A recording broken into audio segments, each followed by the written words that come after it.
to you. Oh, ready, let's go. Cause you know how we roll. Let's take it round the world and back again. Ready, let's go. Cause you know like I know. We'll take it round and round. Yo, hold up, let me switch my flow up. Back in high school, they were telling me I'll blow up. Doing talent shows and man, everyone will show up. Got in an accident and still made it for them to go nuts. You know what? I'm so what? I'm so That means I can't describe the way I vibe, the way I slide. And with the rhymes that make the dimes, I'll close their eyes and fantasize. I'm divine calling their phone number. No, you know I love it. And you know me, I can't sleep without blazing beats. On stages for their ones gracefully. And I got a smile that they hate to see. Young, black, successful, though life gets stressful.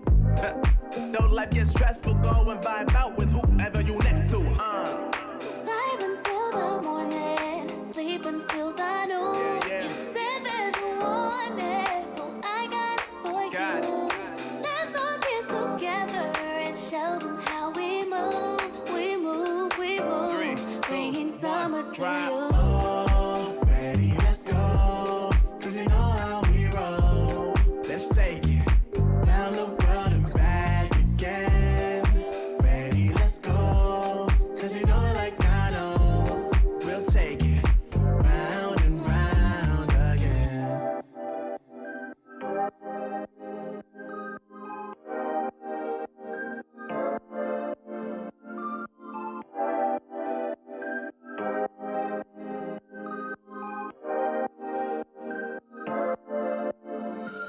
Oh, I see the signs and I see we're there. And I feel the lies and I feel the sand. Forever hold, no matter if we're cast away. A fire in the dark. I know that you won't be where we'll again.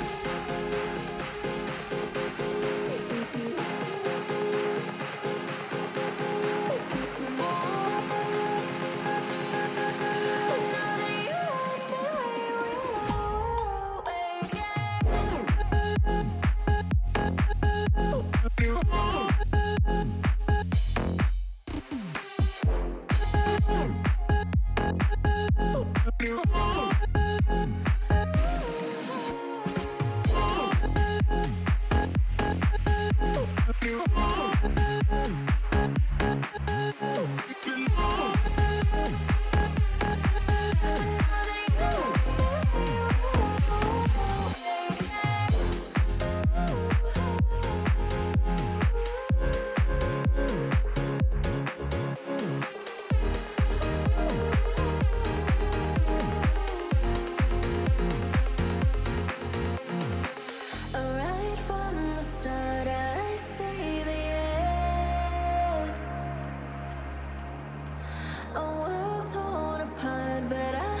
not kind and it won't let go. No thoughts left in my head. My mind's not mine and it won't forget. But you bring me back from my darkness black. Cause the soul in me and the heart I have for you, it bleeds for you, it beats again. Oh, you bring me to life. Oh, you bring me to life. Oh, you bring me to life. Oh, you bring me to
Chasing love in an empty bar.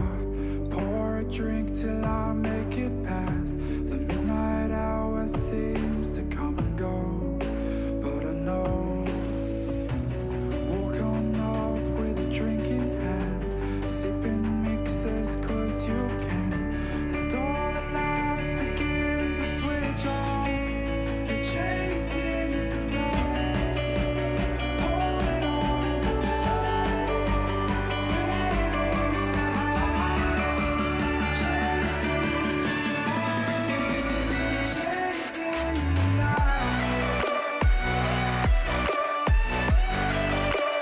chasing the night,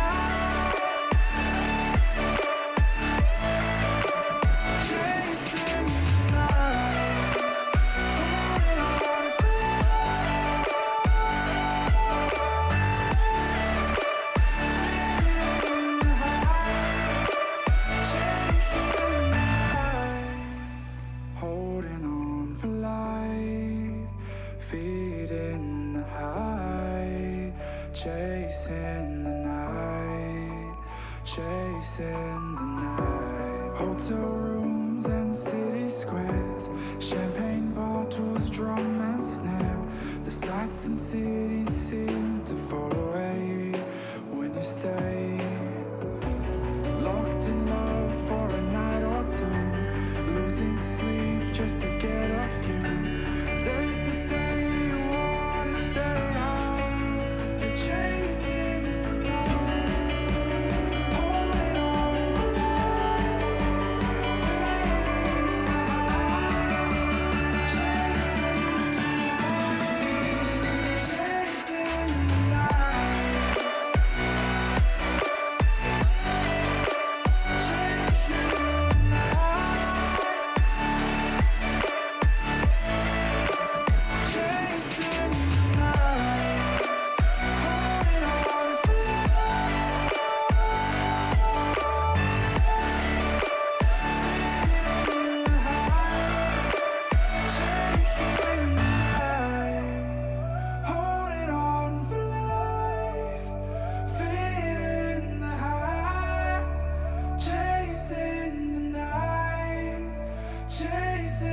Let's take our time right now, it's just a vibe with you. I feel alive, now I'm feeling like up to the fine, will it stand the test of time right now? I need a sign.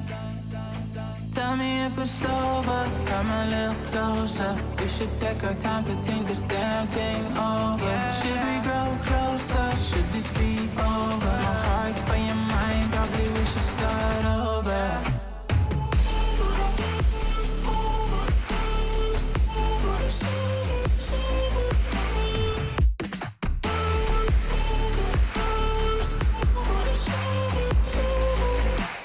Tell me if it's over, am I your lover? Are we going solo? Or is it polo? Her face is saying don't go. I'm acting like I don't know. Whisper my name, say what you want, show me your thoughts. I do the same, my breath on your neck while I slowly caress. Feelings in gray, it's still the same. Tell me if it's over, come a little closer. We should take our time to think this damn thing over. Should we grow closer? Should this be over? My heart for your mind, probably we should start over.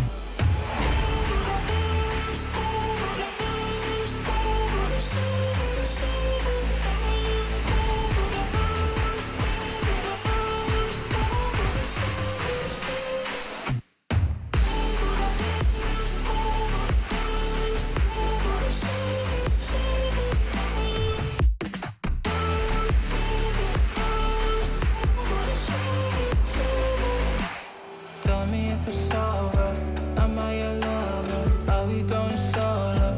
Or is it polo? Her face is saying don't go. I'm acting like I don't know.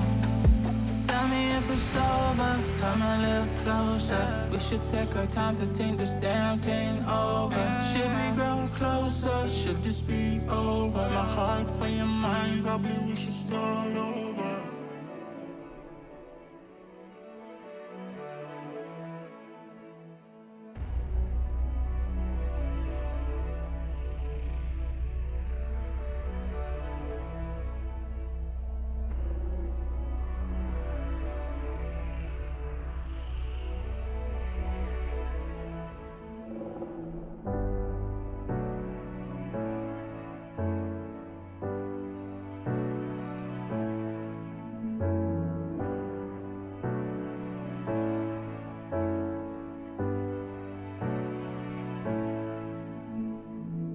Seems like I can't get away from the hot sun.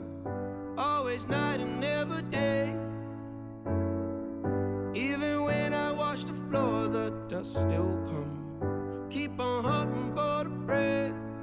No matter how lost, need no light, no spark. I'm in line mode. With my eyes closed, I can see in the dark. I'm a quiet storm. Far from calm, I know you feel me, brother.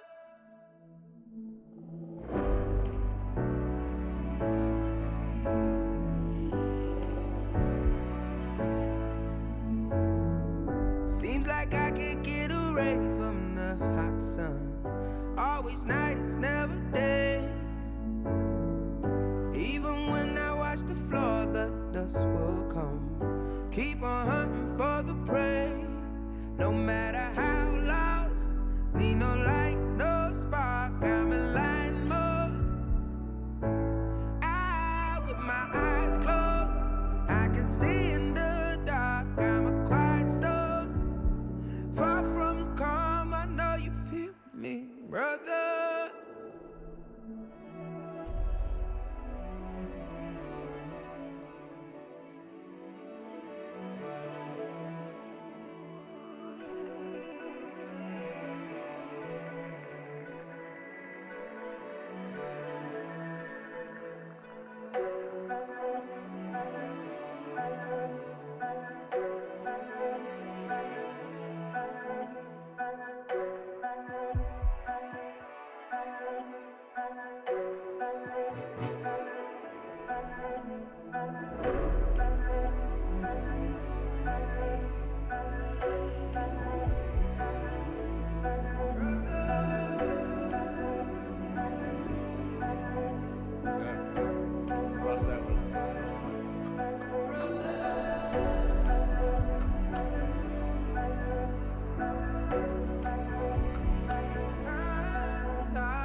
running round so many nations. Even when it's so sweet, I end up seeing red. Is it such a ghostly revelation? I may have fucked up all my chances.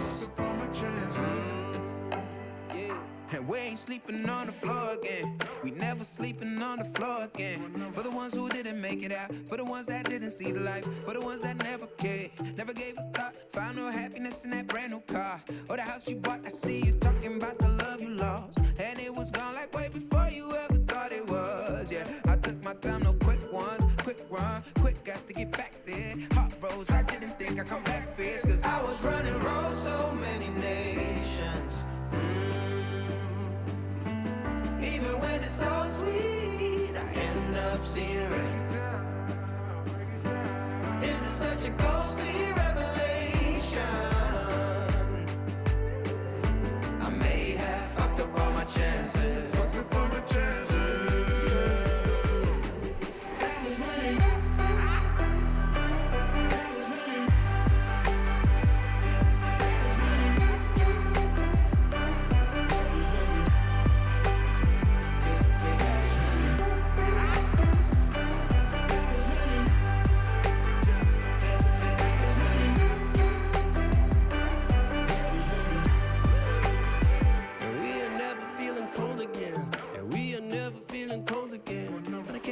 It's easy, it's hard to preach, cause I've been burning trees and watching fall.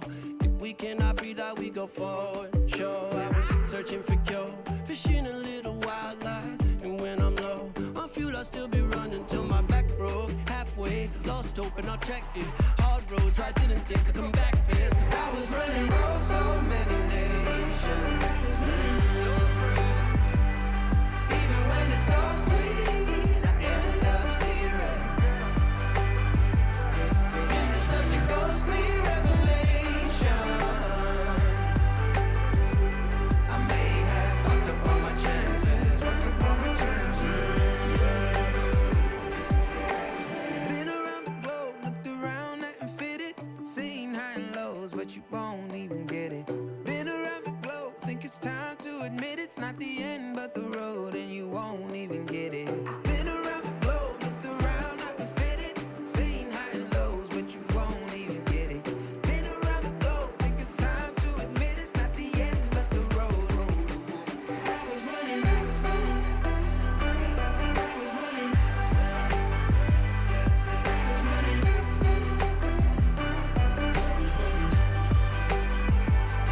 I was running round so many nations.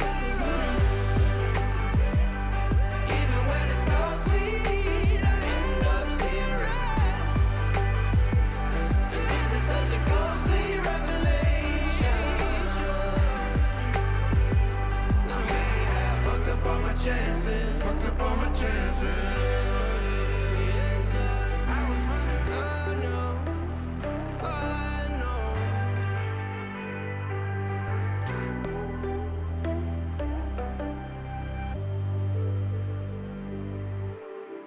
I'm so sorry that I wasn't really there for me. Cause nobody else is showing any empathy. Rudely awake and quite undertaken. Did I do something wrong? Life isn't easy. Why did you leave me here with my thoughts alone? I don't wanna wake up messed up, cause I can't spend another day like this. Another type of caked up breakup, where I've been finding any way to my fix. But I know I need you now, cause I don't wanna be around. No, I don't wanna wake up messed up. There's gotta be another way past this. I'm so sorry that I didn't go to therapy. Thinking everybody, even you's an enemy. Brutally awake and quite undertaken. Did not do nothing wrong. Life isn't easy. Why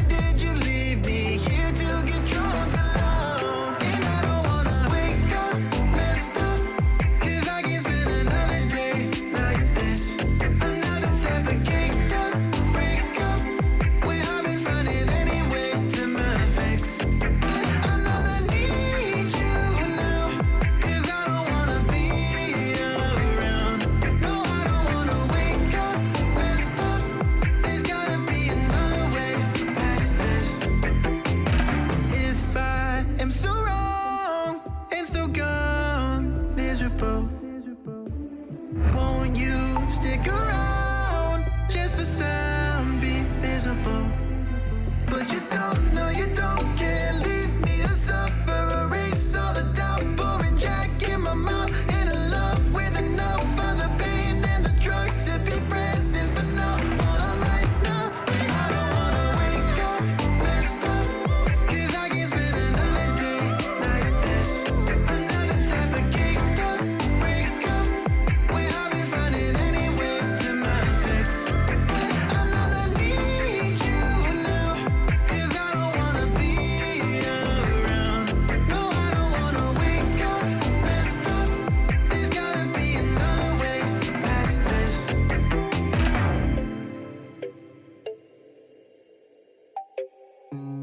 Look into your eyes, I see the colors of your soul, and I recognize every single line, every single roadblock.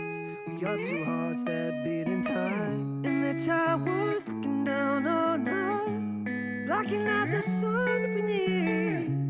Maybe we can change our stripes and colors. You're the only one I see. And I take it all or nothing at all. Driving through the night till I'm at your door. Go outside, stay up all night. And I take it all or nothing at all. Driving through the night till I'm at your door. Go outside, stay up all night. Sleep through the sunrise.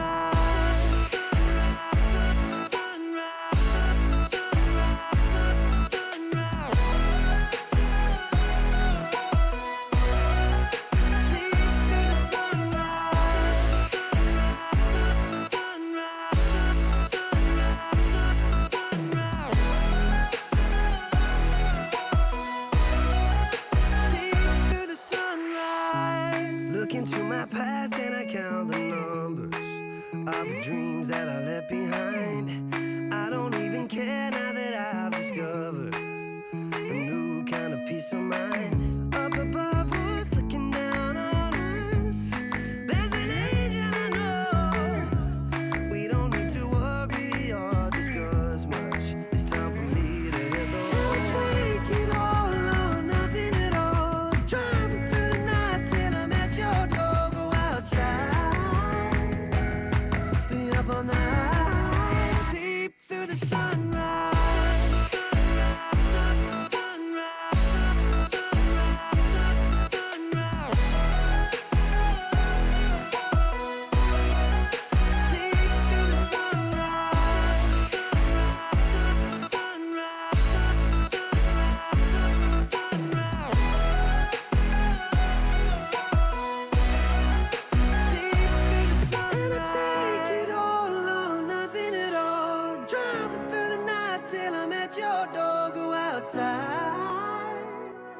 Stay up all night, and I take it all or nothing at all.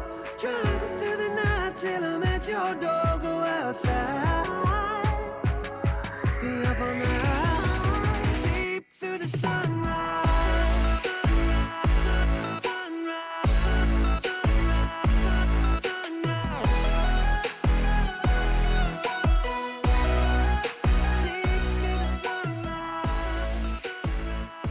These are those moments I don't think anybody else is going to forget.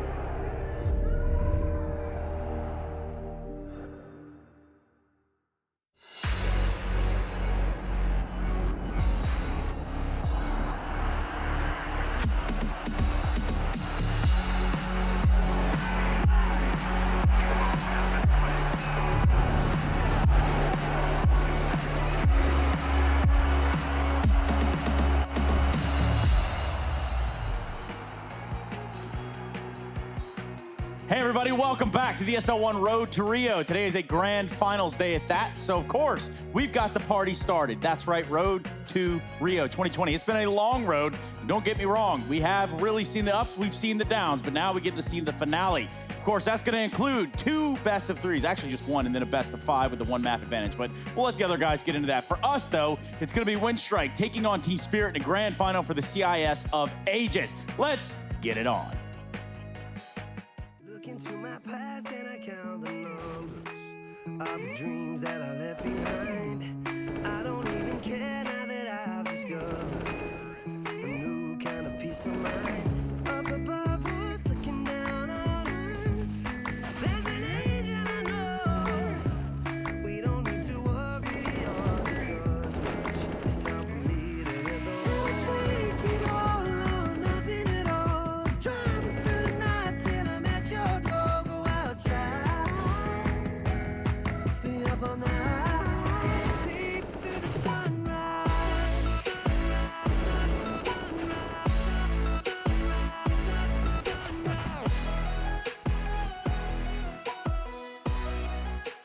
That ever-coveted ESL 1 Road to Rio. Of course, I've worn my finest attire for today's grand final appearances and events, and we have brought in some of the best commentators that we could find, that we could scrounge up, and of course, that's going to include Harry and Hugo. They've been here the whole time. Guys, congratulations. You've survived the litmus test. We're not done yet, Trace. There's one more day. There's one more BO3 in the way, but I mean, this is a great one, right? A grand final. Where else do you want to end? It's Spirit. They've been flawless throughout the group. We've got, obviously, the guys on Windstrike who have been so exciting to watch. Hobbit has been lights out performing as well on the server. I'm so ready for today. And rightfully so. Perhaps we just kind of take a look and kind of discuss what we had yesterday, because we did have some pretty pivotal matches come up.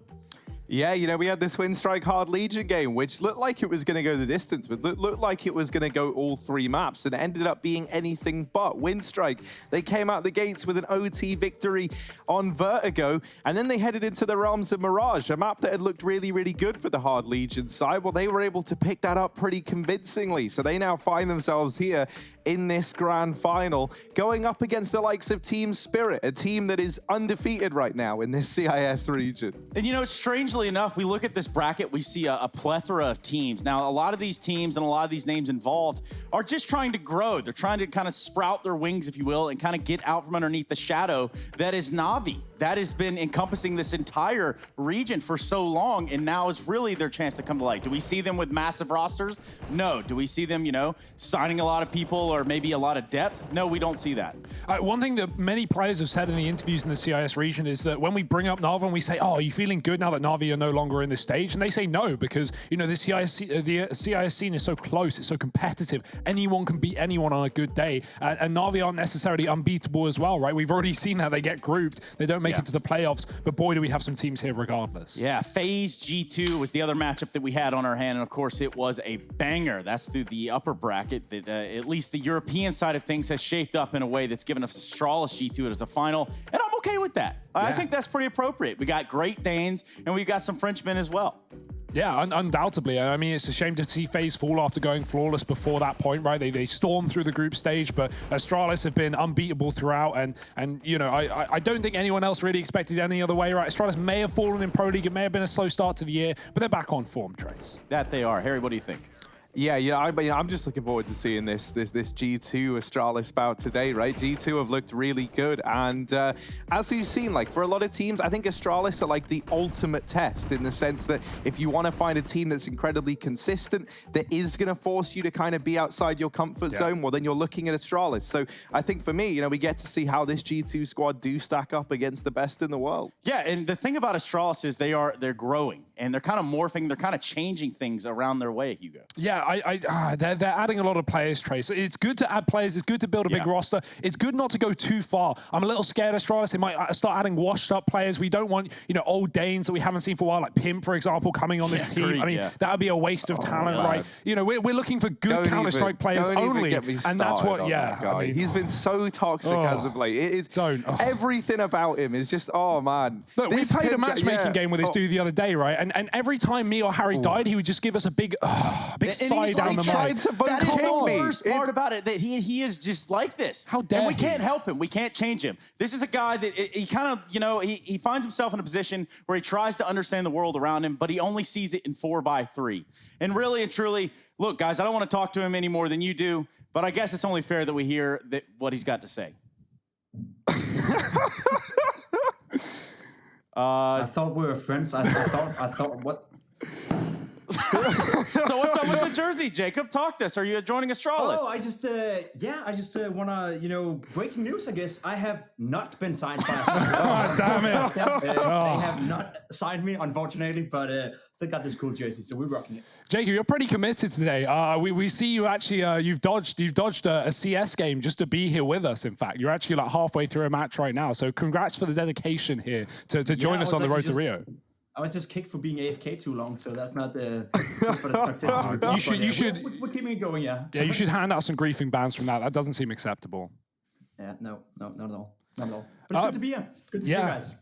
Yeah, and it's good to have you, Jacob. I think one thing that we want to talk about with you a little bit is kind of what the road to Rio has shaped up into. There's been quite a few surprises. Yeah. And, of course, we do see the Danes, as we kind of expected, to kind of march their way into a final. But overall, what are some of the things that stick out to you, Jacob? I think the Na'Vi, first and foremost, right? You've been watching the CIS the qualifier road to Rio. I think Na'Vi not making it has been a big disappointment, not only to Na'Vi themselves, but to a lot of Counter-Strike fans. What we saw in Katowice 2020 was a Na'Vi that a lot of you guys, including myself, was starting to think that this lineup could be potentially the new, competitor for Astralis, could potentially be a new world beater. But ever since, it's been a little bit rocky, and not even making it to the playoff in a qualifier like this, simply unacceptable from Na'Vi. So that is the first and most important thing I think that springs out in my mind. Then, of course, Astralis just cruising through the European one is not a big surprise, I guess. We Danes are just pretty good at Counter-Strike. Yeah. Oh, well, Pep, now that we have you in the flesh, I would love to hear, what are your views on these roster additions that Astralis are trying out? Because I've seen you tweeting about it, I've seen you talking about it, but I haven't heard anything from your mouth in particular. Now, what are your thoughts on the addition of Yugi and S-Tag? Still yet to play in the roster, obviously, but are confirmed to be moving on in. Yeah, you know what? I think signing S-Tag was a good idea. I was looking at the lineup. I was looking at what qualities S-Tag has as a player, and I thought to myself, whoa, that's a great signing. I could see how they could somehow, switch around, give Glaive a break, give Device a break. Whoever wants a break could get a break, and I think S-Tag would be a player that would fit in well to that system. Where I lost it was when they signed Yugi, right? To me, it seems a bit more like a sign of, I wouldn't necessarily use the word desperation, but more like panic. A sign of Astralis being panic. Yeah, maybe is a good word for it. It's unlike Astralis to act so sporadically, I'd say. I think the sports director said that we signed Yugi because all of a sudden his contract situation, opened up and we just went for it. It doesn't seem like there was a lot of, thought process being put into it. Of course, it is Astralis, so they'll probably have a surprise for it or two, but I don't know what that will be. But still, to me, Yugi is not a player that you look at and think is going to benefit Astralis, whereas for S-Tag, I kind of like that decision. Yeah, and, I think the actual quote you're saying there is we kind of dive even further into what is the road to Rio. We've got to go over these points a little bit. And what I'm trying to say here is at least looking at the big picture with all the teams. The quote you're looking for, Jacob, is things changed around Yugi's contractual situation, and we decided to go for it. Now, that seems like, all right, guys, load the musket. Let's fire. Exactly. And it's unlike Astralis, isn't it? We look at this organization, we look at this whole setup thinking to ourselves, that is the #1 team in the world. Those are the guys that everyone's out there. They want to look like Astralis. They're trying to replicate the success Astralis have had. But to me, it's unlike Astralis. It's something new. Of course, it's going to be interesting to see how they're going to implement potentially 7 players to a lineup. Potentially one of the players on the current active lineup is not going to be there anymore. Nobody knows, but it's going to be very interesting to see what's going to happen in the Astralis camp. For now, they keep winning, and that's always a positive sign. But what happens whenever Yugi comes in? What happens whenever S-Tag needs some playing time and Device, for whatever reason, don't want to play? It's a very interesting aspect, I think. Yeah, and Jacob, I could sit here and shoot the breeze with you all day. Unfortunately, we don't have time for that. I do have to get into this grand final, though.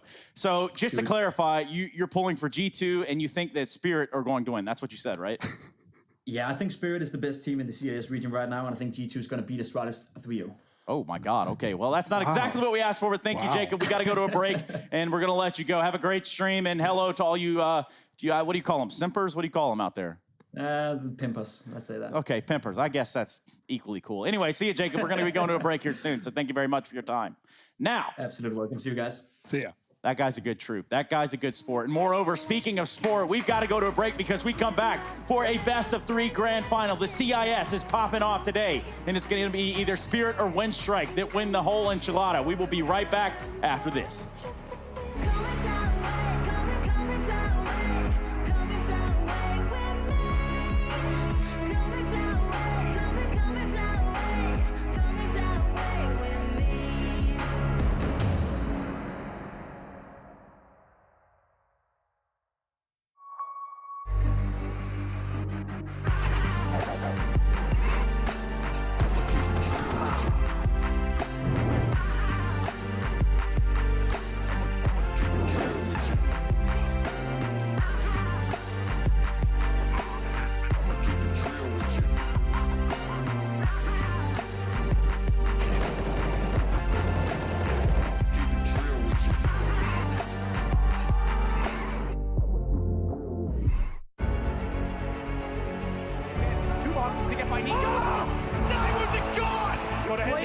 on the ramp, though. He knows he's there.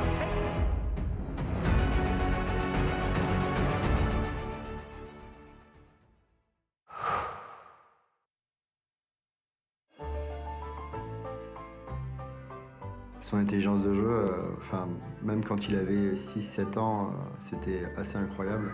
Donc au début, on était meilleur que lui. Je pense c'est à partir de ses 14 ou 15 ans qu'il a commencé à être meilleur.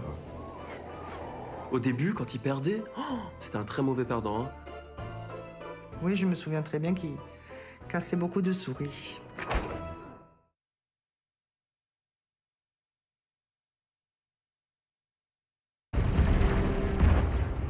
Everybody loves an underdog. Who needs to be liked? Mountain Dew Amp Game Fuel. Victory in a can. Last year, we took 2 lucky winners on a trip to Berlin and gave them the experience of a lifetime. This year, we can take you for a trip to Rio. Take part in a series of GG.bet contests for a chance to win awesome prizes and a trip to Rio. See details on the website.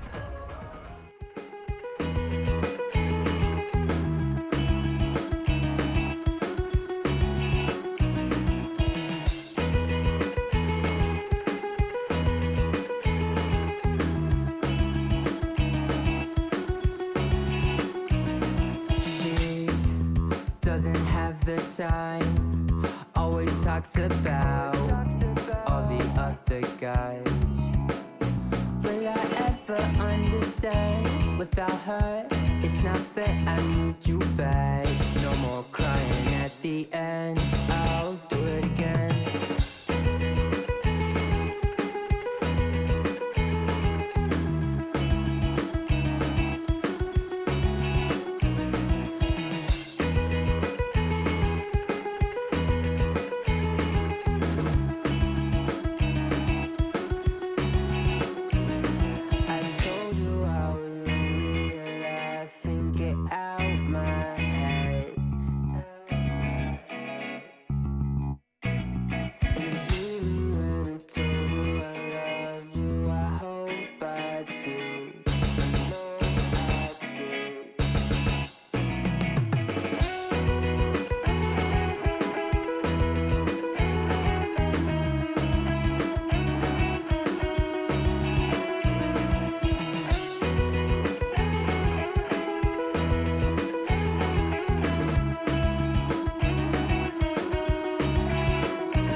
Place I know, somewhere I can feel my soul. Lately I'm skin and bone, so hollow. I've never felt so alone. I need you more than you know. 'Cause lately you feel like home.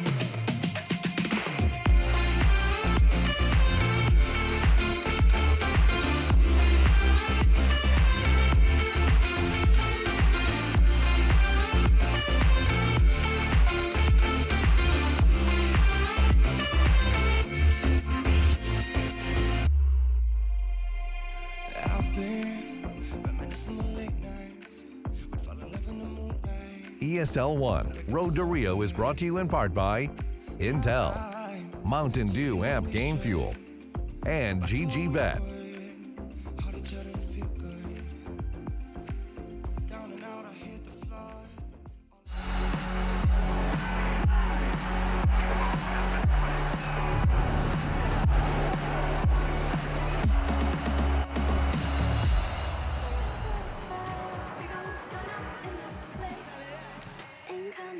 Commonwealth of Independent States has netted us this grand final. Team Spirit taking on Winstrike for a best of 3 right here at the ESL One Road to Rio. Welcome back, everybody. My name is Trace, and alongside of me is Harry and Hugo, and we're trying to keep this as serious as possible because it's serious business, but also I can't wait to get this one started. It looks like it's going to be a lot of fun, and honestly, for a best of 3 grand final, I think we've netted ourselves 2 pretty good teams to do it. Yeah, 100%, man. In a way, I think it's like, you know, it's kind of sad that Na'Vi didn't reach the playoffs, but I think it's a blessing in disguise in the sense that it's going to give us a really competitive match to see what the other guys in the CIS region can put on the table, right? I think that Winstrike and Spirit have both looked phenomenal throughout this road to Rio. Spirit, undefeated. They've been it's just stellar in the server, and I do think for Winstrike, this is going to be their biggest challenge yet. Yeah, for sure. I mean, you know, the competition, the level these 2 teams have faced is actually very different, not different levels that they face, but different levels that they've defeated. Spirit have really been good. As you said, going flawless, they 2-0 VP, they 2-1 VP, they 2-0 4s, they 2-0 Winstrike. They've already won this game, remember, in the group stage. Obviously, neither of these teams have played Na'Vi as they were in the opposite group, but for the side of Winstrike, they got good victories, but the results pale in comparison to Spirit, and that's certainly why we're leaning in their favor coming into this best of 3. But as you say, it's got to be competitive, and I think that one's definitely true. And of course, you have to take into consideration that after we look at all the footage, after we look over what we've been given by these 2 teams, obviously there's a little bit of a disparity between what Na'Vi can showcase on LAN and what these teams are able to showcase online. That's going to be the conversation that has to be had at some point, is how do you match those 2 things up, especially when these 2 teams have played against each other before. Yeah, and it was a dominant game as well. That's the biggest issue here for Winstrike. I'm super excited about the vetoes here in this series because I wonder how Winstrike are going to respond to what happened to them back in that last time in the group stage. They picked Nuke, a map that has been so good for them. Remember, if you've watched Winstrike throughout this this group stage, they've been loving the vertical maps. Nuke and Vertigo have been go-tos for these guys. They're Instabans, Inferno. They don't touch the flat maps. And so for them picking Nuke, they got wrecked on it by Spirit. 12-3 in the CT side. They closed it out 16-7, not even close. So how are Winstrike going to respond to that with a new map pool, with a fairly new roster, and with, you know, an unknown identity right now? There's going to have to be, you know, some work done behind the scenes coming into this grand final, and I'm sure they're prepared for it. Yeah, 100%. You know, you even touch upon Nuke as like looking like a really good map for Winstrike, right? And it definitely has. Well, last time we saw them play it in this series, it was dominant for Team Spirit. 16-7. It was the most dominant map that they actually ended up playing. So, bit of role reversal there, and that's a bit scary for Winstrike. You no longer have like this comfort pick of a Nuke in the chamber. They are going to go for it again. No. This was the this was the old VO. So before we get too carried away right here, we're going to roll out the old I was going to say, this is identical. Yeah, it felt a little... Imagine that. Yeah, imagine that. It is weird how it does look strikingly similar to what we've seen already. But Hugo, kind of walk us through what it is to expect today. Did this map pool deliver for both of these teams? Well, I don't think for Winstrike, for Spirit, it certainly did. Nothing like wrecking your opponent on their map pick, and then Mirage, which has been one that Winstrike have constantly had picked against them and constantly been able to win despite not necessarily having the best numbers on it. That's been impressive for them, right? They defeat Hard Legion on it yesterday. We thought that was going to a 3rd after Winstrike just clinched an overtime win on Vertigo. And so the question is, where do they go from there? So I'll tell you where we can go from here. We can go into the actual vetoes. Let's get real meat and potato-y around here when we take a look at these maps. We've got 3 on the cards, 2 guaranteed, as the best of 3 does work that way. So Inferno, Vertigo out of the way, guys. Looking the same. I thought we were going to see a Dust II pick from Winstrike, right? It's another really good map for them. Now, the downside to that is it's also a really good map for Spirit and one that they opt to play a hell of a lot. So, you know, I think for Winstrike, you were never going to have like a pick here that just, okay, I like that. You were never going to have a pick in this series that was like uber comfortable, right? It was going to be a challenge no matter what.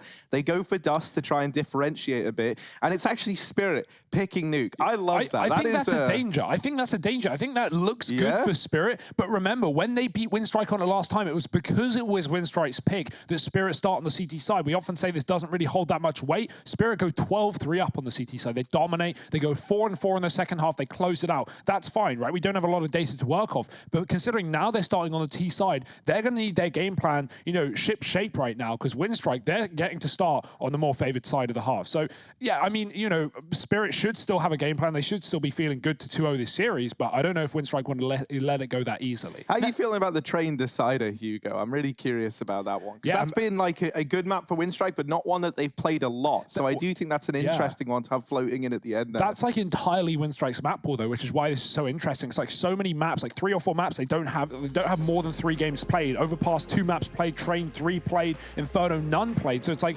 we still don't know what this team can do. We still don't know the depth of their map pool and what they're able to achieve on it. So I feel like, yeah, 100% win rate on Train, that's great for them. It's a map Spirit play. What maps don't Spirit play? The answer is none. And you know, I don't know, Harry. That's the answer, right? Like, you know, we have no idea what the depth of Winstrike's map pool is. And I feel like this is the final test.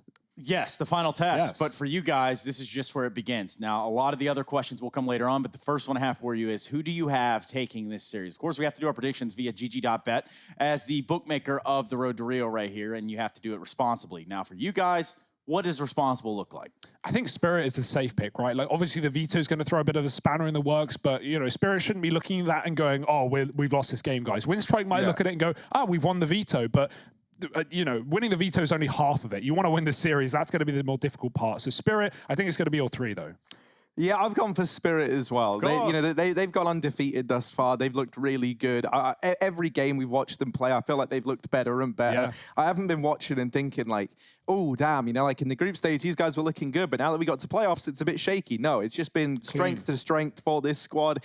And for me, it's going to be Spirit. With that pick, by the way, I think I've solidified that I have won the prediction game. Need to throw that out there. Were you ahead of me here? Yeah, I had 12, you had 11, you had 11. You can draw with me, maybe, if you go for a different pick here, Well, Trace. that's funny you should say that. That is as to damn how funny. you've gone. You should say that. Because honestly, when I looked at this game, I'm like, yeah, Spirit does look pretty good. But on paper, after watching yesterday and really just kind of believing in the project after talking to Hobbit, not once, but twice in the same segment, I have to go the other way. I have to look at Winstrike, and I have to say that if Bondic can do some of the stuff that we saw yesterday in the server, if he's given that freedom of movement, that's going to be a big problem for Spirit, and he's not even the only one. I mean, we're talking about players like Elian who are picking up an AWP and changing rounds. Now, albeit, he's pretty quick with it, and of course, with Bondic and Hobbit as your leaders over there, I think that they have what it takes to beat Spirit right here today, and if they're, I don't want to say lucky, but if they're in the right place at the right time, Spirit will be coming into this one a little bit colder, whereas Winstrike, yesterday, you know what I'm saying, they got their feet wet.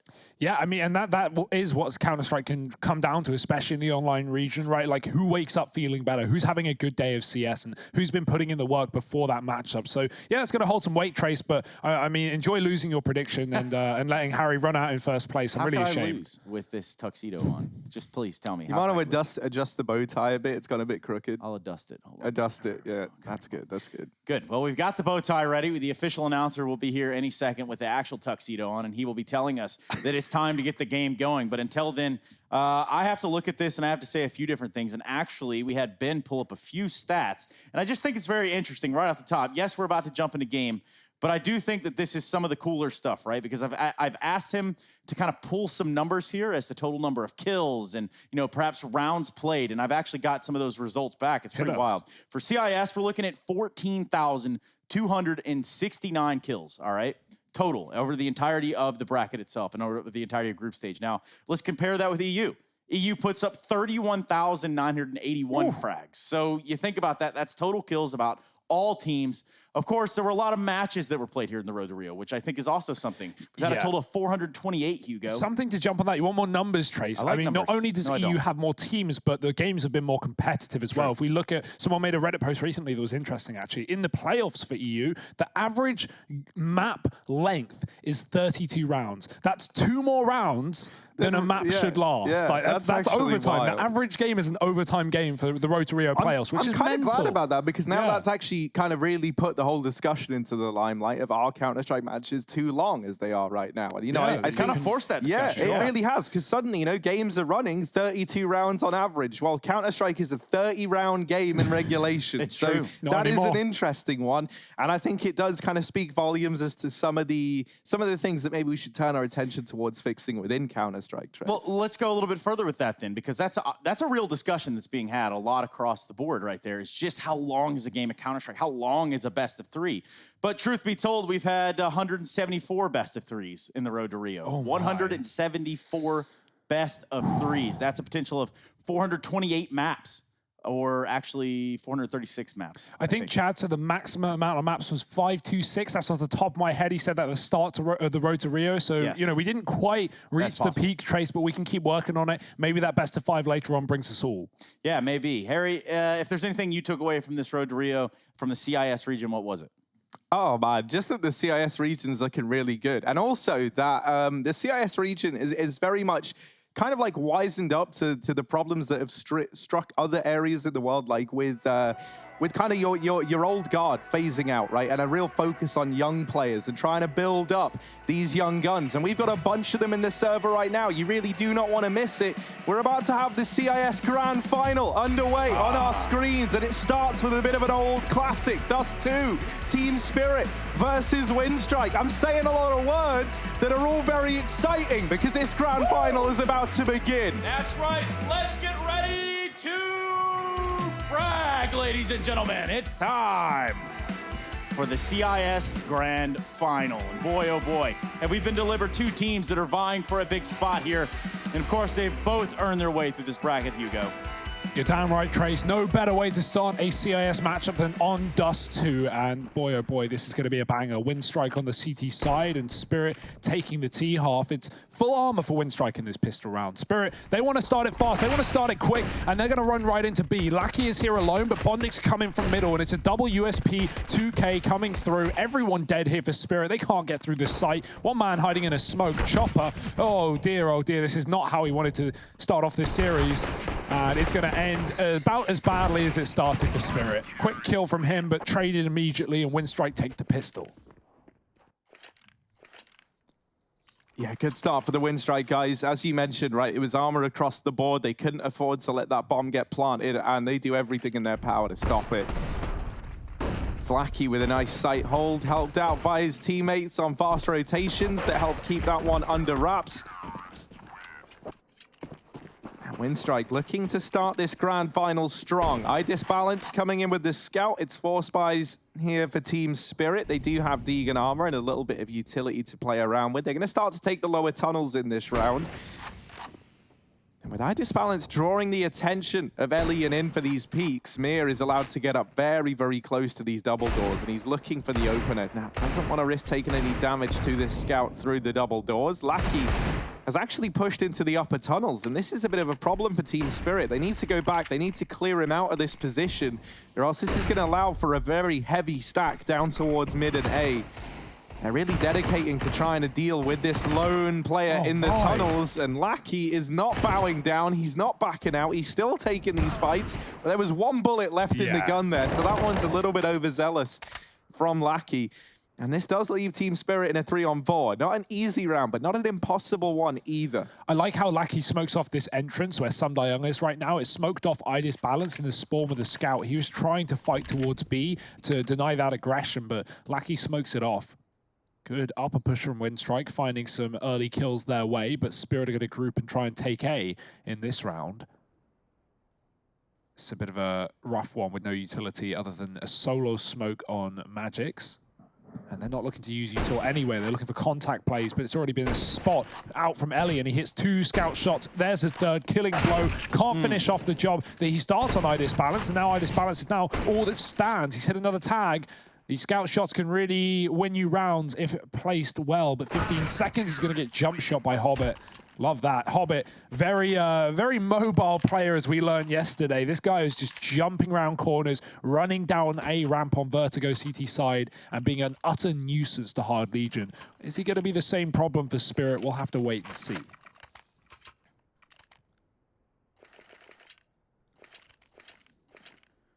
Windstrike off to the booming start. Still no purchase up here for Spirit. Sundayung's been a talking point of the Spirit lineup pretty much since its inception, and well, he'll be one of the first to go down here any second. Ilian has pushed mid, and he is looking for the ace. 4 kills, 4 eeks at that. He's not going to get it. Sundayung actually the last one alive, but not for long. Round that pretty textbook went the way that it should have. And now we have 3 on the board for Windstrike. Yeah, time for Spirit to come alive here. They've got the orb straight away as well, so armed to the teeth in the first rifle round of the series.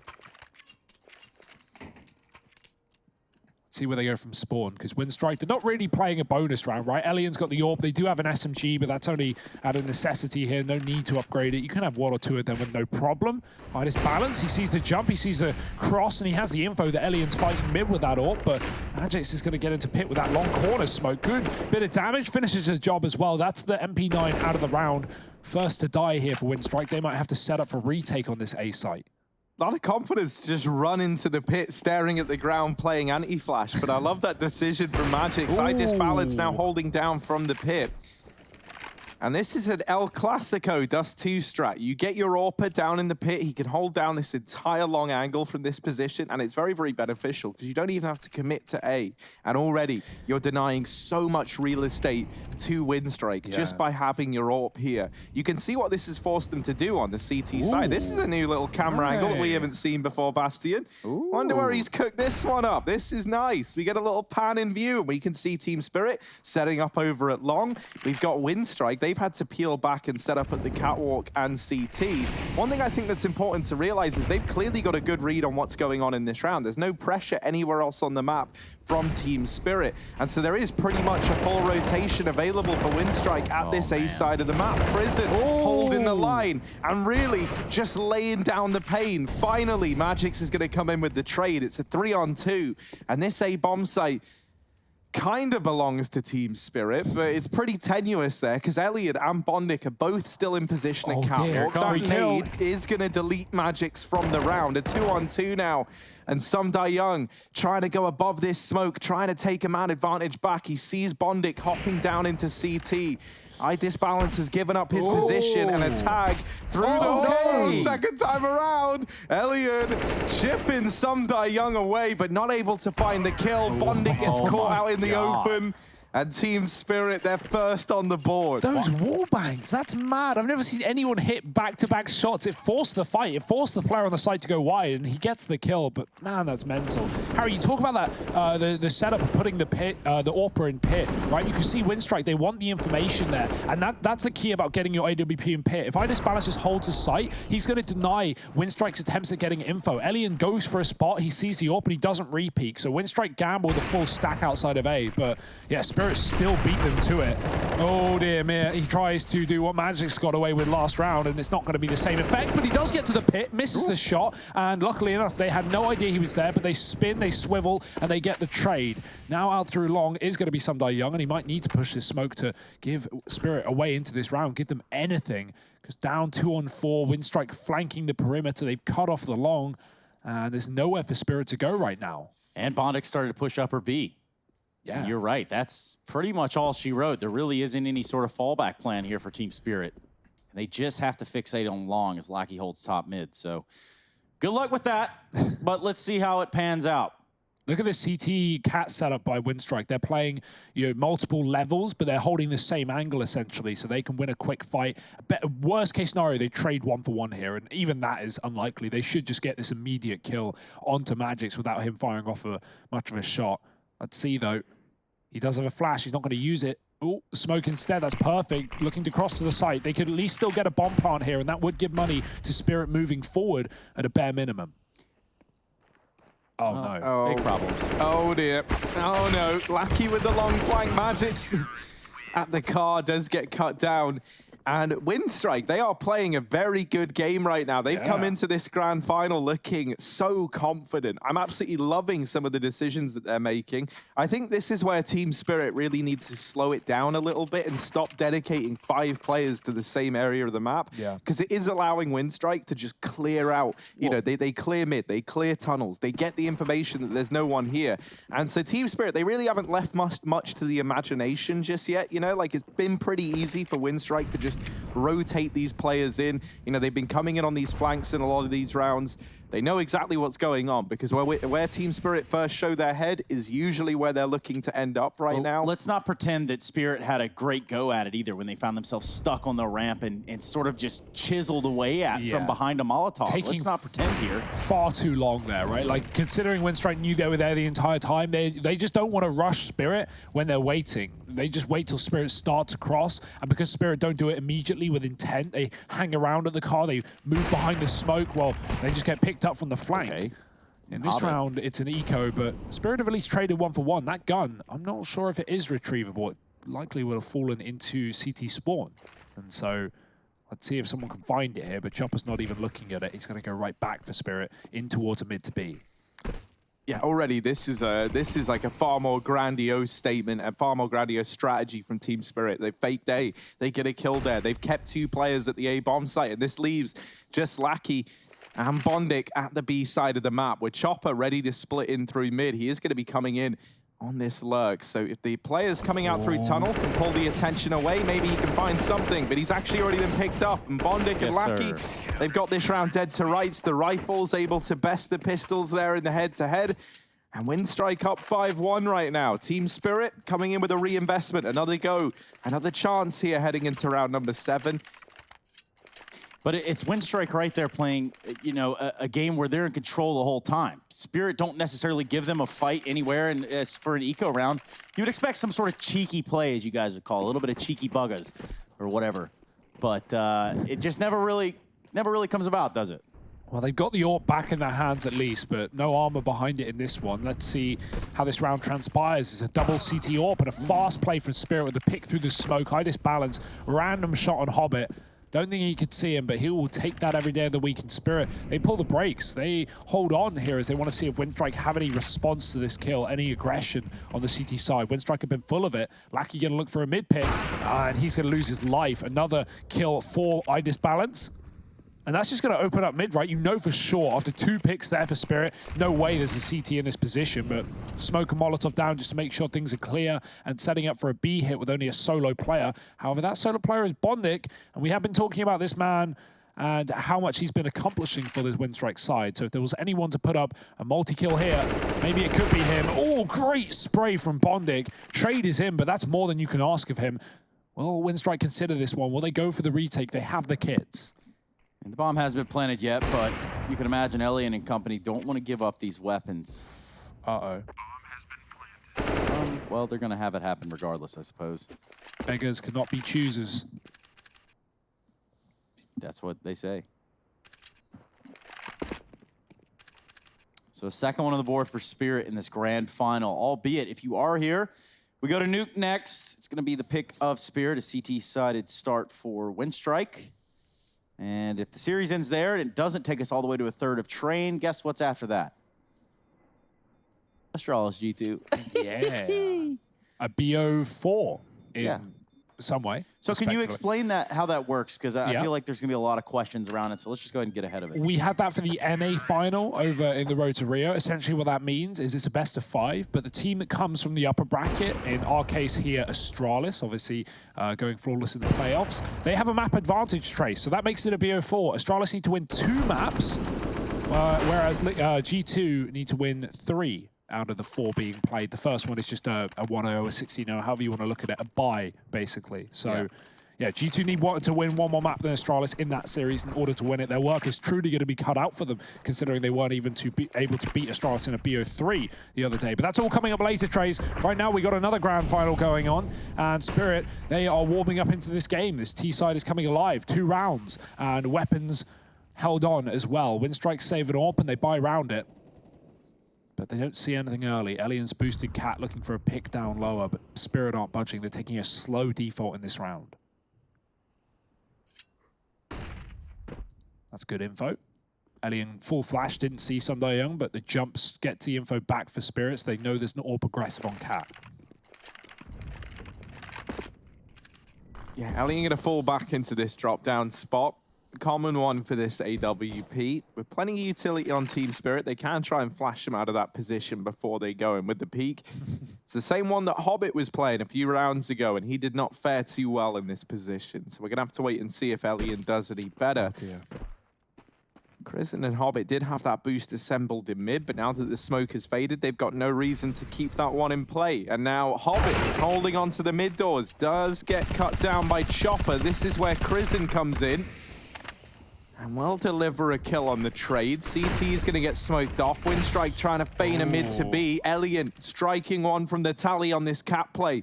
And Winstrike, they looked like they were about to get ahead of it. Bondik looked curious as to pressuring those upper tunnels. Lackey is actually pushed all the way through long. And this is going to leave Elian alone inside of the A site. He had to hold it down all on his lonesome. And he's done a stellar job. He's going to cement it with 4 and a 6th round on the board for Winstrike. Elian looking great today. And you can see why we've been talking this guy up so much. And of course, as the man that obviously picked against Winstrike, but he's right. I mean, Elian has been a staple of this lineup as of, well, since the papers were put together, I suppose. Yeah, I'm surprised Harry picked against Winstrike, considering how much of a fan he is of this team. But, you know, that goes to show that the bias isn't always there. Sometimes you want to be realistic, but, well, realistically right now, it's 6-2 in favor of Winstrike. They're in control of this game currently. Now, obviously, it's early days, so let's not get ahead of ourselves. Spirit have got a lot left in their back pocket. Plus, Hobbits won a major. What are you guys thinking? Y'all are pathetic.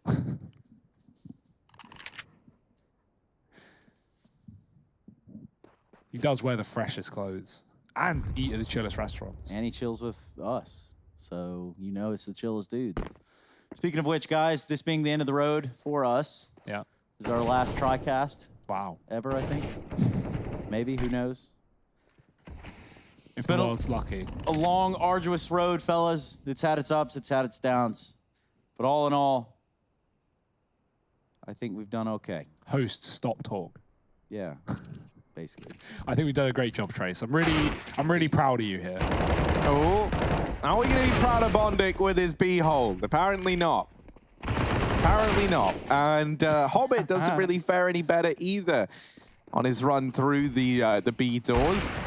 2-on-3. This is like a pretty weak buy for Team Spirit, so Winstrike might feel tempted to go for it here, especially with some of the shots that Elian's been hitting in this map thus far. Crizin opening up onto Disbalance in the tunnels, and now that it's a 2-on-2... Oh, dear! What? Elian catching magics going through the smoke, and now following up as well. Sumdar Young gets deleted, and Elian showing up in stellar form for this grand final. Wow. Not a massive fan of jumping through the door smoke with your knife out. Yeah, but if you got it like that, you might as well, you know, you might as well get it how you live, I suppose. It's a bit of a gamble, right? Was it Mir or Magic? Magic. I guess he thinks Elian's window, he thinks he can beat a timing on the door smoke, but Elian's hiding behind it, and boom.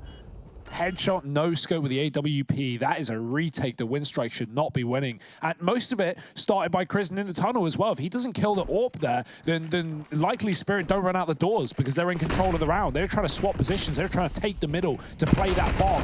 Org up on Catwalk. Well, maybe take off the scope, stick to the M4s because that's a gun given over. Mir on 1 health. Got to be careful with that Molotov. But he will be able to give that one over. It's an early advantage for Spirit in a round they don't have a lot to play with. Oh, Lackey with this secondary AWP now for Winstrike. CT smoke down, B site fallen, and Team Spirit once again a man down in a retake here. The Chopper with this Tech 9 doesn't necessarily want to flirt with death. They're going to throw the bomb over, and it looks like Winstrike want to attempt this. They're waiting for the tap. Oh, that's Lackey amazing. Tries to go in. Crizin, is he going to give it a go now as well? Oh, so close, but not quite close enough to find the kill. Oh, it's Crizin and Elian again in a 2-on-4, but this time they decide to save. Now, they don't know how low Mir and Chopper both are. Kind of devastating that that's how this round falls apart for Winstrike. A nice attempt there from Lackey at denying the bomb plant and trying to turn that round on its head. But ultimately, to no avail. Team Spirit going to come in with a third. I will say, like, imagine how nice it feels for someone like Elian, right, who maybe doesn't have as much experience as some of the other guys on his team. You know, I think Lackey falling into that as well. To be playing a grand final online from the comfort of your own home. You know, I think that maybe that's why we're going to see something extra special out from the likes of Elian right now. Because you've got a lot of pressure on your shoulders in the sense that this is a grand final matchup, but you're also a lot more free to make these plays without, like, having thousands of people sat in the stands watching your every move on the big screen. And if you are Hobbit, you might want to change that I to a 1 in your name because that's how many majors you've won. Put a star on that. That's a good point. Yeah, Just saying, I actually, you know? yeah, I can't believe we didn't think of that one. Like, why isn't that one there? It's just for the taking. Anyway, Well, Device, balance. yeah, Device is going to need to upgrade his nick after that one. Yeah, I suppose that's going to be an even weirder looking nickname. Yeah, I mean, that's just not going to work. Oh, Hobbit, he's got the shotgun. A man of many weapons. And he has results as well. His teammates not quite as lucky. Jump shots for Hobbit, undoubtedly. They're coming through. He's just waiting for the right time to strike, to press that spacebar, scroll that wheel. What do we got from Hobbit? Nothing more. He's going to drop into spawn. It might just be a save for Winstrike. That kill, that might reinvigorate them. That might give them the confidence to attempt this once again, but no kit. They're both dropped on long, both of those kits. It's accessible, it's retrievable, but Winstrike don't think it's conceivable, and they will save. Yeah, if you could just trade out this shotgun for something a little bit, you know, better, I suppose. Not really the word I wanted to use, but automatic. It's true. Yeah, anything but the shotgun to go into the next round would probably benefit. Bomb will kill him here. Yeah, it will. And I think he's going to try to get away, but... he should be okay, yeah. Like this deep.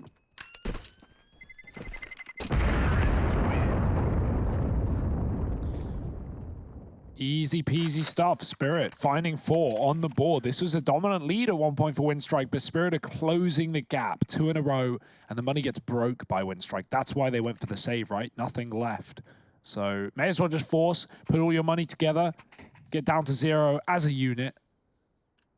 Everyone bankrupt now, but at least you're bankrupt together. Yeah, the age-old saying.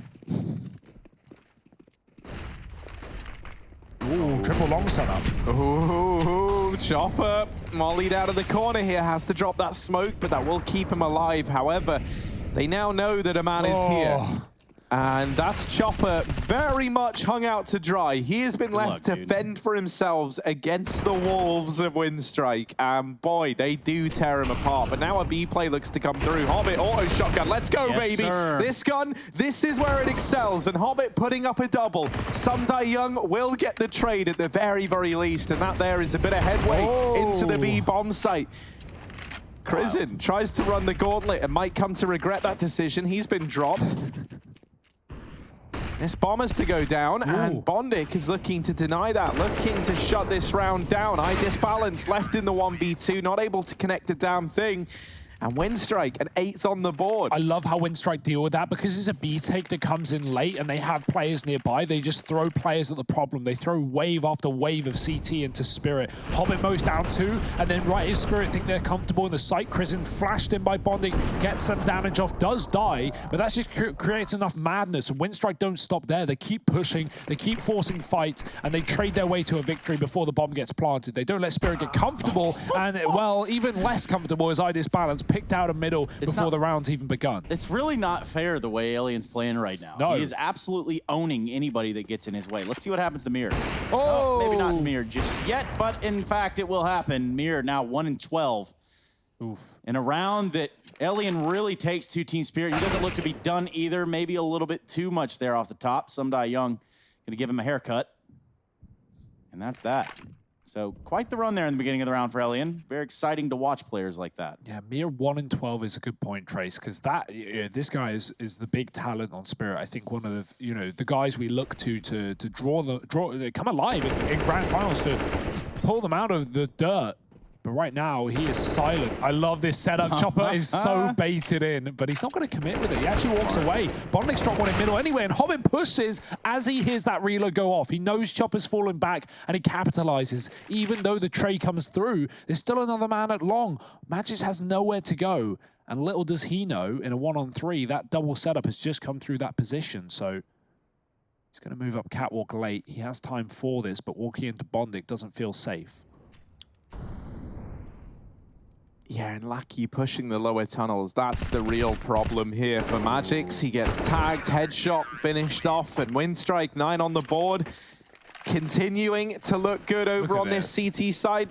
Man, Alien, I've absolutely loved watching this guy. Fun to watch. Real fun to watch. 360s here, as you do. Look, man, look at this. There you go. Second time around. Mir gets deleted, and Alien looking great in this matchup right now. I think that was a real requirement for Winstrike to be competitive in this grand final. I do think that you look at someone like Alien, you look at the numbers he's been putting up. For me, that was one of the worries here, right? Was with this being a grand final, with him being one of the more experienced inexperienced guys on this team, would the pressure get to them? You know, I think for this Winstrike squad, I'm looking at Alien and Lackey to potentially fall into that category. And no, mate, they're looking better than ever right now in this grand final. He falls first in this round, of course. It is a bit of an eco here for Spirit, and I think the reality is this. Some teams, they look at their Opper and they expect him to be mobile, and they want him to go out there and get these fights and really take the fight to the enemy. Half of the AWP, I would say, is being in the unexpected place at the right time. So Elian has certainly done that for himself and his team many, many, many times, and that's what's making him an exciting player to watch. It's been a real nuisance. He's actually the 5th rated player of the Road to Rio in the CIS region. Obviously Simple at number 1, despite getting grouped. Mir at number 2. And, well, those are the only players, at least in the top 5, that are in this game. Mir and Elian, both on the side of Spirit. The results aren't there right now. They are flawless, but down 9-4 in this final.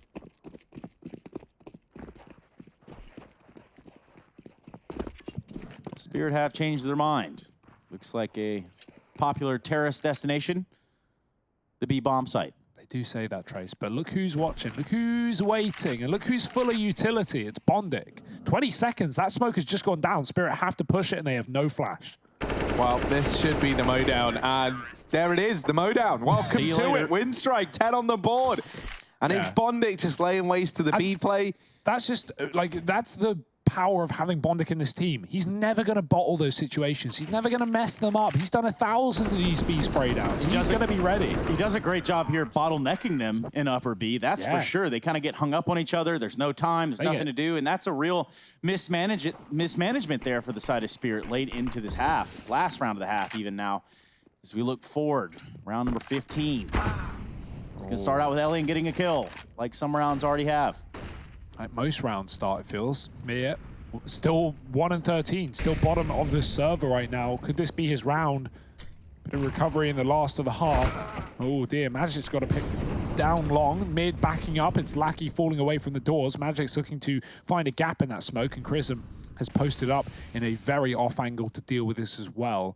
Magic might not expect this position. Spirit have gone away from mid and up to Cat. They want to split this A site. Hobbit is on the site to deal with them. And there's only 2 on A. Windstrike want to fast flank through middle, but there is a player in lower watching that.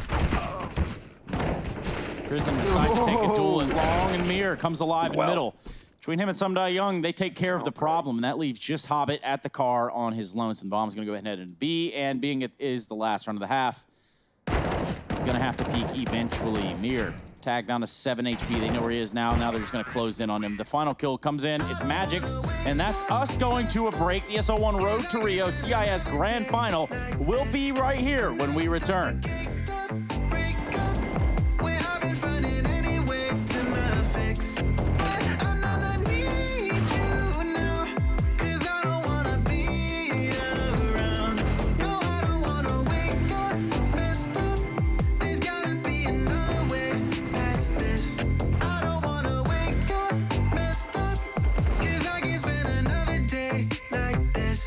Another type of cake up, break up. We're having fun.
We certainly have turned up in here so much that Elian can't be turned down. We can't turn him off. He just keeps hitting shot after shot after shot. And of course, that leaves him to 18-7. They're at the end of the first half where Winstrike are leading the way. Welcome back to the CIS Grand Final for the ESL 1 Road to Rio. My name is Trace. I've got Harry and Hugo with me on the mic, and we are ready to get this one back underway.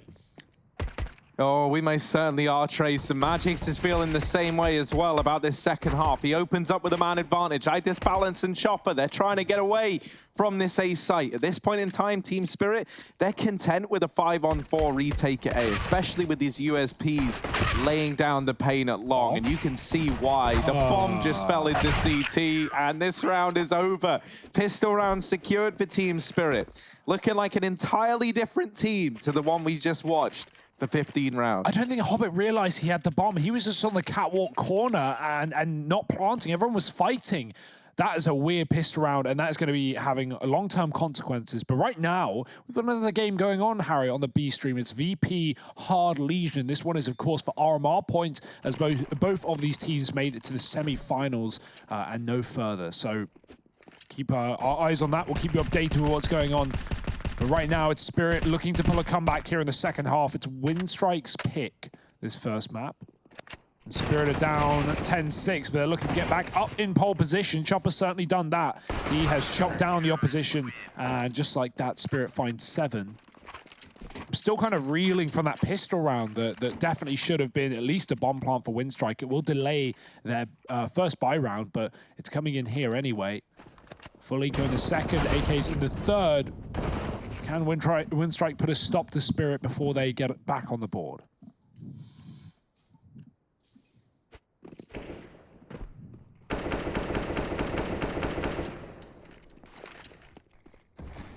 Elian doing what an Elian does. Oh, okay, all right, sure. Crizzen hopping through that smoke, but while all this is going on, the rotations have already come through for Team Spirit, and this B play has had the momentum sucked right out of it. Winstrike, it looked like they wanted to go back for a second try, and that smoke goes in. That will solidify that there's multiple players here. That's actually not the case. That second smoke dropped over towards B, and Mir being able to retrieve another means he can just keep re-smoking this avenue of the map over and over again. This is going to force Winstrike to spread on out and try and cover some new ground. Everywhere they go, a smoke seemingly lands. This time they try and go to mid. No, no, no, not today, Winstrike. Not today. And this now is going to leave them looking for another avenue. This time it's short. And well, for all of our joy, and for Winstrike, there's no smokes left for Team Spirit. So this is going to come down to contact now. Elian looking to be this first man in. And as we've kind of been highlighting, he's not really missing anything today. He spots a player at ramp, and that nade has really sealed the deal, but it does find the kill onto Crizzen. Hobbit falls shortly thereafter, and so Elian trapped at Gandalf. And we got Hobbit in the server. It is a full-on Lord of the Rings reenactment here. Elian up on top of the sight box, but he will get brought down by Chopper. And an 8th now on the board for Spirit. No money again for Winstrike. A real chance for Spirit to be back in the swing of Dust II. And I do like the idea of Elian peeking right there in a 1-on-3. Maybe you can give yourself a little bit more distance between you and your opponent and get the bomb planted at the, at the least. That's all pending taking out one in a 1-on-3. But yeah, just doesn't unfold that way. And Spirit are starting to claw themselves back into this game.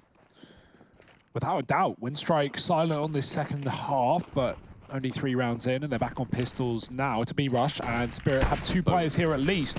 Mow down moment. Oh, a little messy. Mir with 2. He's going to find a bit of a confidence booster in this round. Pistols out, quick tap, and he goes back for an ace. That is Mir coming into this round with 2 kills. Well, at least he has skyrocketed, soared Stonks. to...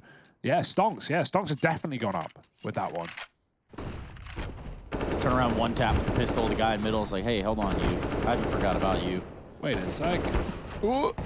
Pop, whoop. And that's that. Sometimes you just got to pull out that sidearm and finish the deal. Style points. Maybe that's a confidence booster, man. If Mir comes alive in the second half, considering Spirit are competitive now when he's been silent, like, that's a big problem for Winstrike. They have not won this game just yet.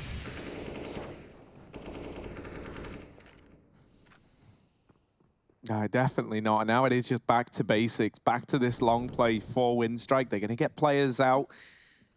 I imagine this is all with the goal of doing the classic, getting Elian down into the pit with that AWP. Perfect place for it as well, because he is glass cannon. Or is he going to try and hit the wall bag? Try and hit the wall bag, Elian. Come on. You won't do it. Come on, Elian. There's a smoke down now. And so he knows there's probably a player looking to go around it. He's going to keep his eyes on the outside of this smoke. Magic's jumping over the top, and they are edging up close and long. Magic's hasn't seen anything yet, so there's no rotations from Team Spirit. Now it becomes all too clear, and Magic's falls immediately. So this A site is conceded. Team Spirit in a 4-on-5. Oh, this might have to be a save. Yeah, This is done, this one. Spirit had a totally wrong read here. Essentially, what went on was Magic couldn't spot anything long. Meanwhile, Chopper pushes Cat. He was about to flank long, and then someone from Spirit must have made the call. Guys, I don't see anything A, I see nothing long. Care B. Spirit rotate 2 to B. Chopper comes from top mid, walks lower to clear tunnel, and Winstrike execute A, and Spirit are completely leaning towards that B bomb site. So a bit of a misread. Obviously well played by Winstrike to conceal the fact that they had players coming up on that long corner, and the smoke as well dropped by Magis actually denied him his own information. So yeah, Spirit, they have to drop that round. There's nothing they can do about it. Also, this scope could get Young killed if Bondic moves. And the thing for Winstrike right here, it's not like they had some super complex long take or they really, you know, forced a misdirection, showed some colors at B. No, they just simply took their time. They cleared out long together. They crossed together. They eliminated the threats together, and they played well right there in that round. They deserve that 11th one on the board. That's why you want an AWP on A, trying to get info, and therefore that's why you put an AWP in pit as a T. You deny the CT's getting info. They don't know whether you're committing up long, and although it can seem obvious if you go for like long smoke execute, if you're being loud about it, but if you're not being loud about it, that's the value that sometimes long can bring you. Winstrike, they're going back for it again. They want a little bit more piece of the pie, and the hunger is brooding. Lackey chasing this pit kill, but he's flashed out by his team, and he's going to go down. Idis Balance does help out with an assist, actually flashing his own teammate and traded by Kristen, funnily enough. Now we still have 2 on A, and Magis is tucked on the car. This is good info this time for Spirit, but a very common spot to Molotov, and Winstrike have 2 of them left, but they will bail. Couple left in this position, couple going back, all eventually rerouting and regrouping. Do they check Magix? That's the big question. Well, Elian has seemingly known about every single other person, and they have unfortunately found their way into his crosshair more often than not.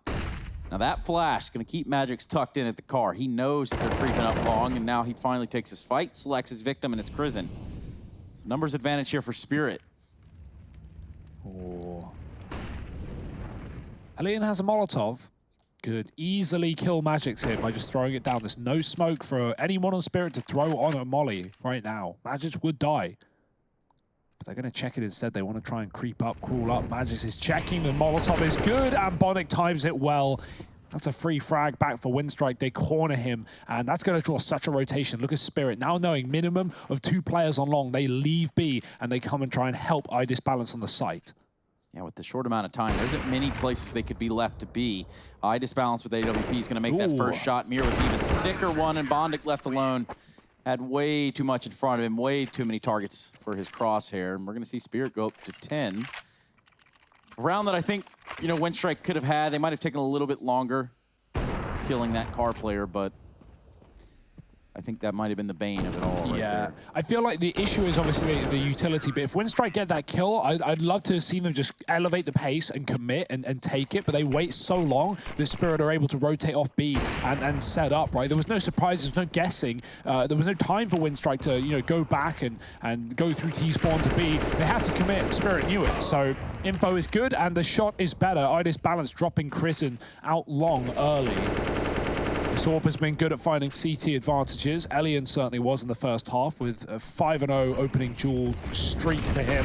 Chopper going through the smoke. This is a heroic play, and they better have results here for Spirit. Mir with a good flashbang, helped out by Young, and Chopper comes through the door. He only gets 1. Mir steals that from him, the kill next to Chopper, and Elian now stuck alone in the tunnels. His ult may have been good, but that's not going to get him out of this situation. He's about to die. Oh, man. Oh, no, Elian. There is a man in T-spawn. Magic's hounding down that final kill. It's a team ace and 5 players staying alive. for Team Spirit. Quite the way to put your 11th round on the board and tie this up, as now they've secured a nice bit of economic certainty over here on this CT side. A tactical pause called on through by the Windstrike gang. They had a huge lead coming into this second half. It was looking good for them to take this map, but now that all gets called into question.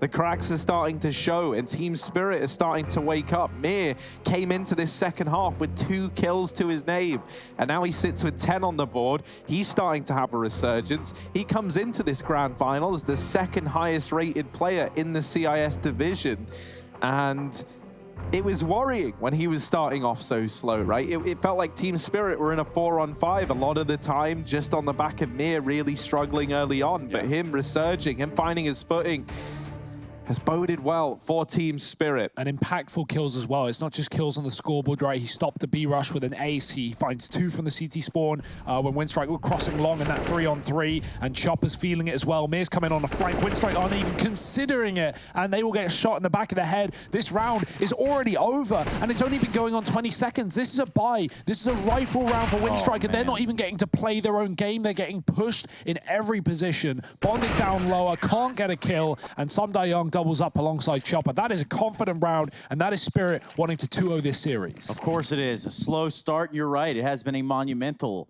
comeback here for the side of Spirit. They've had to grind it out, and they have gotten it there at the end of the day. So, greatly enough, though, and what bodes well is the fact that Mir no longer 1-12, but rather 11-13.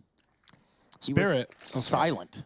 Yeah, Trace, I got to ask, as the guy who picked Windstrike, what are you hoping to see from these guys right now heading into this all-important buy round? Oh, actually, you might not even have time to answer, Trace. It's a B rush. They've answered it for you. You took your time. Never mind. They tricked me. It's all pretend. Oh, but there's a kill from Bondic through the smoke. So what do you want to see now, Trace? They sit in a 5-on-4. I like what I'm seeing. I think it's all part of the plan. Calculated. Of course, some risk involved here, and that's going to be in the form of a grenade, but Elian does what Elian has to do, and so does Mir with 3. Goodness gracious. He gets in the position that Bondic just sprayed a play down through smoke, and so they don't even assume that the man could be there. Elian, though, this is a round bred for him, born for him, and now a 1-on-1. He's got the info, he's got the spot, he knows Chopper's in the door, switching back on either side. Oh, he swapped again, and Elian didn't see it. He doesn't know Chopper's on the right side. I think he might be aware. He has to be aware of the idea. He knows he could, right? Yeah, and look at this. No bomb plant because the bomb is down outside of B tunnels, and now we've got ourselves a little bit of a standoff. Elian creeping in. Yeah, he knows. He's got to know something's up here. First, he's got to worry about the back of sight. He's going to check that first. But in doing so, he's now set himself up to clear the back of Plat. And this one's going to come down to the wire. Plenty of time to play with. Will he see the op barrel first? Goes for the no-scope, and it's just not on the cards for Elian. The shotgun op proves not to be fruitful. That was really well played for Chopper, right? His whole intention there was to deceive Elian. He was just crossing back and forth, which is such a risk, such a gamble, considering how fast Elian can just take him down with the orb. But Chopper, he gives him misinformation. He plays off the back of it. He wins Spirit, a crucial rifle round that has broken the money again for Windstrike up against 13. Yeah, for Mir, that was that's going to be his marquee round so far of the series in terms of stacking bodies. Look at this Hobbit fast out middle. That looks entertaining. Oof. Oh, yeah. Hobbit finding a man in window, but not able to get the kill. Now Catwalk looking to get taken here by Windstrike. They've partially invested into this round, so they're hoping for a bit of damage for a bomb plant at a bare minimum. Disbalance holding from the crossroads. He's got support from Chopper, and Chopper has opened this round up. They keep going in. They might just feed the beast, and this is not a man you want to go blow for blow with down in CT. The flash is good. And Elian will land the tag onto Disbalance. He's going to go back in for a bit more, but this is a bit of a risk with the orb. Chopper is helping to eliminate all the risks right now, and Elian left in this clutch, naded out of the round. 14 on the board for Team Spirit. This was 10-5 at the end of the first half in favor of Windstrike. And since moving on to the T side, they've managed 1 round. Team Spirit, they come over, they move into this CT side, and my word, the results are just coming up in favor of Spirit time and time again. We look over at the B stream, we see what's going on in this 3rd, 4th place decider, and well, VP taking on the likes of Hard Legion. That's over on Inferno, split right down the middle right now, but we're going to focus on the grand final at hand. And Elliot looking down into the bottom of mid, trying to secure an opener. Nothing presents itself just yet, so he's going to start to go aggressive. However, there is still Mir floating around this middle position. Yeah, Windstrike fans not going to be dancing around with this one. That big margin has just slipped away. Now every round will be back against the wall. So, as I say that, Elian positions his back against the wall on Catwalk with AWP. What is a triple A set up here for Spirit? Windstrike want to throw a smoke in response and then slowly work their way up Catwalk. They're going to commit with this bomb. It's Hobbit leading the pack. Here comes a flash. They're going to try to get out, and now the jig is up. There is no more surprise here. That element of surprise is gone. iDisbalance missing a shot from long. He's going to get flashed. He's got to back away again, but that leaves Chopper and Goose, and he lines up two. Yeah, nice wide off angle there, and iDisbalance is firing shots. It's drawing attention the entire time. Chopper eventually gets killed off of a wide peek off of the orb. That is stuck on Catwalk right now. Mir's looking for the headshot. He sees a little gap, and he's got the dink as well. Mir can just fall off. There's no bomb plant yet. It's been dropped on the site, and Spirit is still here looking for fights. They could even boost. That grenade might get a kill, and it's just going to miss. Elian's down to 10. The bomb getting planted. Sunday Young looking to stop it. There's no cover, and the orb is not good enough to defend in such a pandemonia. Spirit are going to get the defuse. They're going to find 15. Yeah, it's going to sting for Windstrike. But yeah, Spirit on 15, Harry, and this doesn't look great, all things considered. That is if you picked Windstrike, of course. Great couple of kills from Chopper there. He's been excellent in this entire region, in this entire group stage playoffs. He's just been consistently there for Spirit when we need him. Yeah, I'm very, very glad that Team Spirit have really found their footing again and started to look like the team that they have throughout this entire road to Rio. Because I was getting a bit worried. It felt like it had the potential to be a very uncompetitive final if a few key players for Spirit had started the day a little bit slow. And that certainly looked to be the case for a man like Mir, who has looked incredible in this team as of late. Well, he's now found his footing in a big way. You mentioned Chopper, you mentioned the likes of Sunday Young. Both of these two guys delivering right now. I think Magix as well is a really good talking point, because during the kind of like struggle that was this first half, he was one of the two players who I think was still looking good for Team Spirit, despite being this young fifth man in the squad. Elian's got the AWP back in hand. He's topping the charts right now in the server, tied up there alongside Chopper, and he's looking to try and take a man advantage. There was a chance for it, but instead, it's Chopper peeking off of Catwalk. He does get traded, and Bondit keeps this in the advantage of Windstrike with a kill through the smoke at B. Now, there was a timing in which that B site had no one on it for Team Spirit, but Windstrike, they're going to decide with this man advantage that instead of fast playing into a site, they're going to group up, they're going to try and play a numbers game. Magix is stuck in a spot where he needed that kill, and Lackey is able to pick it up. We got a Krieg out, by the way. Yeah, I was going to say, Lackey's got the Krieg because he has no armor, and he has no armor because he dropped the AWP, and so he asked for a gun that, you know, wouldn't be leading in first place with, like the AK. He could scope up and post up, and he's got 2 kills on this Kevlar-less Krieg, so great effect, but is it the round? Is it enough here as Spirit wait for the cross?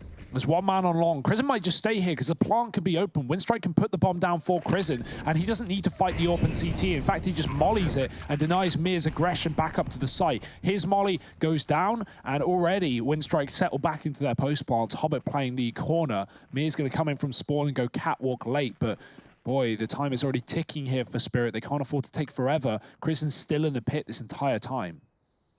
They want to tempt fate. Mir winning out his duel with Hobbit opens a whole new problem.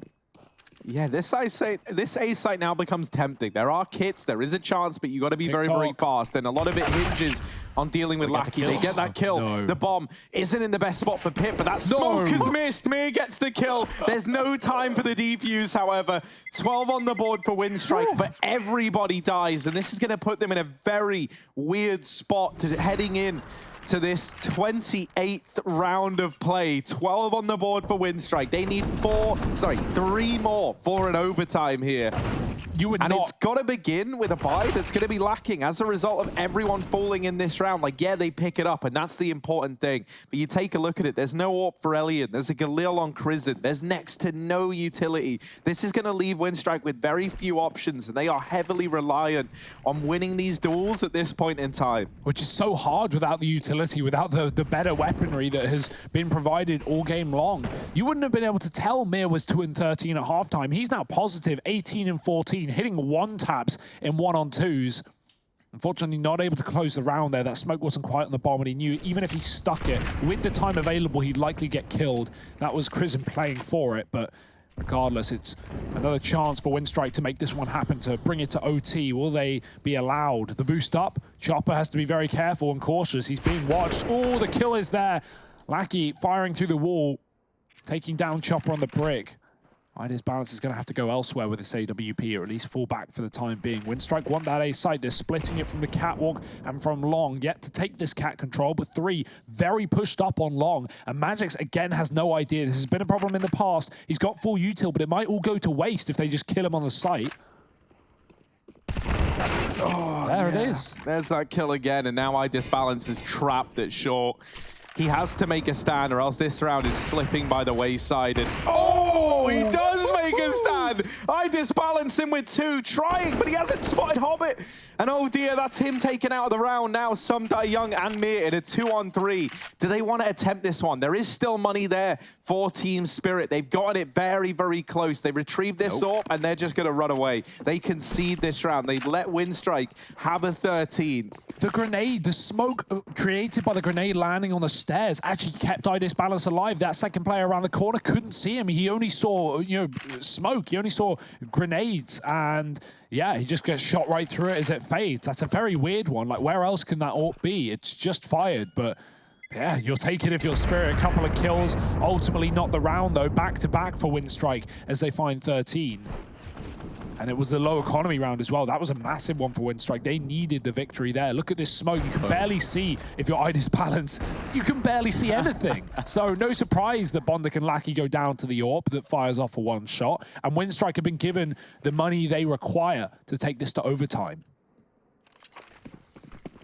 Wild stuff here. Yeah, you love to see it. You absolutely love to see it. We wanted a competitive grand final, and Winstrike, they are doing their damnedest to give us one of those. 2 more rounds required to get this one to overtime. Now, Sumdai Young and Mir, these guys have got a lot of cash looking to the future. They are going to be paramount if this round does not go the way of Team Spirit. A very slow start in this one. You can feel the pressure, right? Because if you weren't believing before on the Winstrike side, you're definitely believing now. 2 rounds, that's all it takes. You've already got the bulk of this this comeback under your wing. You don't want it to fall apart here and now. And so no one wants to be this first man to die. Someone's got to be, though. And Winstrike are looking to make that happen. They're looking to find the first. Up the catwalk, they clear. Molotovs in every position. This is a standard default for Winstrike. We've not seen many of these because Spirit haven't really let them get away with defaulting, being very aggressive on the CT side. But Winstrike finally given the room and set up with 4 on cat, 1 outside long for the late lurk. Crizant has very limited utility for that, though, so keep our eyes on him later. That's if the bomb gets planted. Spirit don't want it to get that far, though. IDIS Balance, he's been struggling to hit this cross shot. The flashes have been really good for Winstrike on this position. Will he be able to find a kill? Well, he struggled in this spot before, and now more than ever, we can't afford to have that happen. He has support in the site. That flash goes over, allows Chopper to take a piece. 2 for 1. IDIS Balance, bit of damage off. He gets 2 tags in that push from the 2 bullets he fires, and a kill as well. Bomb plant comes in. But the site has been conceded. Crizant even spotting a man down in the pit. And doesn't decide to stick around, doesn't decide to take this fight. Instead, knows that him showing a presence at long is going to be enough to slow Magix down. Elian in the sight, looking to get this trade as Lackey has been picked up. Mir out from the ramp, taps down Elliot, and Crizzen on this rotation in through CT. Mir is on the bomb, and Crizzen is just too far away. This one slips by the wayside, and Team Spirit, they lock in Dust 2. They go 1-0 up in this grand final series, and their map pick of Nuke on the horizon next.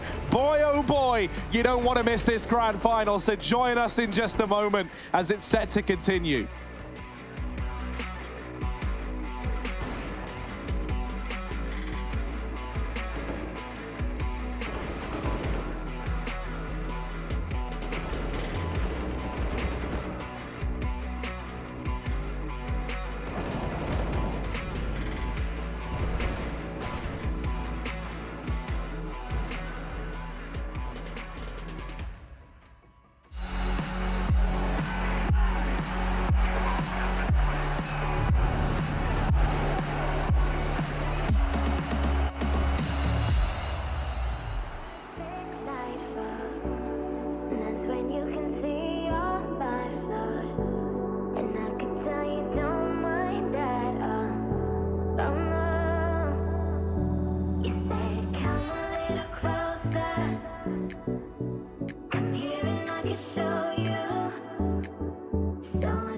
Back and forth we go, but at the end of the day, we do have a victor in Team Spirit. After a tumultuous first half, they're able to net it and clear it and make sure it's all getting done at the end of the day. So they pick up the first map of Dust 2, and we continue to move along in our CIS Grand Final here for the ESL 1 Road to Rio. And of course, what that does give us is Nuke. So for the time being, let's kind of put ahead to what Dust 2 means. What happened here, and how on earth did Winstrike just fumble at 10-5? I don't even know if it was Winstrike fumbling a 10-5 Yeah. so much as Team Spirit just like reappearing, right? Definitely. And one man in particular, Mir, goes from being 2-12 to finishing off 20-14 in this game. That is like a recovery of the ages in a grand final series where recoveries really do matter a hell of a lot. He goes from being the bottom performer in the server to one of the guys right near the top for Team Spirit. He won so many important clutches as well on this CT side, landed so many important shots that ultimately set Team Spirit up. And then I think as well, you got to look towards the guys who were always there, the guys who were always showing up for Team Spirit. Chopper, he was consistent in the first half. Sundai Young was consistent in the first half. Magic was even looking good as well. And then once the rest of the guys started to come alive around it, everything fell into place for Team Spirit. I think for Winstrike there, they were just lacking the firepower, it felt like, as we headed into a situation where it felt like a 5-on-5 in the server. Yeah, to jump on that point, Elian, I think, was a big point in the first half on the CT side. Very good at getting opening kills. He was 5-0 in the AWP opening kill battle on the CT side. And Winstrike go 10-5 up. They look great. They look in control. Elian, he's still fragging. He's still performing in the second half, but he's not getting those opening kills. And I wouldn't say this as much him having problems as it is Spirit creating problems. They had a very aggressive CT side, very suffocating. They didn't let Winstrike do what they wanted to do. They had a lot of flanks. They had all the reads. And yeah, Elian ends 2-5 in opening duels, losing 2, not really being in any in that second half. And IDIS Balance as well really came alive with the AWP. So, moving over to that second half, Spirit looked like an entirely different team. Yeah, that Super Series coming up after this is actually the EU Grand Final, as you saw there on the bottom of your screen. It's going to feature Astralis taking on G2. Meanwhile, our third, fourth place decider, Virtus Pro and Hard Legion, going at it toe-to-toe on the B stream. And right now, as you can see, it's 13-12. Of course, the scoreboard not really keeping up, but nonetheless, we're going to keep you up to date with all the scores, the latest memes, and all the hottest action right here at the ESL 1 Road to Rio, where the CIS Grand Final will continue when we return.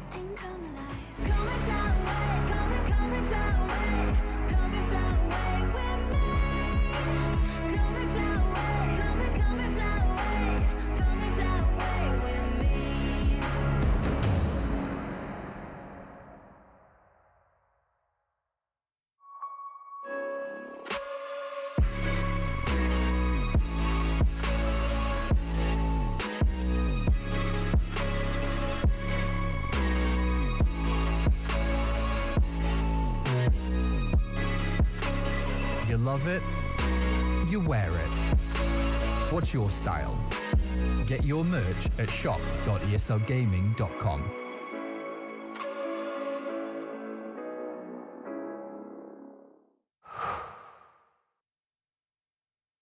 To be brilliant is to defy convention and challenge expectations. So Intel will bring the processing power for when it's time to go brilliant. Frame rates that keep up with your reflexes. Brilliant. Fast clock speeds for when you're on the clock. Brilliant. It's what we do at Intel, powering you to master your potential. Will you rise? Intel. Unleash your brilliance. Last year, we took 2 lucky winners on a trip to Berlin and gave them the experience of a lifetime. This year, we can take you for a trip to Rio. Take part in a series of GG.bet contests for a chance to win awesome prizes and a trip to Rio. See details on the website.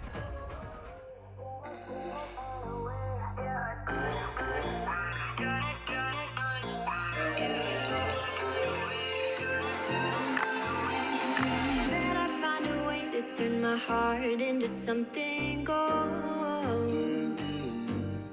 Knew I sold my soul to the devil long ago.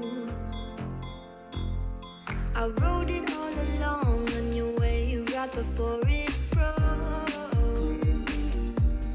Time was thrown down the well, so I let you go. What I do right now. What I do right now for you. For you.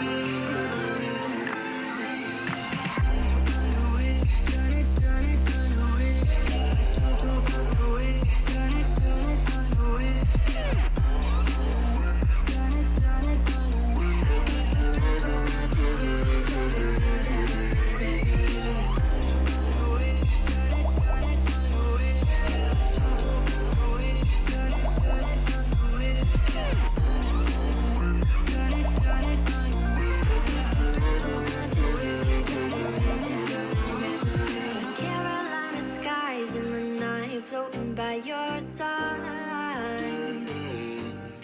I fell up when you fell down, but we stayed in flight. I'm laughing to myself, cause I know that I can't deny. I can't find what you can't hide right inside my mind. What I do, what I do, what I do right now. What I do, what I do, what I do right now. For you, for you.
Breathing in, breathing out. There's no more room for any doubt. Empty mind, steady hands.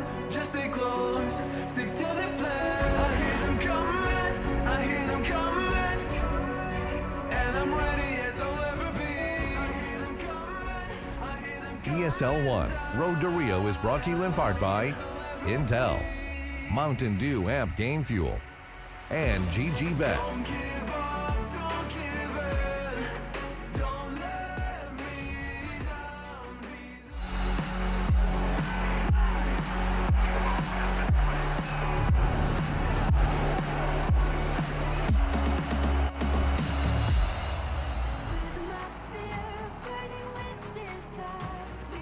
Well, we had a destination, and now it's settled. We're going to be going to Nuke, everybody. It's going to be a CT-sided start for Windstrike on Spirit's map pick. Welcome back after we've just seen the run back there on the first map of Dust II. Surely we are in store for an even better CIS final here now that all players are awake and in the server pressing the proper buttons and getting the job done. Speaking of getting a job done, Harry and Hugo, what do you think? Yeah, not going 2-13 at halftime. That's our aim. That's the aim of the game here, Trace. And even if you do, there's always a chance to recover and go 18-2 in the second half. That's more of Mir's aim. Yeah, I mean, think about it. He pulled it back at least. That is the aim of a man named Mir. Now, this Nuke map is a very, very interesting one to talk about. I've been looking forward to this since it came up in our veto at the start of the day. This has been Windstrike's go-to throughout all of the road to Rio, right? They've been picking into this time and time again. Now, the last time they faced Spirit, because these two teams have already played together in the group stage of play, they did play Nuke, and it was Windstrike's map pick, and Team Spirit did pick up the victory there 16-7. Here, finally, for the first time in what feels like forever for Windstrike, it's not them picking Nuke first. They picked Dust II, and now that we head to Nuke, Team Spirit's map pick, they're out for revenge. They're trying to I mean, not even revenge. They're out for, like, continued success, I guess, which doesn't have a nicer ring to it. And that's the thing, right? But like a big crucial kind of difference here is obviously that with this being Spirit's map pick, it's actually going to be a CT side start this time around for Windstrike. So I think it's going to be so key that they get off to a good start here on this map, because when we saw this matchup already, it was very, very dominant for Team Spirit. Well, let us know who you have. I want to know in the mailbag. That's going to be using a hashtag ESL1. Let us know who you have picking up this map. Perhaps if your tweet is good enough. Perhaps if the content is good enough, we can bring it on air, but that's not a guarantee. What I can guarantee you is we are at least going to be seeing Nuke. And of course, later, we will be seeing a little bit of Astralis G2 taking on one another in their grand final. The confines of that are a little bit different. It happens to work around a best of 5 that, of course, given a one-map advantage to Astralis for coming from the upper bracket, is sort of their prize already coming into this one for going, as well as they did. Yeah, and they're going to get a second prize of potentially 1,600 RMR points and 30 grand in the bank if they pick up that victory, which, Trace, I think most people are expecting, right? They've already beaten G2, they've already beaten FaZe, the playoffs, just an easy walk in the park for Astralis. I mean, group stage, that's the difficult one. Yeah, it is apparently, but for Astralis G2 fans, you're gonna have to stick around. We're not jumping into that game just yet. We've got some more matches here for the CIS. We're talking Nuke, and we're talking now. It's time to get into the second map of the series, and moreover, it's time to do it with Harry and Hugo, who are chomping at the bit to see if Spirit can bring this result. Can they bring this best of 3 to a close on the second map? That is the question everybody has in their mind, and that's what we're going to answer here today. I've chewed through the chains, I've chewed through the headphone cables, Trace. It's all coming alive, and for good reason here in this grand final. Spirit, a map up, and on their pick, a T-sided start. It's not what they want to be, but maybe they can provide some results for us. The first half won't lock them in a loss, as we figured out on Dust. 10-5 comeback with a victory there. It's a fast pistol kill for Bondic, and this one opening up the round in the A site. Chopper dead, won't even play into this. Now, players have crossed towards Secret. Young is just working lobby, trying to be a nuisance. And they're going to go get the bomb back under control. Let's catch up with these B players. What are they doing? Where are they going? Crawling through the vents, looking at this lower site and trying to clear everything out. Windstrike, I don't know if they know they're down here, because no noise has been made, no one's spotted anything, and no kills have been had. Yeah, this is kind of awkward. Real quiet all the way around. Probably the best time for me to tell you that Virtus Pro have taken the first map over Hard Legion, 16-14 Inferno. Now they're going to go to Overpass. That's the third, fourth place decider. Let's see what Spirit does here in the decision that they have on their hands. The pistol round, T side. A lot of things hanging in the balance, or disbalance if you think about it. Well, he's outside. He's hanging behind red, and he's about to get spotted. Hobbit with a quick tap. At least sees that bomb go lower. Now, here's the interesting one. Yeah, oh, this is a great idea. Spirit already have players B. Windstrike think, oh, let's rotate B. We see the bomb there, but Spirit are already here, and Windstrike weren't ready for it. They lose a player coming down vents, and now Windstrike think they're rotating into a safe site. No, there's all 4 players here. That's a great idea for Spirit. I don't know how they got 2 players down in the first place without getting spotted, but this is still working out. Okay. Yeah, that was bad. Yeah, just delivering 2 kills like it's casual. Not really sure how he's done it. And he will get shut down shortly thereafter. Mir and Young have kept this in the advantage of Team Spirit, and now it falls onto Krizen's shoulders. There is a kit here that he can look to retrieve, but it very much relies on him getting these kills, and they're never presented to him. Mir and Young cement that pistol round with 4 kills between the two of them. Considering that they lose a man early on the Team Spirit side, they lose Chopper toying around at the door. He gets picked off. They're in a 5-on-4 out of the gate. I love the call. I love the decision. They hit all their shots. That was lovely. Setup. The setup here from Spirit is beautiful. They have Mir in the vents. They know that rotation is going to come in as soon as they show some presence lower, and it does. Mir is able to just easily aim up the vents, and that's that. The shock to me is, where's the info for Windstrike? How did they not see that 2 players crossed outside? Because they just ran red as fast as they could, and no one saw it. You should have a dedicated outside player, but I guess Windstrike were bogged down on A after Bondic got that kill. If anything, it played in the hand of Spirit as they fake out on that lower site and catch the rotations of Windstrike while they think they're safe. Now Windstrike already know the precedent has already been set around in. They've got to be very careful with where and how they rotate to this B site. Hobbit's here. He's got the info. He's spotted Spirit down lower, but Windstrike on a force buy with no kit. If this bomb gets planted, it could be a problem.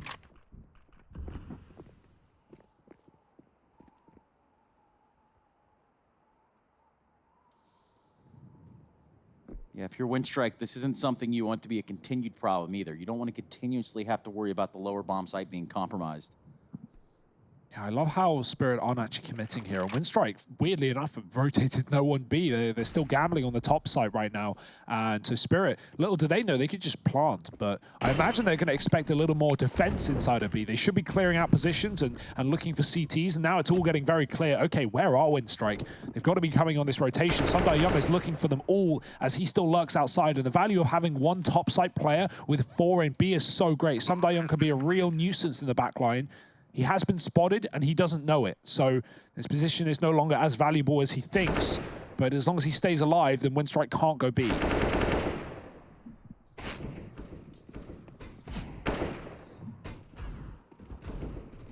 Oh, Young.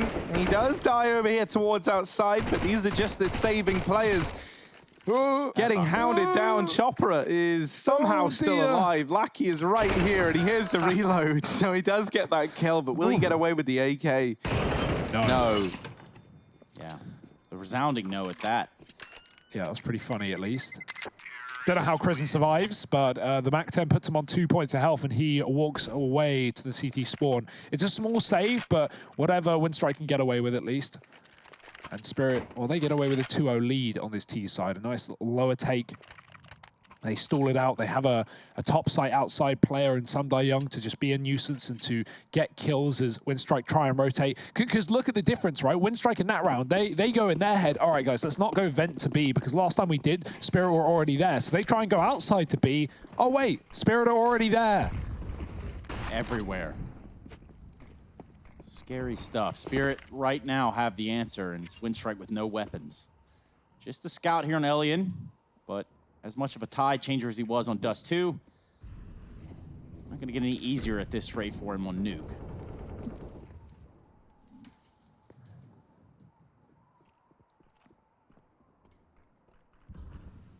Well, Lackey could find something here on the lobby aggression with this Deagle.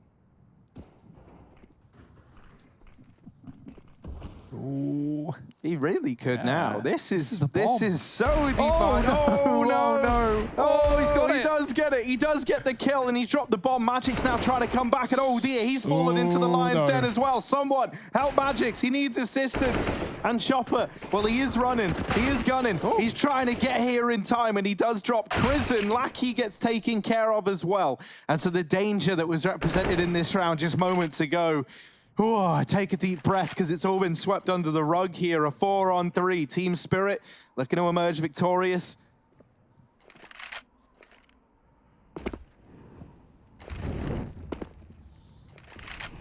And now they have their sights set over here towards outside. Oh, but there's a scout in play. This was saved by Krisen, and Elian, well, he's only going to get a tag, but that could have resounding consequences. That being said, this round should still be a lock-in. Magic's killed after one, but Hobbit can't find more than one with the USP, and Spirit will split top. I was a little worried, okay? When I came into this game, in the back of my head was remembering the Spirit 16-7 Winstrike last time on Nuke, but that was 12-3 on the CT side, and they traded 4-4 in the second half to close it. Now, obviously, those are only numbers, and we didn't see the context of that game, but that's not a lock-in for Spirit, and I was wondering how much depth their T-side would have in this series, knowing that Winstrike are good at Nuke. But Spirit have been really outplaying Winstrike, really in their heads with some of these rotations, and knowing when to go and when not to. They've just been in control, making Winstrike rotate into their own defensive positions. 3-0 lead. The buy is back, though, for Winstrike. This is what we've been waiting for. An AWP and a lobby push from Lackey. He hasn't cleared the corner, and that's exactly where Sumdai Young and Idis Balance are sitting. They're going to get checked. Oh, up the ladder, and he gets caught. Sumdai Young with one. The trade is in, but Idis Balance was waiting for that exact fight, keeping Spirit a man up. Even though this AWP is here, if Spirit leave the lobby, and they do, that's perfect. 4-on-3, they avoid the AWP, they go elsewhere. Spirit showing that they are a force to be reckoned with here on Nuke. They have the responses, and they play together. Which, of course, on any map is what you want, but Nuke being such a tight-knit, compact, vertical map as it is, a lot of decision-making on the fly. Looks like they still want to pressure downstairs, and they're not going to be alone. Elian already set up into position to watch these double doors. And it's just Spirit now clearing out the control room. Krisen might have some contact here, but he's going to slip in undetected into the site. That brings 3 players for Winstrike, the only 3 remaining, down into the lower site. Yeah, Winstrike have read this very well, though, right? They are here, fully pledged to defend this site, and that would also make this execution from Team Spirit that much more impressive. Bomb plant denied, but that's all Hobbit can manage. And Team Spirit, 4-0, they walk into a stacked B bomb site, and they lose 1 man in the process. This is an all-out Team Spirit right now. They are looking good, they're looking fresh, and they've just read everything so well. Like, even that lobby push, man, that's a first full rifle for Winstrike, and Spirit set up with this like bait and switch play to trade 2 for 1 in the lobby and then just run outside B. Hobbit is garage, and so he knows they're B. That's why Winstrike went for the full rotate. The read was based off of the footsteps, and so it was a good rotate, a good setup on B, but somehow impeccable shots hit by Spirit will put them 4-0 up, and once again, keep Winstrike on pistols here. We've actually got a player in secret this time. Hobbit looking to put a gap there to come up the stairs and assist outside, but that's not the problem right now. It's ramp to fall here for the side of Windstrike. Magic's finding a kill through a smoke, and Spirit looking to commit. They're taking hell control. They're getting behind enemy lines. They can split A from this play as well. There are 2 on the silo, though, so Spirit aren't really positioned to take a bomb site right now. So they're just going to leave Magic's here and try and set up. Try and look for more kills. The AWP fires off from the silo. It will fall back eventually. And Spirit grouping towards ramp can always drop B and just leave Magic's in this position if they want. Look at STY, just walks right in. Just glides in. It's easy for Spirit, who have control of ramp. Bondic, though, waiting with a CZ real close. He has one of those uncomfortable angles. And he's definitely going to have some company here in a second. Here's the grenades. Eventually, Bondic makes the call to swing and is immediately erased. Wow. Individuals are so crisp right now for Spirit, and I think that's such a big problem. Hobbit, nice shot, but yeah, look at the response. Just immediate double coming through the trade. Magic's on ramp. He was left to lurk. He kills the rotate. And I mean, blink and you miss it. This round is done.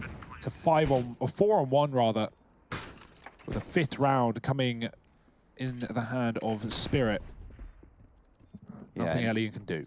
Elian, well, nothing he can do. You would think, you know, he was going to be one of these guys after the first map of play where he just shows off, basically. Now starts 0-4.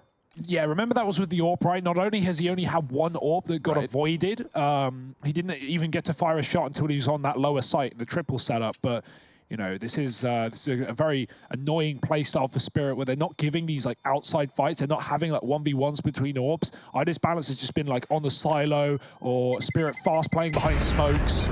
Elian's not been in a position to do anything, and that's one of the dangers of CT Nuke, right? Like you can have some of your stars just not be able to play into a round if Spirit play their round right. They avoid the keys.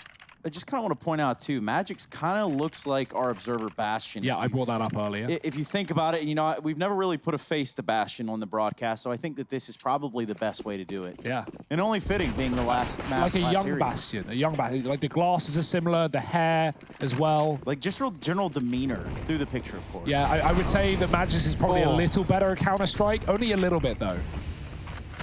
IDIS balance winning the opening fight there onto Elian, so his bad streak continues. He's having a very rough time here. No one's checked for Crizzy, but Magic's will, and he's going to deliver all the kills needed to take this A bomb site by storm. Molly up into heaven. That's going to slow down this rotation from Lackey for 2 reasons. 1, doesn't want to get burnt. 2, doesn't want to give away the sound cue that this is where he resides. He's been quiet on the approach, but Magix has not let up. He's still keeping an eye on heaven. He's still ever watchful of this position. Not quite able to deal with Lackey. He drops down into the site, and now Mir asked to step up and clutch this round. The Molly going to force him out into the open, but he does deal with Lackey. Now Hobbit's turn to step up to the plate, and Hobbit will. He deals with the 1v1. Defuse going to come on in, and Windstrike, they find their first round on the board in a 2-on-3 retake at the upper site. What is that Molotov? Was that even meant for the hot roof? It lands on top of it, and it like climbs the wall downwards as Mollies often do. That's just weird. Maybe it was meant for Squeaky, just landed on the short. Hey, it worked towards Squeaky. It forced Mir out, right? Like, he takes a kill, but he feels pressure to swing off of that Molotov, and Hobbit just takes him down. Great job by Hobbit, right? Only player with kills in the server for Windstrike right now. Yeah, 7-5. Quite the contrast. But regardless, like, look at the score. 5-1 up for Spirit. They've got to be feeling good.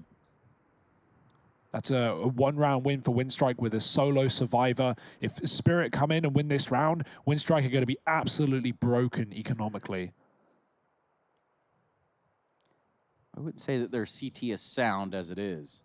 Hobbit, though, a couple of heroics. He is the one that puts that first round up the board for Windstrike in what is a grand final. Of course, we do have a bit of a pause here. The internet being as internet does, kind of has a mind of its own. We're returning here in just a few seconds. Also to remind you that Astralis G2 will be after this series, I think slated for 8 p.m. local time. So that's cool. Got that to look forward to if you're joining us. We'd love to have you.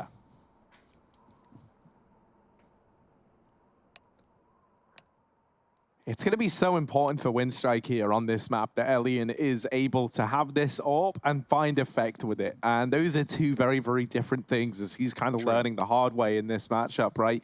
0-5 start from a guy who's just been straight fire for Winstrike all event long. This is great from Team Spirit in just cancelling him out and really limiting the impact he's been able to find in the early stages here on Nuke. And you know, like Winstrike, they get their first round on the board there, but the pressure's not off yet. They're still behind. They're still at the this kind of junction where their money can get called into question again. That there from Elian, his first kill in the game, and a man advantage taken here.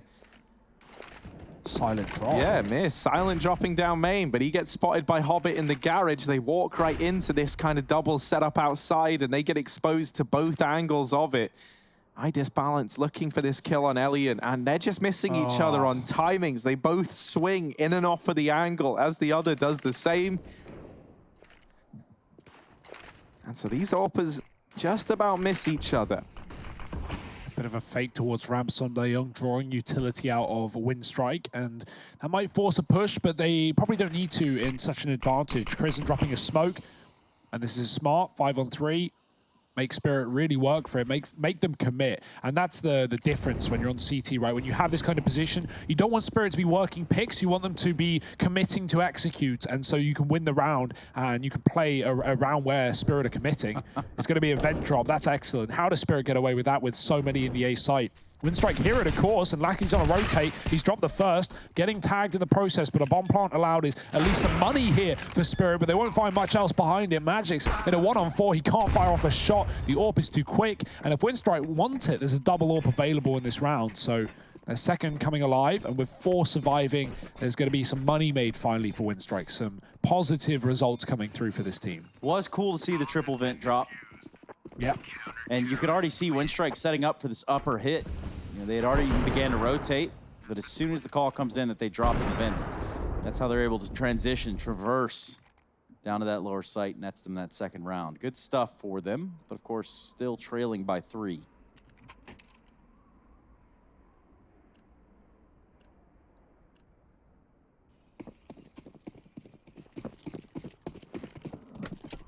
Solo AWP stands again for Winstrike, playing towards heaven.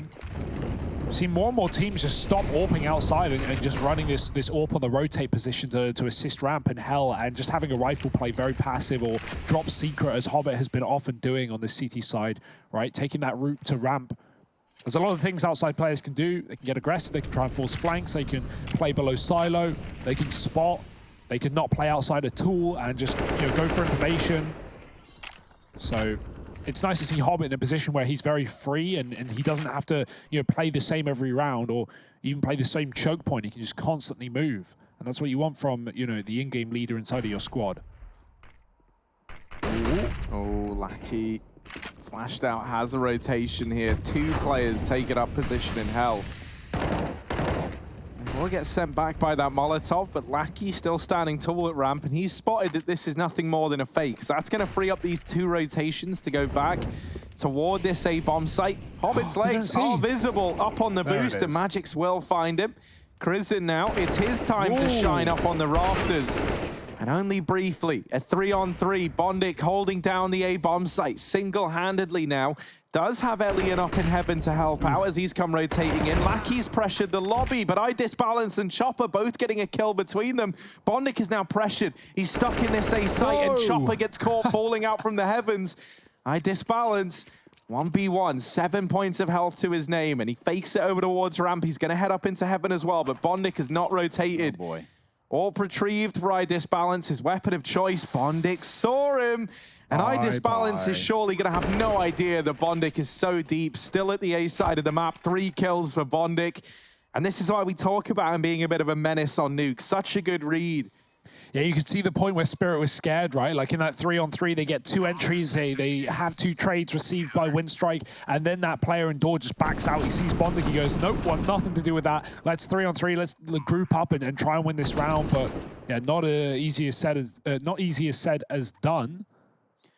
Well, that was a round Spirit definitely could have won. Yeah, for sure. As the way it goes. Yeah, it's weird that IDIS Balance doesn't even consider the fact that Bondic is there, right? Like, he thinks Bondic's gone B because he's faked B, but yeah, just not even looking, not even worrying about that A site. At least gets a plant, and therefore money for Spirit. They're going to use that to go fast in towards door, but denied by a Molotov, no one gets into the A site. Although that's probably a good thing, considering how many players have been on A here for Winstrike, and that is once again true in this round. Look at Bondic. Right place, right time. Oh dear, wrong result. Yeah, he put some spray through there to the lobby, but it's STY that's able to return fire and take Bondic out. Man advantage for Team Spirit. But what will they do with it? Obviously want to keep the numbers game in their favor for as long as possible, if not make it a much larger margin. They're going to hedge their bets outside. Yeah, look at Hobbit. This position could get a lot of info if he goes wide, if he's afforded a flashbang, or if Spirit try and cross towards main. Even a footstep getting made towards his stairwell will be lots of information for Hobbit, and he can use that to his advantage. Magix is going down B. There's only one outside. It is Sumdai Young again left on this back main lurk. He can drop secret rotations. And because Spirit are here, as long as they post someone to watch vents, Winstrike can't rotate vents, so their options are left to just ramp. That's the only place they can go without fights. So now they're going to start to move. Sumdai Young lets Hobbit get down. He doesn't get that kill. That's a bit of a missed opportunity now, as while the bomb gets planted, Winstrike actually have players in B. Is this going to be a round that they're looking for this kill onto Sumdai Young first, and he's still overstaying his welcome here. Yeah, that forces and at that save. point, yeah, that is the save. They dedicate all that time to flushing out Sumdai Young. That whole round was just hinging on whether or not they get that kill, and it never comes through. So a save call for Winstrike. 6 on the board for Team Spirit, and another flawless round at a very critical timing to find one of these for Team Spirit, right? Yeah. Their money had been broken down as a result of Winstrike taking these last few. And so Winstrike were almost in a great position, but that gets denied with this one getting picked on up. And right now we're seeing the issue for Winstrike, which is the fact that they're not playing for info outside, they're not playing the AWP outside, and I think that needs to change if they want to do well in this half, because Hobbit keeps playing safe, keeps playing passive, which is fine, but as a result, Team Spirit, whenever they are mid-rounding, whenever something hasn't worked, or they've got a kill, or they've lost a player, they just group and go secret, often without the smokes, because they know that Winstrike are giving them that room, and they're abusing that room. They're cutting off rotations, and even though Sumdai Young misses his shot, they still win the round. So we need to see this all be outside. We need to see it be more vocal in some of these rounds, or Spirit might just run away. Magix running through these mollies, and the A site already belongs to Team Spirit. This is not how you wanted this round to start. In this round as well, Winstrike, they tried to set a heavy presence outside. They played 3 players there, but that comes with the limitations of a solo A hold. What a read. And perfectly timed from Team Spirit. This already might just have to be a save, and it's a horrible call to have to make. You didn't even get to play this 10th round if you're Winstrike. But at this point, holding onto the weapons is all they can do. This is a masterclass from Spirit. Like, this T-side has been so great. Like, oh, what a call to hit. They're hunting from silo as well. Yeah. They're hounding these players down. Sumdai Young takes one out from heaven. Mir's even hungry. If they're able to take like one more man down, this has been a great hunt. I mean, already with 2 kills to their name. Oh dear, don't throw that gun away. Hobbit swinging out at the end, almost gives his life up, but does hold on. 7 on the board for Team Spirit with 3 weapons saved forward. A reinvestment can come through for Winstrike. If it was only 2, that couldn't have been the case. Also, we see the Regin smoke get thrown down there. The smoke that falls on the outside of the hut, it extinguishes the Molotov that goes into hut. And it doesn't deny you vision, critically, because usually that's the problem. You throw the smoke on that molly, well, then you've given Winstrike a smoke, and that's still not in your advantage. But if you drop it outside of the hut, it extinguishes the Molotov, doesn't concede vision. And that was found by Mr. Regin of Mouse Sports fame.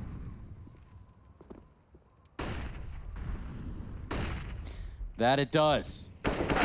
Mir can't find the shots needed to win his fight, and it's going to be Hobbit that removes him. That does leave a deficit for Spirit, 3v5. Chopper inches his way out, but it's Lackey that's going to have to give a response towards ramp room even. What? How? Right OP, and he still loses the fight. Chopper's just posted, and he says goodnight. Still losing another man, though. SDY dead to Bondic, and now this round should be coming to a close. They're going to try and hit B, but Elian wants to put a stop to it, and they don't know he's pushed up here. Oh, dear, the timing. That rotation from Elian to check outside, and I don't blame him with how many times Spirit have been in the yard, but this time they've just hit the perfect timing, and they've snuck down towards B, or at least they're about to.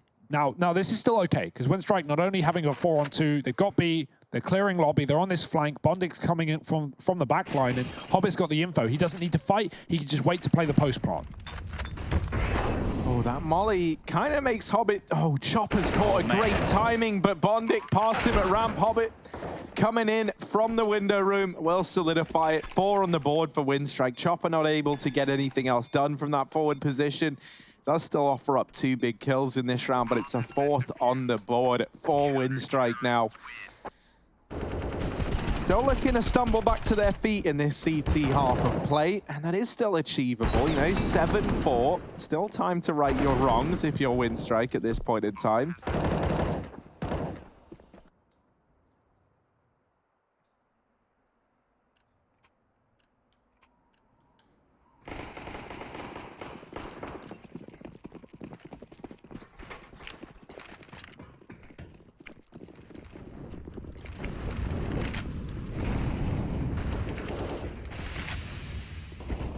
Team Spirit gonna set up over in lobby. Looking like it might be one of these fast A plays from the Team Spirit gang. They have players in hut. They have a man out through Squeaky. That was Sumdai Young.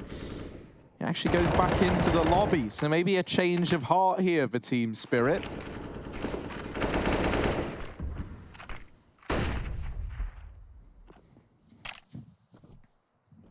Still have Magix very aggressively in the hut. The rest of the gang starting to move to clear out ramp. All the while Mir is outside. And it's actually Elian to find the first kill here at ramp. Those players that were pressuring him, well, they get some pressure of their own. And Magix faces a similar fate in this round on this aggressive hut position. Another kill for Crizzen inside of the A site. Now it falls to Mir and Sumdai Young in a 2-on-4. There's been a lot of these separate 1v1 fights with no trade potential for Team Spirit. And that's left them in a pretty bad way. Lackey even wrapping the lobby, and he might have this whole round in the palm of his hands. Timing's going to be everything, and Sumdai Young does go back to check it. But Lackey's already so deep, and Mir, I have a good idea as to where he might be. Does offer up the first kill. A missed AWP shot gives him a chance. Whoa. But Elian, the second time around, proves to be a charm. Winstrike 5 on the board now. Yeah, recovering, coming alive in some of these CT rounds at least. The issue is, of course, you know, we know how good Spirit CT half is on this map. And so, you know, 7 rounds at a bare minimum for the end of the half. That's going to put Spirit in a great position. They're still looking for more as well. Elian's back on the AWP. Hobbit's having a great game right now. And Bondic has joined him here. The more experienced players for the side of Winstrike trying to pull up the team in this grand final. They are already a map down for those who missed Dust II. It was the pick of Winstrike, but the win of Spirit. Gonna try and cross outside. It's Chopper with the smokes alone. The rest of Spirit inside of the lobby here, hoping that Winstrike bring in aggression after seeing these smokes. That could be a factor. They're just going to pop through this ramp smoke. Oh, Lucky's getting a reload off. That's a bad timing. He will finish the job, and he's going to start a new one, getting a kill onto Magix, but trade is imminent. And a quick play through the Molotov. Elian roasts in the fire, but he takes a kill with him and doesn't die as a result. This is a big kill. Chopper's on the outside luck. He's let Elian slip by, but he's playing the long game. He's playing the 2-on-4. He's got that kill. There's still one more man on the A site. Winstrike double down lower, but they're walking up ramp. Crizzen needs to stay alive. If he dies to anyone here, the A site is lost. Yeah, that's why he's looking to reposition. Sumdai Young holding for the ramp re-aggression, and he does get given it, but slow to react, and now the bomb belonging to Winstrike. Chopper left in this 1v3. He was last seen over towards outside. He's going to come wrapping back in through the lobby. I don't think these footsteps should have been heard by a man like Crizzen, who does hold close. Going to be that first point of contact for Chopper here. He's got so many angles to be worried about. Will he pick the right one? Because it really can feel like a bit of a guessing game at this point in time. A re-smoke down denies him any avenue back into the round. And so Chopper at this point, I think he is just saving. Not offered anything up. No avenue back into this clutch. And so 6 now on the board for Winstrike. They recover that round. They regain ramp control. They deal with the threat. And they're starting to put together a good CT half here. 6-7. No money for Team Spirit in this round, but an AK saved forward on Chopper. And this leaves Spirit in a bit of a weird place, you know, like, because they can't just partial buy. They can get some armor and pistols around this AK. And I'm imagining that's going to be the decision. But it's not going to have much merit behind it outside of this rifle on Chopper. No, I just balance the only one money, but he wants to save that for the AWP. So yeah, Spirit are just going to keep it clean, keep Winstrike keen. And let's see if Winstrike can equal up the scoreline now, 7-7. That's their intention. I think they messed this up a bit because they bought 2 smokes and a Molotov. Yeah. They threw one of the outside smokes that falls between red and secret, but they didn't throw the other one. That second smoke went towards the cross smoke red, outside, right?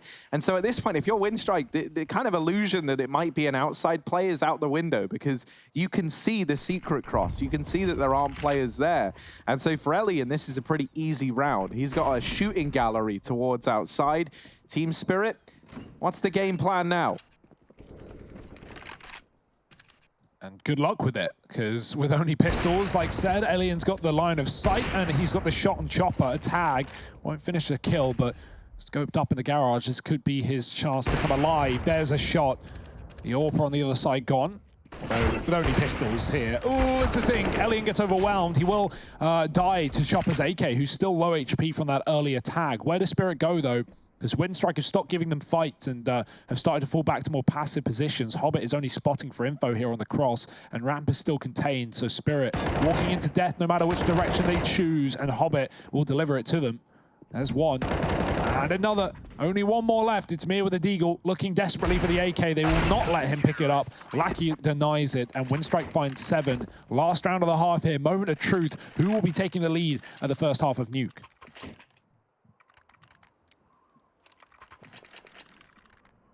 This has been a great recovery from the Winstrike guys, right? They were 5-0 down at one point in time. It was looking like Team Spirit were going to walk all over them here on Nuke, but Winstrike, they very much answered the call, and now we end on a rifle buy for either side. Chopper, the only man who's limited heading into this round. The rest of the gang have everything they could possibly need. We even have the AWP on Idis balance, and he's taken that with him towards outside. He's got players on the silo. Magix is aggressing that ramp in the meantime. Team Spirit just spreading out and taking this default early on. They've still got smokes left if they do want to fall back into one of these outside plays later in the round. Magix is just about able to dodge death there through the smoke. And now Team Spirit starting to walk up outside. Idis Balance, who is Flash, does dispatch of Hobbit down in secret. And so Team Spirit, 5-on-4. First time in a while they've started with one of these man advantages that wasn't immediately traded. And so now what are they going to do with it? They have a lot of presence here outside, and they're looking to go for the cross. But this time, Elian is watching it from hell. Yeah, and that is a massive kill because Hobbit, who has been the guy making these rounds happen for Winstrike in that B-bomb site, in that secret area, he's removed. So is Sumdai Young, though. There's a trade, or at least a refrag on the EA site. Sumdai Young hiding in the hut, but his legs were exposed, and Elian scoped up too little too late. Missed second shot, needs to hit one of these, and he will, finding the AWP that was actually in the hand of Magix after he got tagged earlier on. In the vent are Spirit, but not for long, as Elian finds another, and Bondic comes out with a surprising kill. He is now, leaving Idis Balance alone on B. Does pick up the bomb, but 20 seconds, he needs a plant, and there's a player in dark as well. He's watching for the flank, and he does find that frag. If he commits, though, he's still walking into this solo man who's ready for the kill. It's Lackey on the bomb site, and he's just going to spam the smoke, close out the round, and put Winstrike in the lead at the end of the half. What a recovery. But will they find the map? Will they find the grand final? We'll have to wait and see.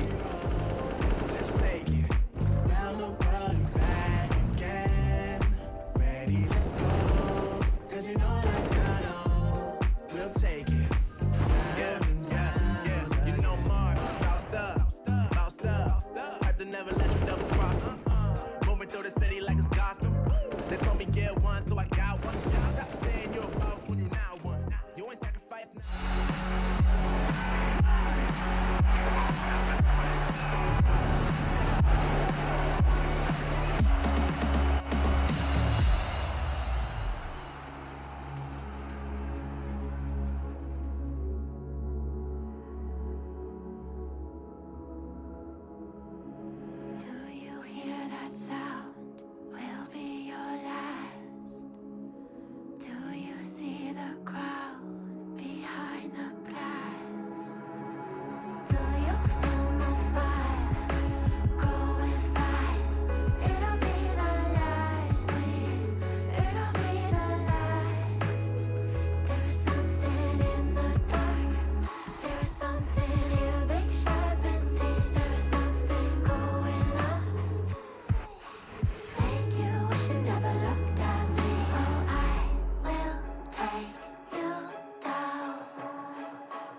place where you bow down your last chance. Now I hope you know, understand. Should've pushed my trigger, not unless you plan to face the end. There's something in the dark, there is something here, big sharpened teeth. There is something going on, make you wish you never looked at me. In the dark, there is something here, big sharpened teeth. There is something going on, make you wish you never looked at me. Oh, I will take you down. I will take you down. Did you have doubts? Did you have doubts?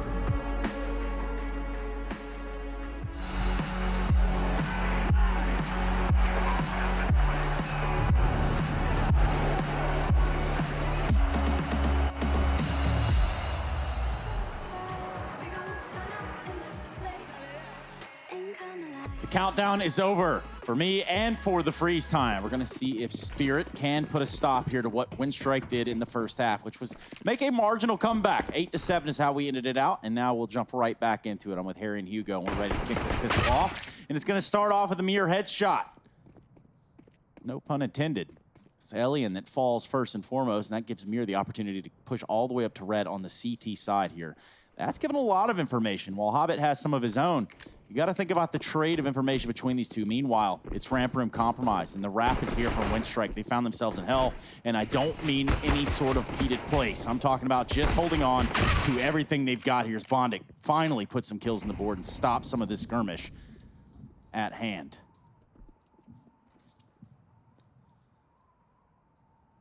Yeah, now with Hell taken, now with this foothold showing over this Spirit, you know you've got these CTs worrying, and they're spread pretty thinly between either site right now. Mir making a play that could really switch this round up. The fact that he gets spotted, I think, is maybe actually worse for Team Spirit there, because it's kind of given up the illusion that now, okay, yeah, they know that it's not wrapped. There's probably going to be an extra player here at A, and Bondic was ready and waiting for him as a result.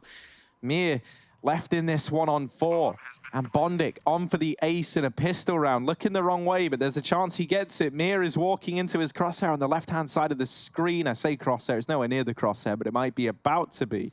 Close. They're back-to-back. Mir's gone past Bondic. Bondic's now behind Mir, and Mir does just turn around and one-taps. It makes it look easy. Still a 1v3 required. He'd need an ace of his own, and it's not going to happen. Lackey getting that kill, cementing a 9th on the board for Winstrike. A good T-side start here as they look to continue to build upon this lead in the second map of this grand final series. Bondic, 4 kills in the pistol. You do love to see that for Bondic fans around the world. Of course, we would love to see you at the EU Grand Final coming up after this. Astralis G2, of course. Shouldn't be any surprise there as to what's going on. Let's see what surprises Spirit have. They could put this series away right here. Hobbit's going to blow the door off, drop a flash into Mini, and work his way right on out the squeaky door. Magic's, though, is going to stop his friend from joining him. Crizin falls. And they're going to push Lobby on the back of that. Spirit getting aggressive right here. Questionable at first, but working out secondly, and you'll love to see the 5-7 come alive. Lackey trying to pick up the pieces and put it back together. This puzzle is all over the floor for Winstrike. Oh, Mir, he is in pieces as well, picked apart in the vent by Hobbit. That B plant's come through, and Spirit have to retake. They do have an AK, but no kit, so forcing this kill on the site as soon as possible is their intention, but missed shots. Magis is low, and Lackey is stalling out very well on this site. They've got to pinch him, but they're taking their time. Reload coming through for Young. He's got the read, he's got the info. He knows that this last pyro is in the window and faking the door as well. Now he's got to run, now he's got to get this kill, and Hobbit knows it. He's just escaping. This is excellent work for Hobbit. Re-peeking back in. Young was not ready, and that's Winstrike finding the conversion, finding double digits, and looking to take us to a third. Yeah, that's a very, very close round, all things considered. Spirit with that aggression, you've got to applaud them for just trying to get back in there and not let this half slip away from them. They want to remain in control somewhat. That's how you do it. Apply pressure.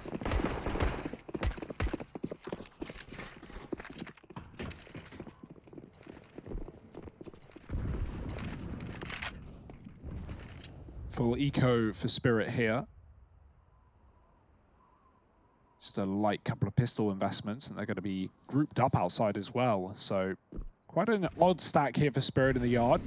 These pistols aren't going to be having too much fun, as it seems like Windstrike just want to crunch up. If they do so, they're going to realize this A site is completely open for the taking, and already utility flying in towards that site.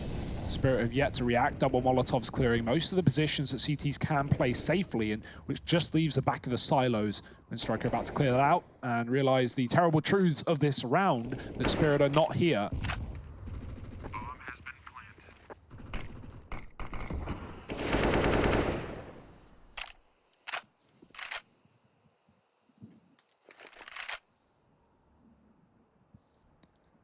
We might be about to get a unicorn round right here. Where no one dies. Where all 10 players survive. It's what it smells like. And moreover, it looks like, too. Unicorn round, you call it. Interesting. Yeah, you know, just because it's not something you see every day. But it's definitely still out there. It's like a Bigfoot round, then. Yeah, or a Bigfoot round. That works as well. Or it's actually happened.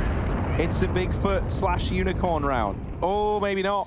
You really can't. It is. That was the wallbang from the Deke. Didn't find a kill. All 10 players survived. Woo. And you can't dismiss the fact that an alien was involved as well. He was. Alien was there. Windstrike, this is it. These are the rounds that can push them to train. They're 11-7 up. They are in the lead. They are looking good against Spirit. Spirit last time got a 12-3 CT half on Nuke when they played Windstrike. Well, right now they're down 0-3 in the second half. After a very good T side, they might get one-upped. So Windstrike, Spirit, this is their time to shine. This is where they need to win their first rifle round, or this game is going to slip out from underneath them. What can they do? AWP on eye disbalance. We've got rifles everywhere else. Hobbit still on a Mach 10, but it's essentially a bit of a bonus round here for Windstrike, and he's alone outside, putting pressure towards Red, making sure Spirit aren't pushed up. They are not. It's just Mir watching outside passively. The AWP is in hell, supporting the double ramp setup, but Windstrike looking again like they want the A site. They could drop into a late ramp take if things don't go their way, with Bondic lining up utility and a smoke in main. So let's see where this ends up. Magic's just faked the vent drop, trying to give the illusion that he's gone down towards B, and that might tempt Windstrike to go for this upper play. You can see them though, they spam out, they throw this util, and now they go towards ramp. But 2 players here, primed and ready for Team Spirit. Ramp taken. Eye Disbalance is going to hold on to hell while Chopper falls down into the B site, and I like this from Team Spirit. They're just doing everything in their power to not give up this equalizing kill. Looking to play the man advantage and trade their way to victory in this round. Oh, that's maybe misinformation. It seemed like they read it. They were expecting A, and now Magix does as well because a shot baiting them in. He's tucked in the corner. Bondic's going to go for the check. Magix, oh, he's dead. That's a big kill. It opens up this A-site attack for Windstrike, and they're splitting main with Hobbit on the Mach 10. Flash out wide. Mir going to peek with it, but he blinds himself, gets the kill regardless. Elian alone, and he's going to take the one-on-one, but no time for the plant, and a player coming up vent will draw his distraction for long enough. He actually could have, in theory, stuck it because neither player was close enough to stop it, but he's not going to go for the risk and therefore won't get the reward. It's 8 for Spirit. They do recover. They pick up a crucial rifle round that keeps them in this game.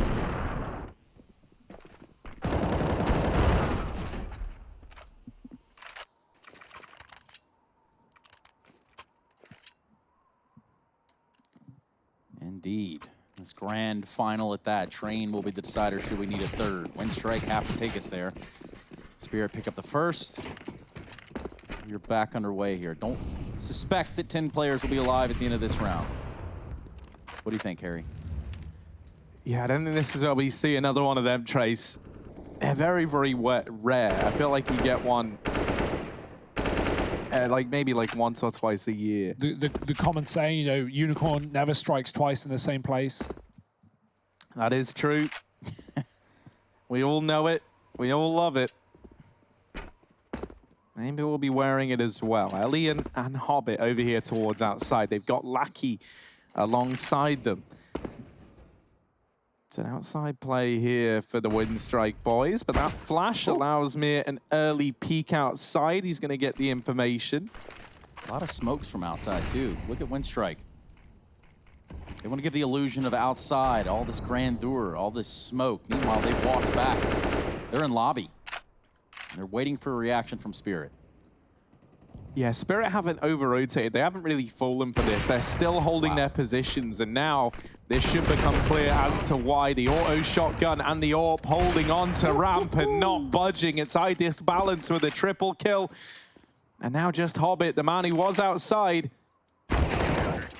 He'll get blindsided there on the push in through the hut. 9 now on the board for Team Spirit. And I'm already getting some memories of Dust II, where Winstrike, they held the lead, things were looking good, and there, once again, it was with a good CT side performance. But when they moved into this T half of play, it all seemed to fall apart, with Winstrike edging their way back into that map and eventually taking it. Well, Nuke could go the same way. The money's been broken for Winstrike. They've got nothing in this round outside of a couple of Deegs. And so a 10th could be looming here for Team Spirit. So close. Yeah, he is very close, maybe too close to these opponents, but he'll make his distance quick. 2 kills and he backs up towards main, lives to fight another day. It's Magic's on the flank. This should clear up this eco. And, well, this eco, it gets cleared up. 10 rounds for Spirit. Double digits now found on the CT side, and Winstrike's 3-0 streak at the start of the half off the back of the pistol, well, they've been silent ever since. This would be a good time to recover some rounds, and Elian's gone back on the AWP as well, so better late than never.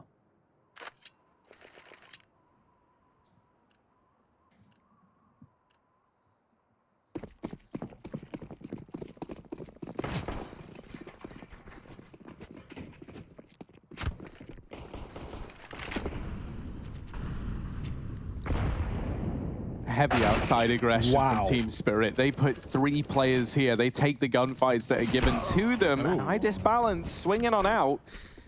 Definitely had a couple of chances there to keep that in the advantage of Team Spirit, but does get caught. It's Elian finding the equalizer. Now, Team Spirit, they went from having 3 guys pushed up outside to no one outside in the blink of an eye. And for Winstrike, this is going to cause them some problems. They're going to have to clear all these close angles as they move up outside. Now, they kind of have done that right here, right now, but it has wasted some time off the clock. And this has given Sumdai Young that much more time to come in with a secret play. There are players watching it, and Lackey was one of them.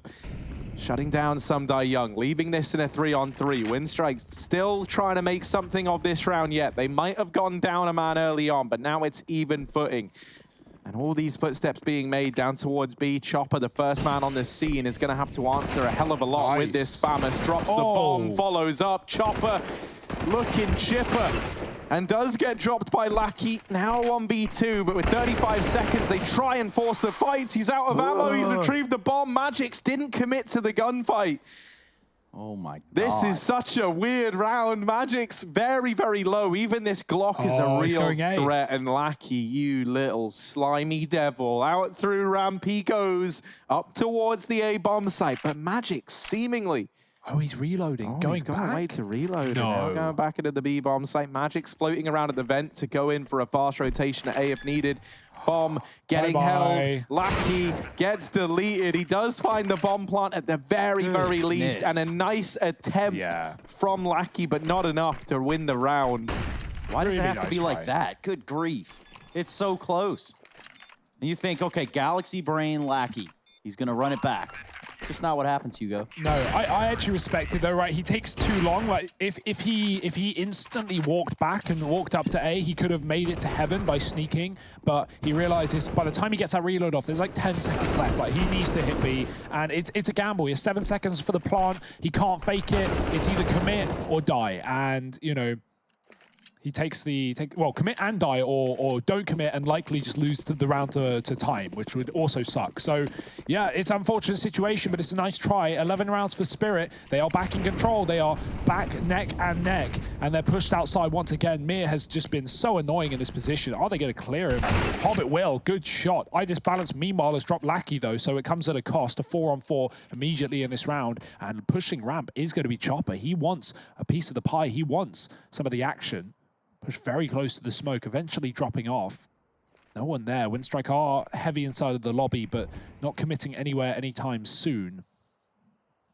You can see the utility is completely a mess, and that's the biggest problem for Winstrike. They can't throw this wall of smokes outside that's been reliable to them.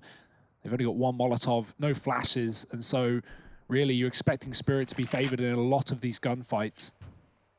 Hobbit coming in on a main ramp. It's going to be an A-side split with 2 outside by the looks of things, so really relying on that control there that is getting taken by Elian and Hobbit. Idis Balance looks to stop them, but if they come through main, he could have no say in this fight. Nice fake. Ooh. Oh, into the maws of Idis Balance. Elian is not keen to repeat that same mistake, so he's going to set up in main, but in doing so, they might walk in to this crossfire between Magix and Sumdai Young. Magic's going to draw the attention in, and that allows Sumdai Young to remove the first man. I love everything about this, because while they're trying to deal with Sumdai Young, they can just see his feet. He's jumping around, he's wasting time, he's being a nuisance, and that allows Magix to swing wide and pick up that kill, solidifies that 2v3 hold inside of the A bomb site.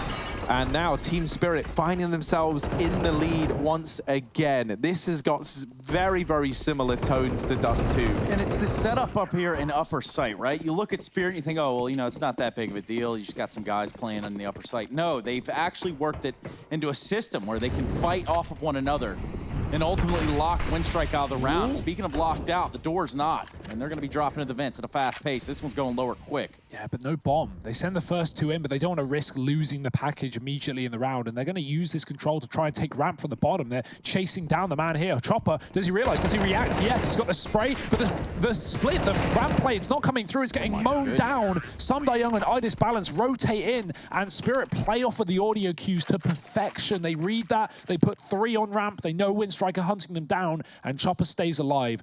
Excellent work from Sumdai Young, and Spirit, oh dear, they are just all over this game. They've had some great rounds. Winstrike have gone silent in the T side after winning the pistol. With what's this, 6 in a row now for Spirit. Only 3 left. They've given us some good looks, but I think it's Spirit right now that have that resolve. They seem like they have the pep in their step. If you just look at how they're approaching it, they're getting clean rounds. That was a clean round at ramp. Albeit Eco, of course. And now we'll get the big guns out. Ilian with AWP from the top of Silo. Oh. Trade of grenades. Boomerang. Yeah. Basically. Comes back your way. Not bangarang. No. That should never come back around ever. Keep it like that. Well, right, maybe Winstrike need to call 911 now, because things aren't going well. They've got the 1-1. They've got the 11. That's about it, though. They're missing a number. Or 2. Spirit in control. Outside taken, though. That's a big change. Idis Balance is watching Secret. That's why Spirit have no one in outside. No one fighting for this. Mir is checking it from hell. Magix hears the footsteps. Now Mir, tucked in the corner, needs to remain aware. He's playing a very safe position, though. He's just denying the heaven wrap from the inside. He lets them climb up the rafters, but are Spirit ready for this? They've already dropped a man down B and a man in door. Does Sumdai Young predict heaven? Does he assume? Because Lackey's coming in from above, and he should have the drop on him. Timing. Oh, he turns around. That's info. That's a bit of damage, and it's a kill coming through from Chopper, who does come in on the flank. Main traded. Now Crizzen in a clutch in a 1-on-3 to save the day here for Winstrike. Smokes the site. 2 up in heaven. He's trying to buy himself time, but this plant, if he commits to it, he should get swung. Spirit, they're both there. They find him, and they take 14. Backbreaking and heartbreaking for Winstrike. The idea there to split upper just never comes to life. It's unfortunate. But what are you going to say? What are you going to do about it? Winstrike have to look on now and hope to string together a series of rounds. Looks like they're going to full-on F1 and invest into this one. They're going for it. As the age-old proverb says, Harry, play for the win, not the tie. In the grand final, not sure that applies. Here we go. Oh, and it's Mir starting it off with a commanding lead outside. Takes some out advantage. Idis Balance. Now it's his turn to step up to the plate. Crizzen gets dropped coming out through the hut, and this round falls apart. Team Spirit 1 away from securing a victory here at the Road to Rio in the CIS division. 1 round is all that separates them from that first place title. And my goodness, undefeated in the group stage. They go through the playoffs, they make it look easy, and now they might be about to 2-0 win streak in this grand final. Yeah. The investment comes in for win strike, but this is not a winning investment any day of the week. A couple of Galils, 1 AK in play, and very, very limited in terms of the utility. Is it going to be enough? Is it going to be enough to put up the resistance needed to get this one to overtime?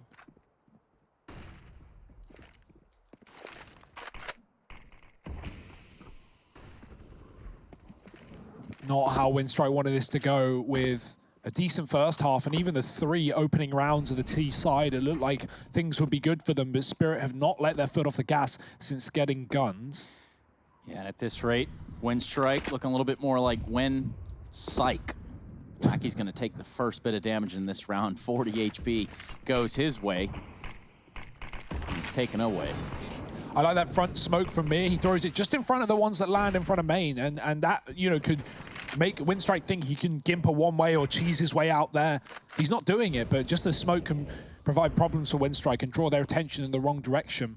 They're going to try and walk close to it, though. Mir, as it fades, is ready. Oh, his hasn't, though, and now they're going to get a chance to go in towards main, using his own smoke against him. Samdayung on the site. There's 2 here. They have a crossfire, but one's not ready, and Samdayung spraying. There's another man. He doesn't realize Elian's pushed up in front of the site, and a 2-on-2 with Elian looking the wrong way will drop to the AWP, leaving just Hobbit alone, alive, and not for long. It's Spirit finding the victory here in the CIS region. 16-11 on the second map. That's a 2-0. That's a grand final, and that's 1,600 RMR points that must taste delicious right now. Spirit in commanding lead, unbeaten inside of the group, and the playoffs remains the same. Join us after the break for the breakdown of that matchup. Yeah, everything all right, thank you. Okay.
We have come to a conclusion here with the Road to Rio and the CIS division. And of course, with that, it also brings about our Mountain Dew Amp Game Fuel post-match, including some power plays. Right now, right here, we have seen it all kind of come to a head. We've seen it come to a close, but of course, we want to make sure that you feel these impact plays from across the board. Of course, to walk this one in with me are Harry and Hugo. Guys, right off the top, we have a winner, we have a grand finalist, and moreover, we have a runner-up. Let's talk a little bit about the match. Yeah, I mean, Spirit, they've been flawless throughout the groups, and they finally just show up in the playoffs, not dropping anything, not dropping a map in the grand finals. This is the Spirit we've been seeing all tournament long, and they're looking like the best in the region right now, right? Obviously, we didn't get that head-to-head between Spirit and Na'Vi, with Na'Vi dropping in the group, but no one seems to be up to the task of taking down Spirit. And it's a weird timeline right here. We got a ton of plays to highlight. We're going to kick this one off with an Elian play that I think this young man, he's got somebody proud of in this series. This is a 4K on the A site. He holds it down, and he keeps it about as real as you can possibly keep it.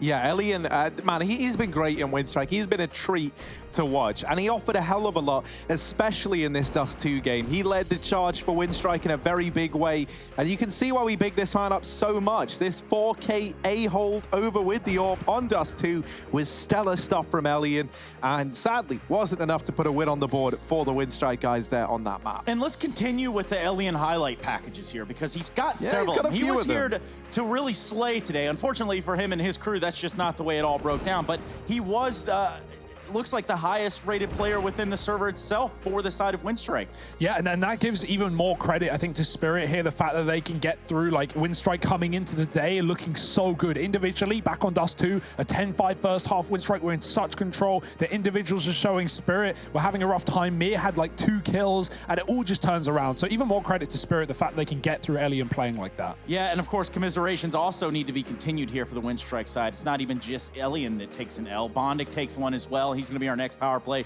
Let's load up the footage here where he just absolutely mows him down and bottlenecks them in this B choke point. Yeah, a smoke he puts down at the 22nd mark. It forces a rush through it. There's nothing else they can do. They had no flash, no utility, and they just run into the Moors of Bondic. So, you know, Harry, I want you to do the honors. We're looking at an ace here for our last highlight clip. Do you mind taking this one? Yeah, man, I think I could do it. I think I could take a little look at this ace clip. Of course, it's Mir holding down the B-bomb site. This guy went on such an individual recovery in this series. Starting on Dust 2, he begins that second half. He's, what, 2-12 at the end of it? And then he finishes off the game 20-14. So, yeah, like, to talk about recoveries, I think that's definitely one of them. And, yeah, like a real staple of this team spirit squad. It was nice to see him showing up and looking good in this grand final. Yeah, and that, of course, is something that you can also look good doing by getting over there on Twitter and voting in our Mountain Dew Amp Game Fuel Power Play. Now, we're going to have that result shown to you. Before we head out of here, we're going to see exactly what the power play is of the day of this grand final, and that's all going to be coming your way. But first, I've got to ask you to vote. So at ESL CS on Twitter, and head over there, get those votes in for our nominations. Guys, it's been a day for Counter-Strike, and moreover, I think in this notion, some people wait. Some people wait forever. Some die young. But of course, it is Some Die Young in the studio with us. SDY, right here, right now. Congratulations, sir. Thank you, guys. Hello, everyone. Hello. So right off the top, a little stressed or no? Yeah, big deep breath right there. How'd this feel for you, buddy? Yeah, it feels so good, man. I'm proud of my team. Hello. Yeah, I'd love to talk about your team, Sunday Young, right? Mir being a big talking point on this desk as well. Back on Dust 2, he had an awful first half, but he really recovered in the second one, really making you guys get over the line on Dust 2. How does that happen? Did you guys, hype him up? Were you trying to keep spirits high inside of the camp? What went on in the server there for Mir? Everyone knows that we work in like one mechanism. If someone knows their games, we playing like we need to do, and in one point he gonna get his kills. So that's how it works. So we don't think about anything bad. We just keep our positive vibes and helping each other. Some Die Young, talk to me about the vetoes for this best of 3, because I found them very, very interesting. Right, you guys had already played once before, and for Winstrike there, they so often have been picking into Nuke as like a confident pick in these series, right? But heading into this, they picked Dust 2. Obviously, you guys were able to take him down on Nuke last time around. When you saw that happen, with Dust 2 being a good map for you guys, and then going for the confidence pick of Nuke, like, talk to me about your thought process behind that, because it really did look like a baller move to go for the Nuke pick, to take the fight on like Winstrike's one of their home maps here at the Road to Rio. Okay, I think I need to be honest here. We was not expecting Dust II at all. We was waiting for Mirage, maybe even if they pick Nuke, but they pick Dust, and we're pretty fine with that. They have some counter for us, and they prepare it well, I think. But our city side is something special, I hope, and that's work for us. Now, talk to me a little bit about your teammate in Mir. We were talking a little bit about the story that is this matchup where he comes back into the game. He gets a slow start. How do you pick a teammate up off the floor and get them back into the game? Like I say, we just playing the same game. We always saying everything good. We're super fine. We're gonna win them. Let's do what we're doing now. So is there anything that you would like to say? I mean, you are the champion. So I'd imagine that, you know, we all expect a speech from you. So in this moment, please prepare or say what you prepared. We are so proud to win this tournament, guys. And thanks everybody who cheered for us. We love you, boys and girls. Yeah, easy as that. Я люблю тебя тоже. Yeah? Yeah, я люблю тебя тоже. Easy, right? Got it. I've been waiting to use that one the whole time. Thank you so much for your time, Sumdai Young. Again, congratulations to you guys. We will be seeing and hearing more from this side, surely at the rate at which they're playing the game.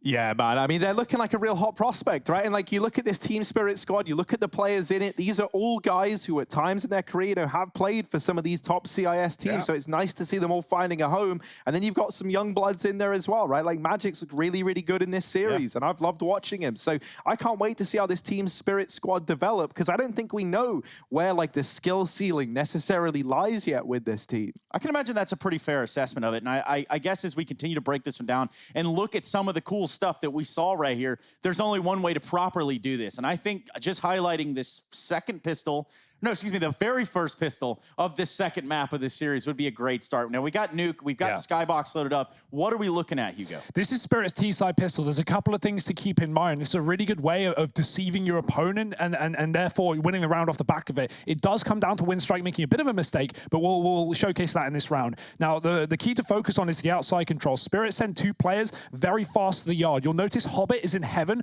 over in the top right of your screen, but he misses the timing. These secret players get down right before Hobbit spots. So all the players are in the A site right now, and we've got secret players coming down and setting up in the vents. Mir sits in the vents the entire round. I'm just speeding it up here, and waits for a rotation. Meantime, while all of this is going on, remember, Winstrike don't know there's anyone B. Hobbit comes back to check outside from heaven, and that's when we have the second wave from Spirit. They send 2 more players down yard. These players get spotted by Hobbit, and so what happens as a result of this? Winstrike think, they're going B, we need to rotate fast, and so that's what they do. They set up to rotate down the vents, but remember, who's in the vent? It's Mir waiting the entire round. He gets a kill on a player coming down. I just skipped that, actually. Yeah, he gets a kill here on a player coming down, and those players are rotating down because they think B is safe. They think their rotation points covered. That is not the case. This is all Spirit did all game long on the T side, constantly deceive, constantly give misinformation to Winstrike and just convert the round off the back of it. Winstrike rotated to B, they lose 2 players on the rotation. We have Spirit with 4 players in secret, they plant B and they win the round. Which is a crazy sort of turn of events, and that's also a testament to adapting on the fly. Sort of like I've asked you to do, is adapt, head over there to @ESLCS Twitter and get your votes in. Oh, wait, we've already done that, and now we need to run the numbers. So let's see what our Mountain Dew Amp Game Fuel Power Play is. And of course, to do that, we should probably begin to talk about what they are, Harry Russell. Yeah, I mean, we've had a lot of big moments. Elian's appearing on this list a couple of times. He had a lot of big plays. We had Mir with that ace. I think that's one that could be in the runnings, but we'll run them all back. We'll take a little look at this. Elian with this 4K AWP A hold back on Dust II. Quite the mouthful. Might have felt like a little while ago now, but it's still fresh in our minds because Elian was just laying down the pain here with this AWP in the A site. Dust II, bit of an AWPer's playground, and boy, Elian was playing a day. Of course he was, and this is not even the only instance of him getting it done. In fact, our second power play is going to showcase what he does as well. This is a fast reaction with it off in a situation that was unwinnable. I'm just going to say he was not in a position right there to hit the shots he did, but of course he does. And that leaves us with our fourth power play. Yeah, I feel like, there's a good chance that it's either going to come down to that nice little Elian sequence or I think this Mir ace is great, right? Like just pivoting back and forth in the window. The fact that he nails the guy first time in mid. If that was like a bit more ugly, I don't think Mir would take this one. But he really did live up to the hype there with that little hold. Well, let's just see if the world agrees with you, Harry. And by that, my calculations, by my numbers, it's Mir's B ace that's going to be what we look at here. So perhaps we just take a look at Mir's B ace and see what it looks like. That is your winning moment, of course, here for the Mountain Dew Amp Game Fuel Power Play. Believe in yourself, Trace. There was a 3% difference between him and Alien, but he does get over the line, and that's what's important. 40 is indeed bigger than 37, and that's really that's the numbers talking for themselves. Mir, he shows some numbers. Look at his score at the bottom of the screen here. 2 and 13. This was the round. This was the game, really, for Spirit. It reinvigorated Mir. He didn't slow down after getting this ace, and he ends the scoreline 20 and 14. One more death after this round, which is just despicable. I absolutely love the turnaround with the one tap with the pistol. It's just kind of like, oh man, I got to deal with one more of these guys. Good grief. Anyway, dealing with that Mountain Dew Amp Game Fuel Power Play is something that we have done, and we wrap that one up right here, right now. We have the winner clear cut. The numbers all speak for themselves, but we're not done with numbers just yet. In fact, the Road to Rio, albeit 3 in a row total, 3 total Road to Rios. We're finished with the first one, and we can take a look at how these RTR points have shaken down.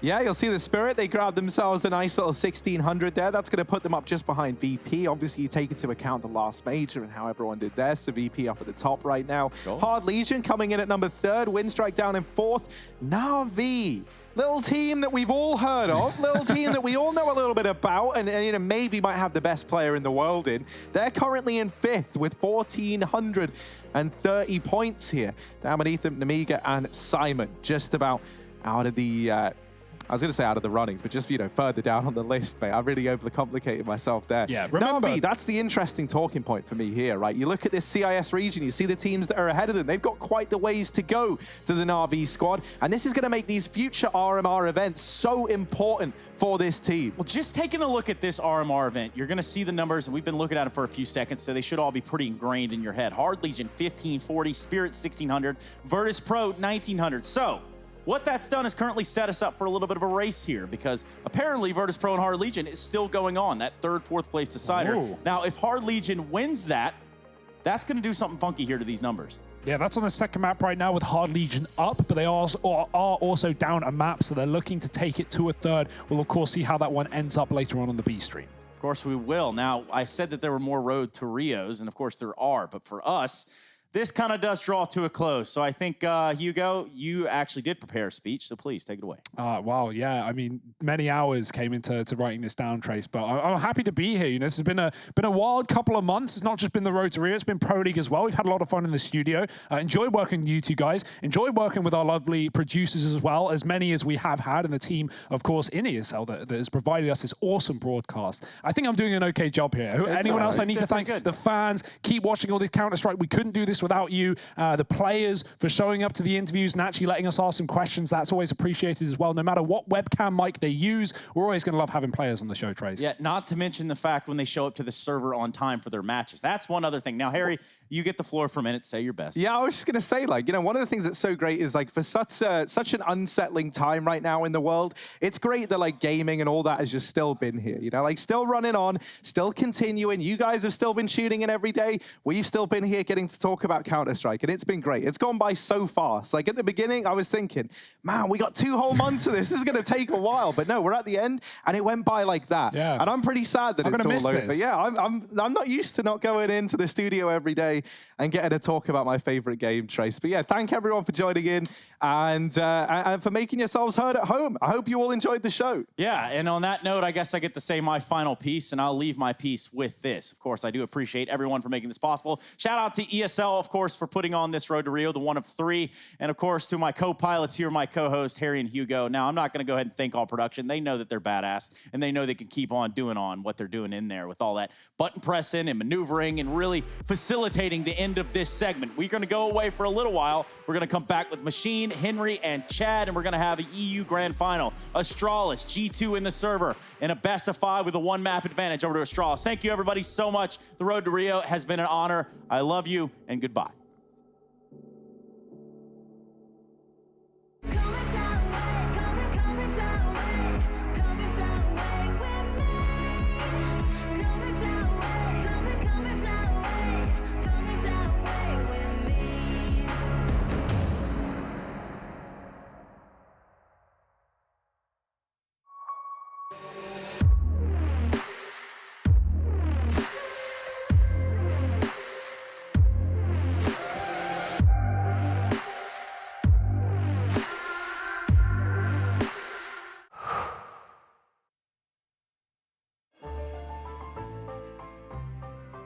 Son intelligence de jeu, même quand il avait 6-7 ans, c'était assez incroyable.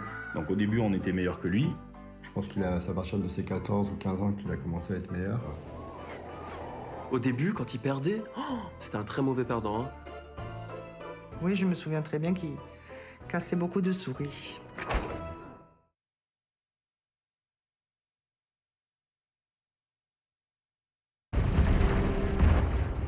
Everybody loves an underdog. Who needs to be liked?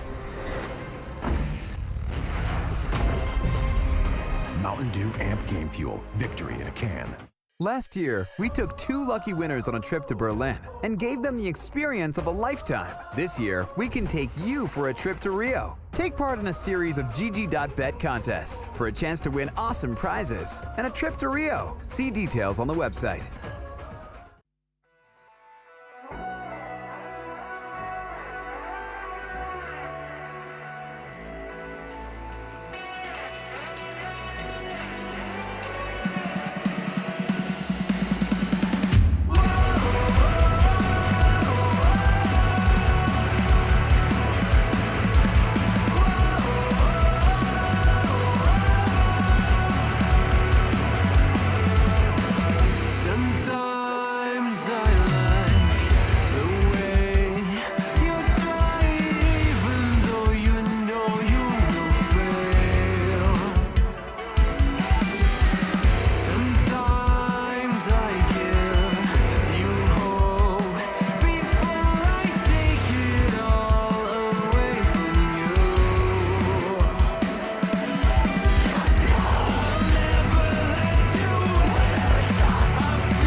Stay in line, be alright, better play it safe.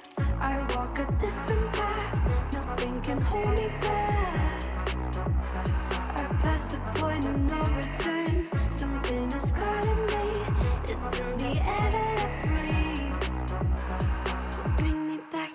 life again. Let's get it. Dancing with my fear, burning with desire. We gon' take it to the edge and come alive. Go to hell and back just to feel the fire. We gon' turn up in this place and come alive.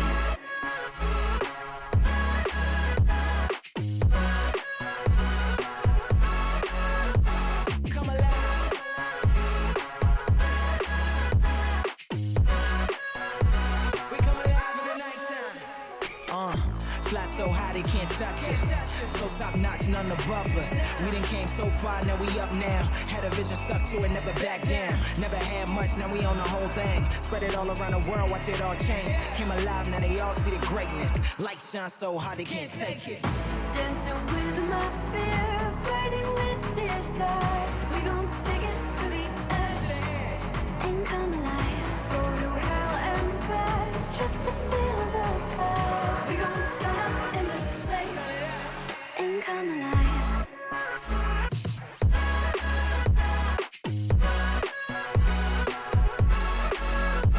Come alive.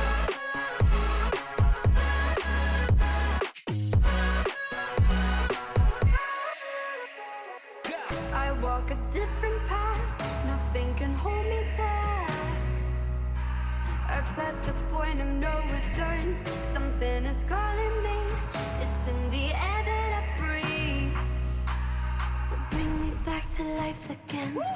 Dancing with my fear, burning with desire. We gon' take it to the edge and come alive. Go to hell and back just to feel the fire. We gon' turn up in this place and come alive.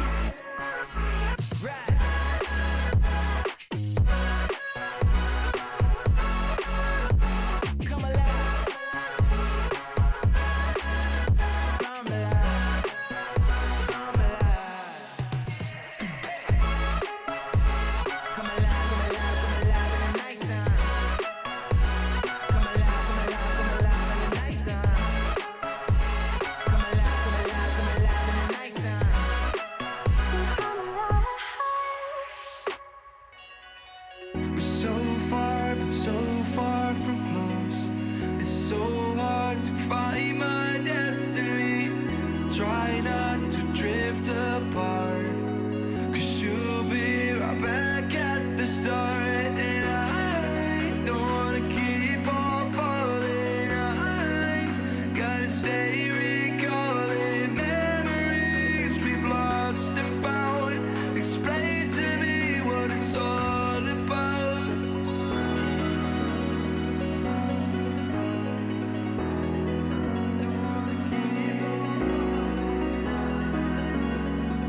stuck. Type to never let you double cross them.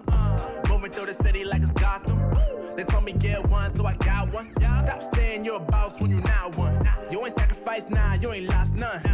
All over the gram like you got a bag. You ain't big dog, we ain't hearing none of that. I'm in the gym looking like a running back. And you know the flow, got him coming back. Who I was in the past, I'm unattached. Only focus in this moment is bringing the summer back. Oh, respect my grind, elevate souls and I spread good vibes. Young divine, you know I gotta shine. Raise your hands for a good time. Aight. Live until the morning, sleep until the noon. You said that you want it, so I got it for you. Let's all get together and show them how we move. We move, we move. Bringing summer to you. Oh, ready, let's go. Cause you know how we roll.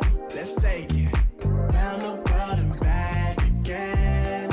Ready, let's go. Cause you know like I know. We'll take it round and round. Yo, hold up, let me switch my flow up. Back in high school, they were telling me I'll blow up. Doing talent shows and man, everyone would show up. Got in an accident and still made it for them to go nuts. You know what? I'm so what? I'm so That means I can't describe the way I vibe, the way I slide in with the rhymes that make the dimes all close their eyes and fantasize. Young divine calling their phone number. Yeah. No, you know I love you. What's up, babe? And you know me, I can't sleep without blazing beats on stages for their ones gracefully. And I got a smile that they hate to see. Young black successful, though life gets stressful. Though life gets stressful, go and vibe out with whoever you next to. Live until the morning, sleep until the noon. You said that you want it, so I got it for you. Let's all get together and show them how we move. We move, we move. Bringing summer to you. Oh, ready, let's go. Cause you know how we roll. Let's take it round the world and back again. Ready, let's go. Cause you know like I know. We'll take it round and round again.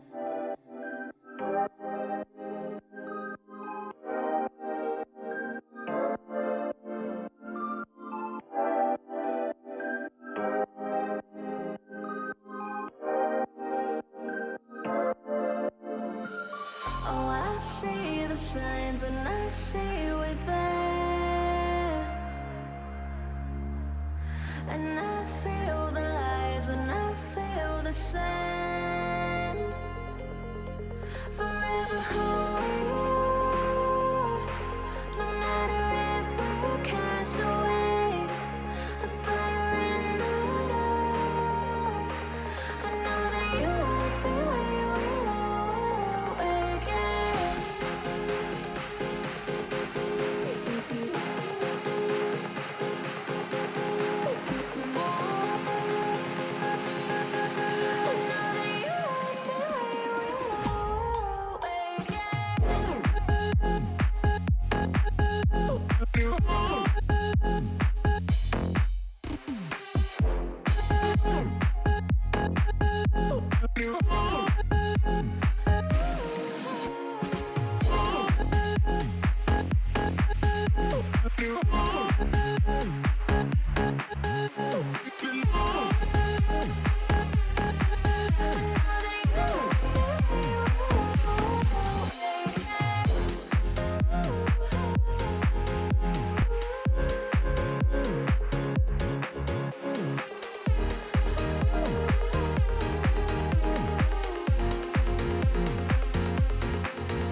Right from the start, I see the end.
on my own. I can just feel it, no way to stop it. The sounds of the music, so through my bones.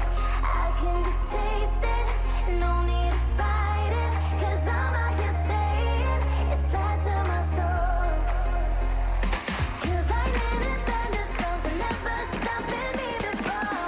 This night is never over, not until I leave the floor. So much affection, baby, I can never get enough. So don't you try and stop me, dance until the sun comes up.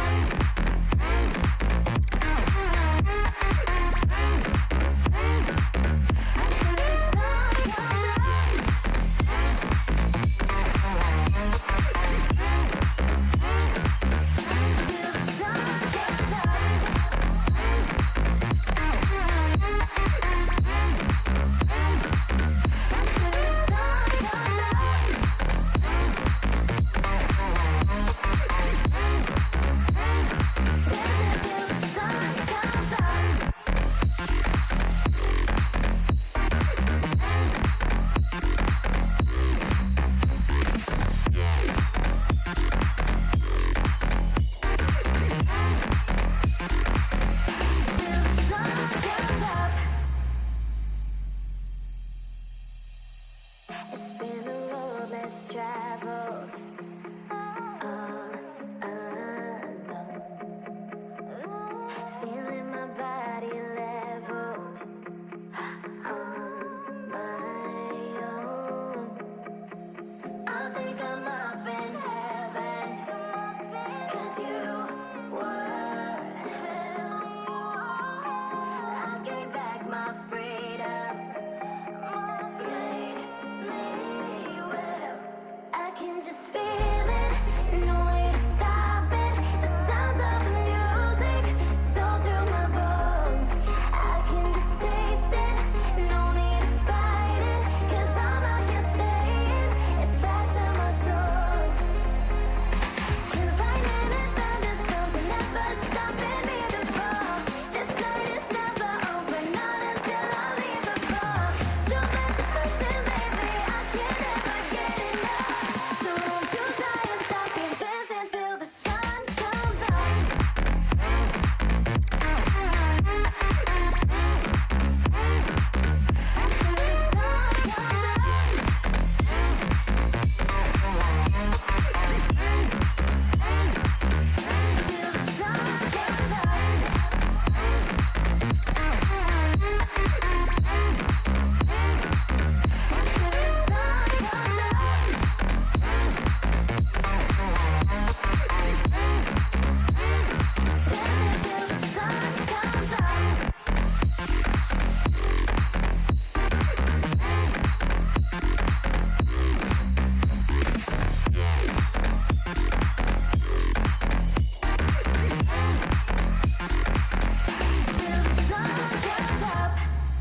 No pulse and all alone. Time's not kind and it won't let go. No thoughts left in my head. My mind's not mine and it won't forget. But you bring me back from my darkness black. 'Cause the soul in me and the heart I have for you. It beats for you, it beats again. Oh, you bring me to life. Oh, you bring me to life. Oh, you bring me to life. Oh, you bring me to life.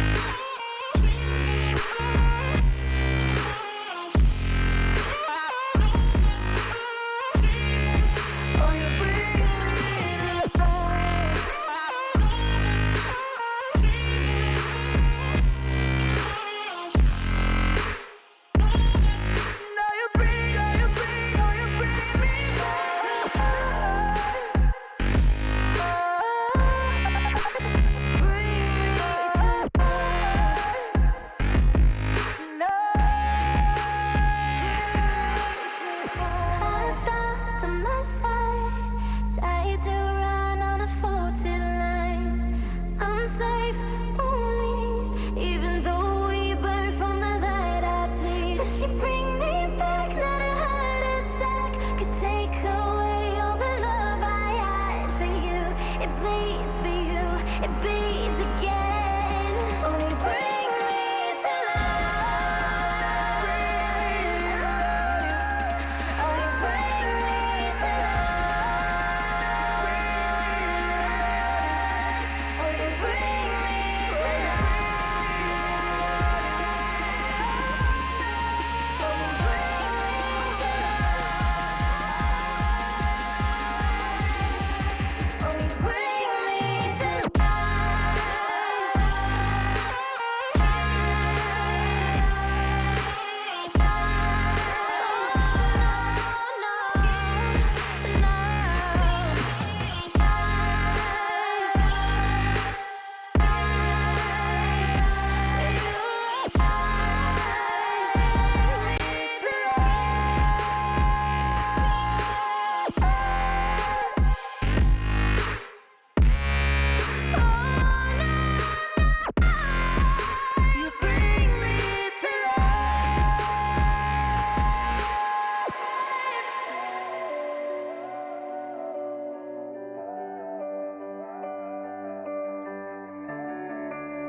Chasing love in an empty bar.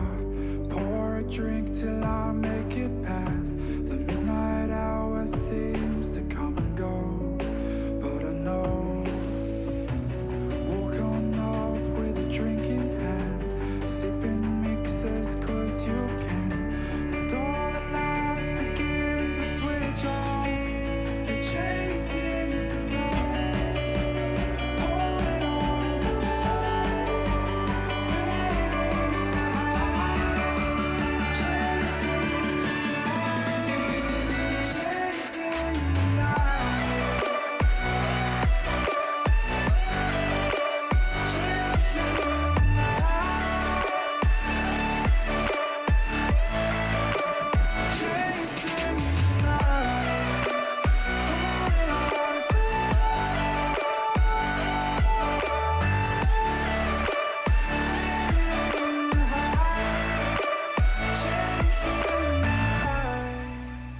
Holding on for life, feeding the high, chasing the night, chasing the night. Hotel rooms and city squares, champagne bottles, drum and snare.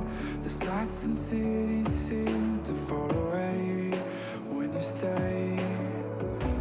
Locked in love for a night or two, losing sleep just to get off you. Day to day you wanna stay out. You're chasing the night, holding on for life, feeling the high, chasing the night, chasing the night,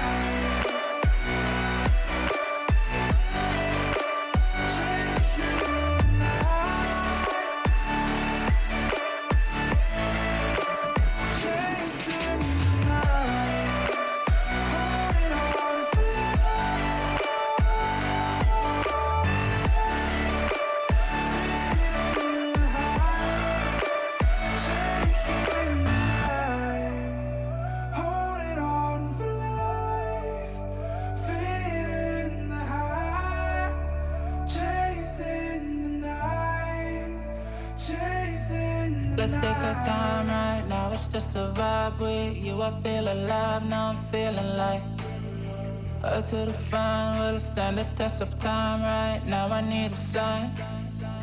Tell me if it's over, come a little closer. We should take our time to think this damn thing over. Should we grow closer, should this be over? My heart for your mind, probably we should start over.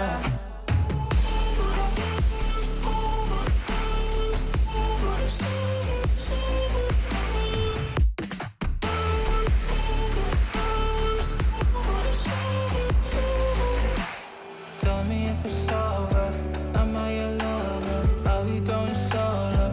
Or is it polo? Her face is saying don't go. like I don't know.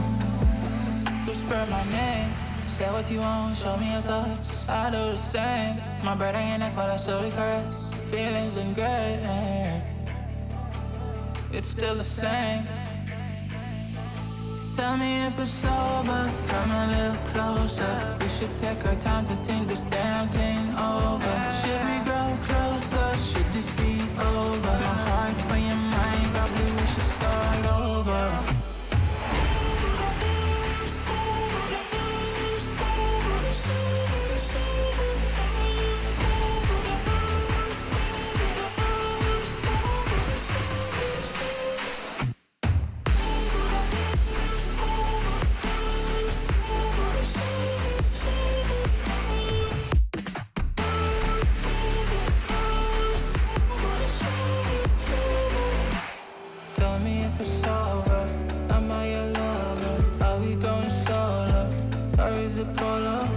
Saying don't go. I'm acting like I don't know. Tell me if it's over, come a little closer. We should take our time to think this damn thing over. Should we grow closer? Should this be over? My heart for your mind, probably we should start over.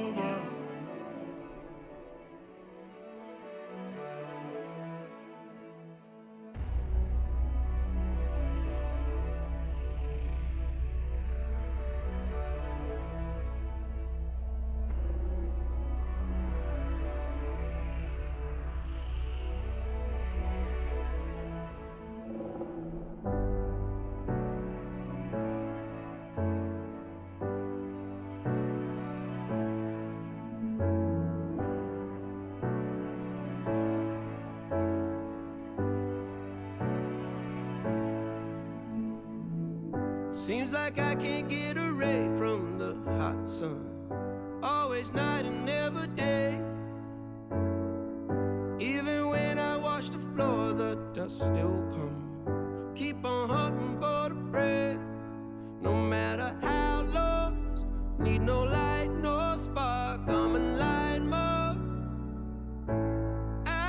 With my eyes closed, I can see in the dark. I'm a quiet storm. Far from calm, I know you feel me, brother.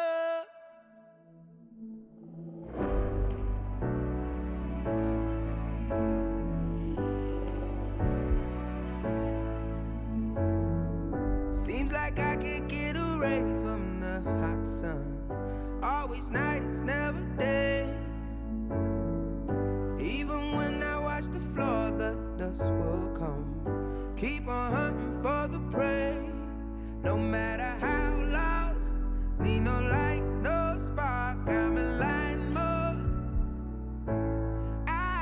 With my eyes closed, I can see in the dark. I'm a quiet storm. Far from calm, I know you feel me, brother.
I was running round so many nations.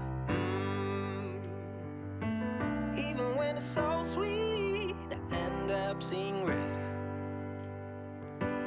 Is it such a ghostly revelation? I may have fucked fucked up all my chances. Fucked up all my chances. And we ain't sleeping on the floor again. We never sleeping on the floor again. For the ones who didn't make it out, for the ones that didn't see the life, for the ones that never cared, never gave a thought, found no happiness in that brand new car or the house you bought. I see you talking about the love you lost, and it was gone like way before you ever thought it was. Yeah, I took my time, no quick ones, quick run, quick guys to get back there. Hot roads, I didn't think I'd come back fierce, cause I was running roads so many nations.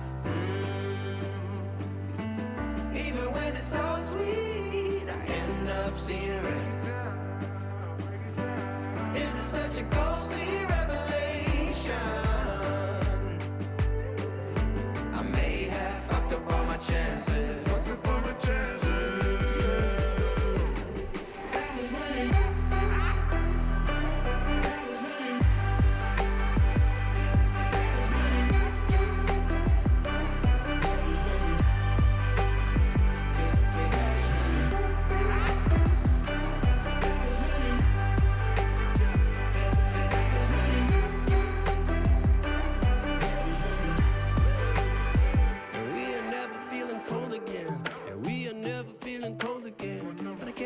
It's easy, it's hard to preach, cause I've been burning trees and watch them fall.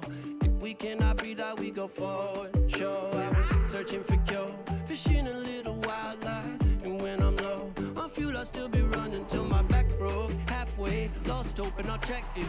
Hard roads, I didn't think I'd come back fast, cause I was running roads so many nations.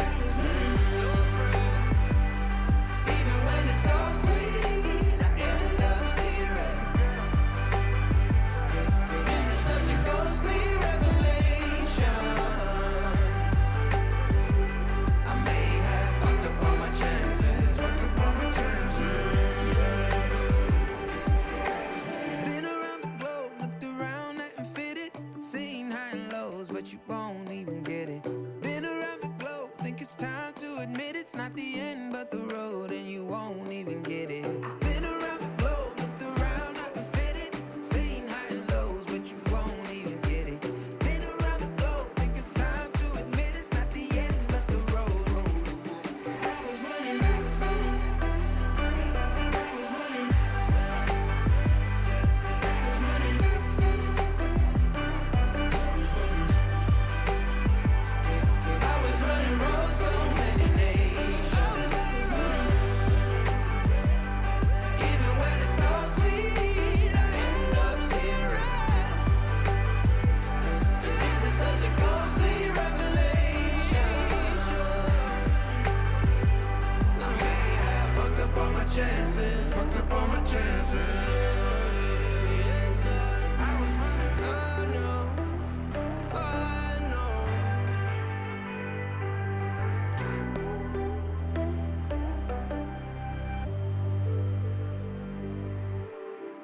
I'm so sorry that I wasn't really there for me.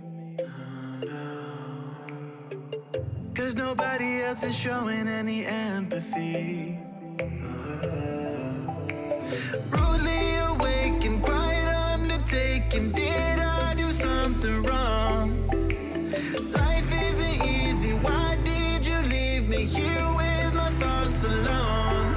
I don't wanna wake up messed up, cause I can't spend another day like this. Another type of caked up breakup, where I've been finding any way to my fix. But I need you now, cause I don't wanna be around. No, I don't wanna wake up messed up. There's gotta be another way past this. I'm so sorry that I didn't go to therapy. Thinking everybody, even you's an enemy. Brutally awake and quiet undertaking. Did not do nothing wrong. Life isn't easy. Why did you leave me here to get drunk alone? And I don't wanna wake up messed up, cause I can't spend another day like this. Another type of caked up breakup, where I've been finding any way to my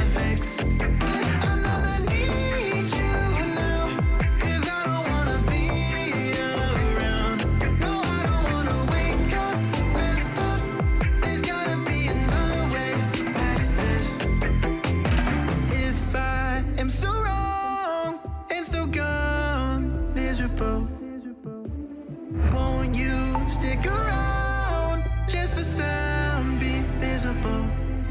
But you don't know, you don't care. Leave me to suffer, erase all the doubt. Pouring Jack in my mouth, in a love with enough of the pain and the drugs to be present for now. All I'm right now, I don't wanna wake up messed up, 'cause I can't spend another day like this. Another type of caked up breakup, where I've been finding any way to my fix. But I know I need you now, 'cause I don't wanna be around. No, I don't wanna wake up messed up. There's gotta be another way past this.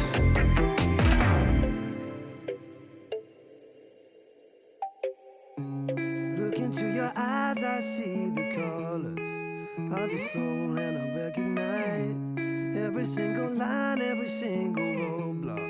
We are two hearts that beat in time, and the towers looking down all night, blocking out the sun that we need. Maybe we can change our stripes and colors. You're the only one I see. And I take it all or nothing at all. Driving through the night till I'm at your door. Go outside, stay up all night. And I take it all or nothing at all.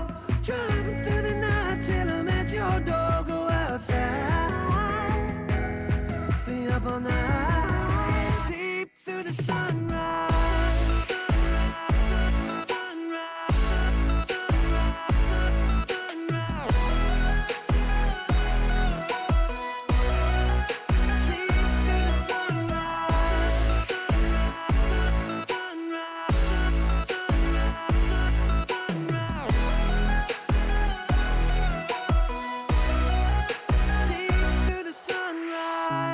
Look into my past and I count the numbers of the dreams that I left behind. I don't even care now that I've discovered a new kind of peace of mind. Up above us, looking down on us, there's an angel I know. We don't need to worry or discuss much. It's time for me to hit the road. Take it all or nothing at all. Driving through the night till I'm at your door. Go outside, stay up all night. Sleep through the sunrise.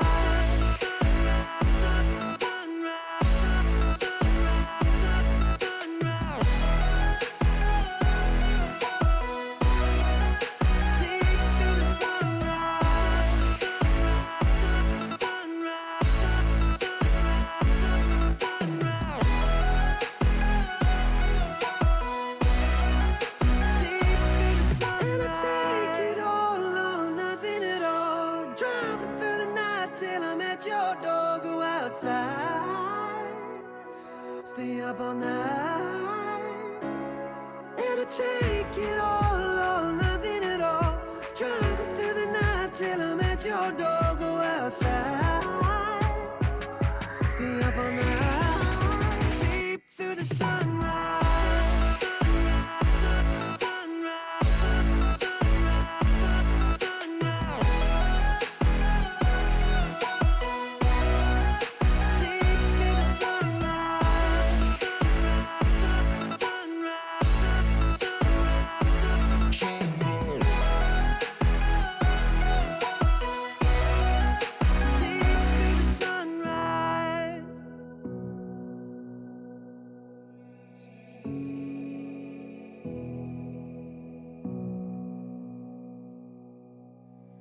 Sitting on a bench, waiting for the time to pass, dreaming of what happens next. I see what I wanna be, questioning my destiny, only knowing what I see.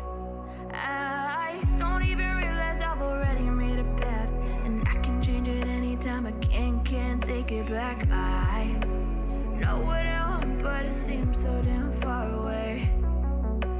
I know I sound crazy to the ones who said, oh, I know I empower those who dream like me. I know I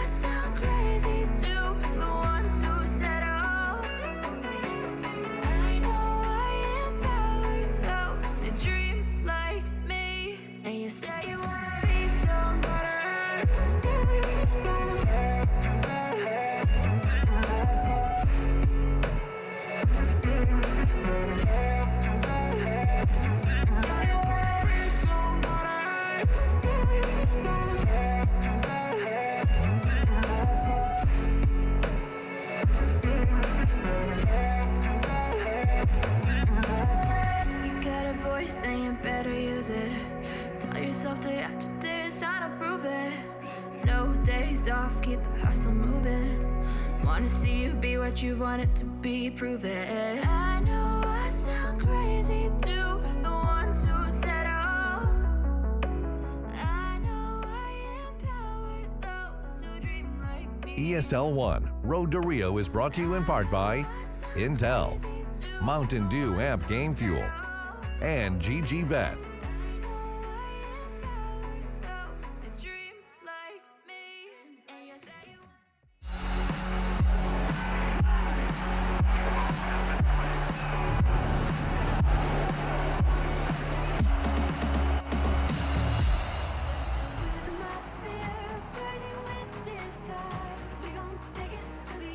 And welcome everybody to the EU Grand Finals. We'll have Astralis taking on G2 at a best of 5 with one map advantage to Astralis, of course. It's going to be a barn burner. I'm excited. I'm here to bring you the games today, and I am joined by some compatriots of mine, Chad and Henry.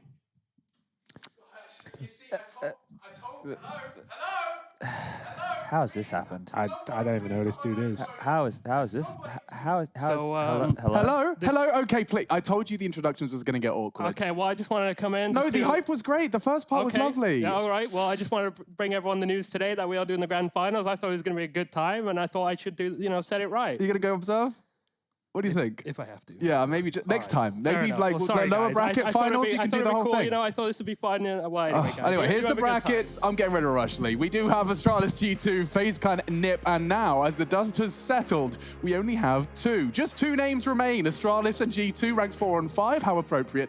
And now, will you talk to me, Chad? We'll Henry? talk to you. I gave Rush an 8 out of 10. 8 out of 10 for that intro What was right the there. voice about? There's always a voice to it. I don't attached to know. it. I think he feels that Strange maybe one. we put on a voice when we're doing this. I couldn't be more myself when I'm here. But look, the grand final we have for us today, I think the general sentiment is echoed around the community-wide, right? I think that everybody going into this is assuming Astralis are going to win, just based off of the Counter-Strike we've seen from G2 in recent times here. But that's the issue that I have. When I wake up and I see everybody pointing fingers in one direction, initially I go, well, that's not going to be the case. G2, they're going to have less stress, less pressure on themselves and bounce out here looking good. I'm kind of getting similar flashbacks to EPL when we saw Astralis take on Fnatic. Do you remember that kind of stylistic clash we saw? Sure. I'm feeling like G2 with nothing to lose and kind of the form they're showing right now, they might just go for that sort of play style. That could be something interesting. Yeah, I think so. That could be something to go to. Yes. And I think this is a perfect opportunity actually for us to get Kenny and S involved in the conversation. He's kindly taken a moment ahead of the big grand finals to talk to us. And he's waving. Oh my God, that means he can hear us. Fantastic. Kenny, you're with us? Hello, you hear me? Yes, perfect. Okay, great. So, I mean, first things first, I'm glad you're wearing your gaming jersey. Does that mean you're going to be... It looks great. You're going to be rocking 100% Kenny S today? Yeah, as we say at home, inshallah. Inshallah. Inshallah. But, the preparation has been good. I'm trying to prepare myself for this final, and we'll see. We have a strong team, and it's not only about me, but it's also we need me, of course.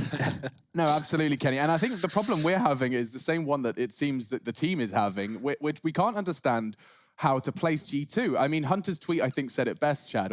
How did it go? Yeah, we actually have it. We can bring it up on screen for you, I think, Kenny, just to pull this one after your game yesterday. Hunter went to Twitter here, basically saying you guys are playing on your 30 to 40% of your game, making a lot of mistakes, but you're still winning. Do you feel that that sentiment is similar with the team, or do you disagree with Hunter?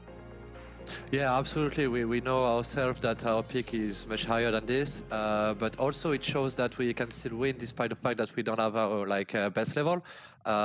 It shows consistency, and that's what we were lacking in our previous teams, for example, and that's something we have in this team. So even though, yeah, we might be unhappy about the way we play, we're still winning. So that's the most important, right? Yeah. Do you go in today with a little bit less pressure, knowing that the games haven't been going perfectly for you guys, but you are still winning? Is going in, we're playing Astralis, less pressure today, or is it still a lot of pressure on you guys, you think?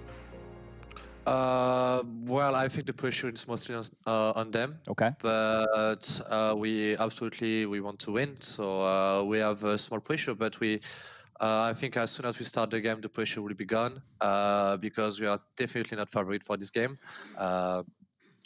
So yeah, they have everything to lose and we have everything to win today. Yeah, and does that, just from a personal standpoint for a second, Kenny, does it give you an extra kind of degree of confidence knowing that your opponents are the ones that have everything to lose? Yeah, I know you've been in their shoes many times. Yeah.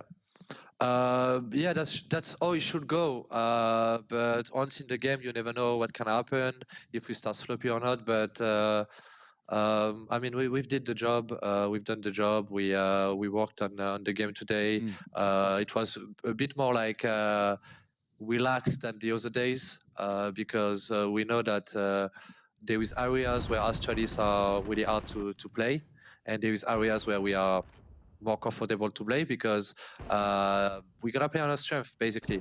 If we start playing on their strength, we're not gonna win. Okay, So Kenny, can you help me we're with just this gonna play then? on our strength. Can you help me with this? If I'm watching the game, whether I'm a viewer or I'm me, if I'm watching the game and it's going right for G2, what do I see? What does it look like?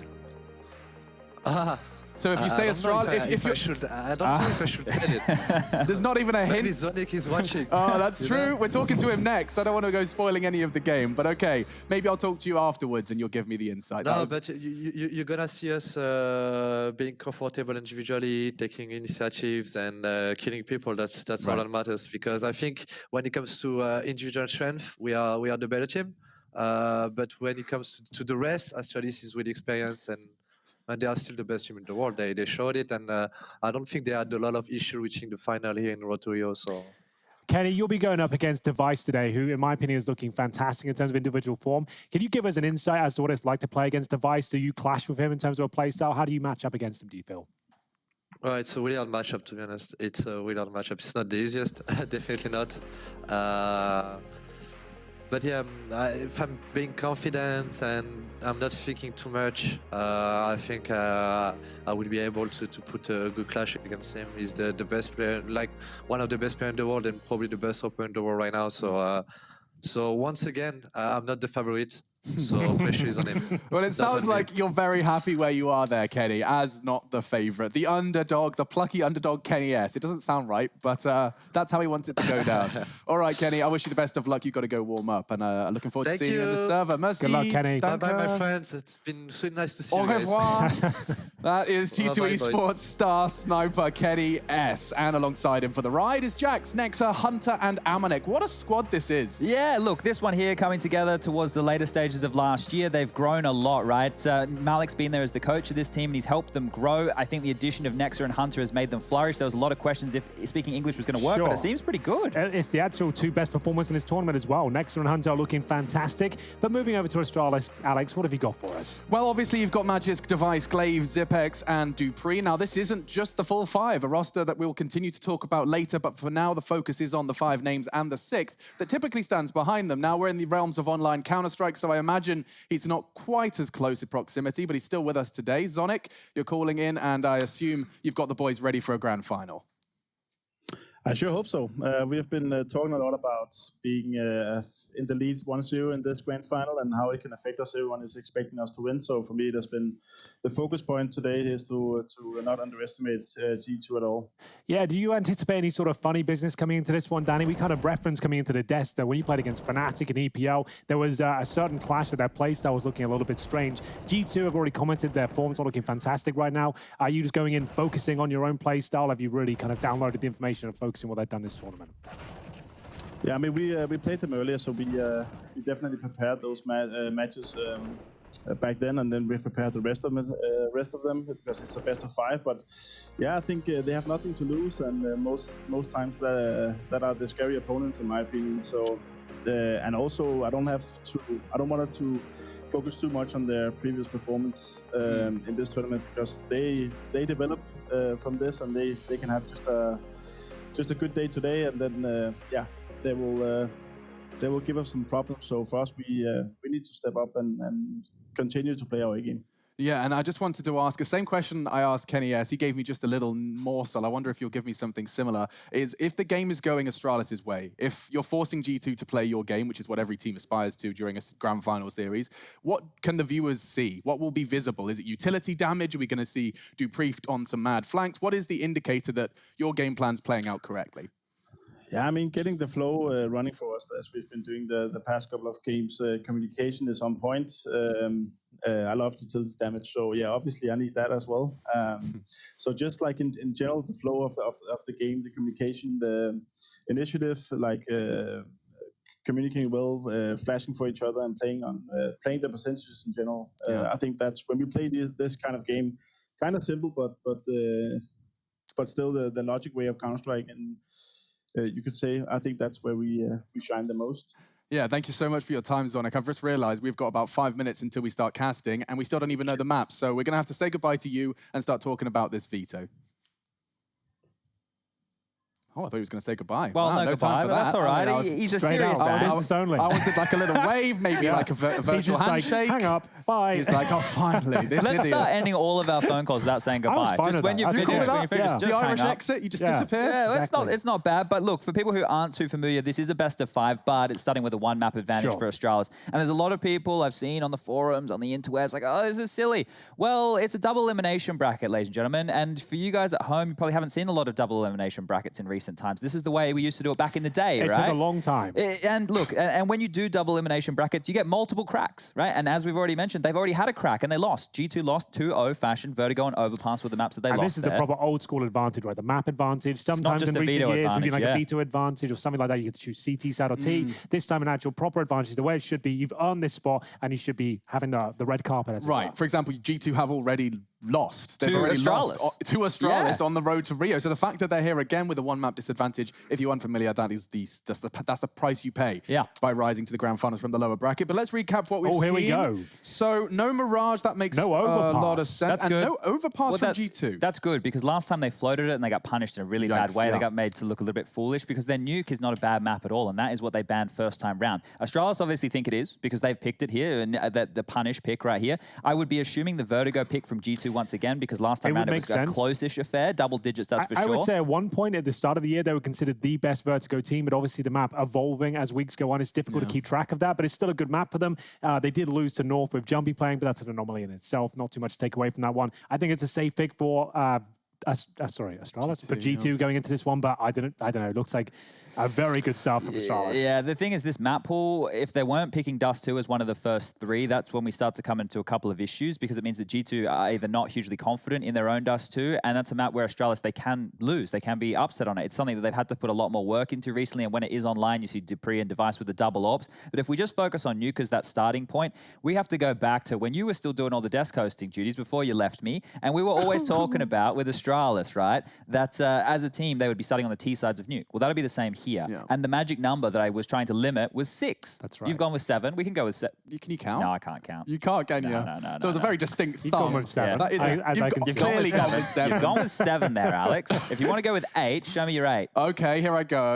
Hey, there we go. That's 8. So yeah, look, what we're trying to do is confuse everybody and ourselves here. Yeah. But who have we predicted? Because I don't even remember giving a prediction. I've gone, well, I think they've assumed we're going Astralis. I'm going with Astralis. Yeah, I have as well. I've got 2-0. From those maps, now I've seen them, I feel like Vertigo maybe would G2 can cause a bit of a dent here, but I just don't know. I feel like Astralis, from what I've seen this week, and the kind of calamity from G2 as well, I feel like, sure, they've got no pressure, but they're still not the same level as Astralis, regardless of that. Yeah, I think especially I'm going to resonate and steal all of your opinions. Sure. That's quite common. I reckon because of the map pool, I think Vertigo is slightly exciting, but I will resonate with you as well. I think probably 2-0 Astralis. Well, we had this conversation, like a week ago, we said if we had a big enough sample size of this, every team matching up against Astralis, we feel like if there was a tournament, they would come out more often than not. And I feel like this is going to be more evident than ever. They've got a map advantage coming to this one. The maps look good. They're in good form. Everything's pointed to an Astralis victory. Yeah, I'm gonna be safe here. I'm gonna go with the 2-1. Yeah. Okay. They still obviously have the 3 maps because they get that 1 map advantage right there. But I think we will see G2 picking up at least 1.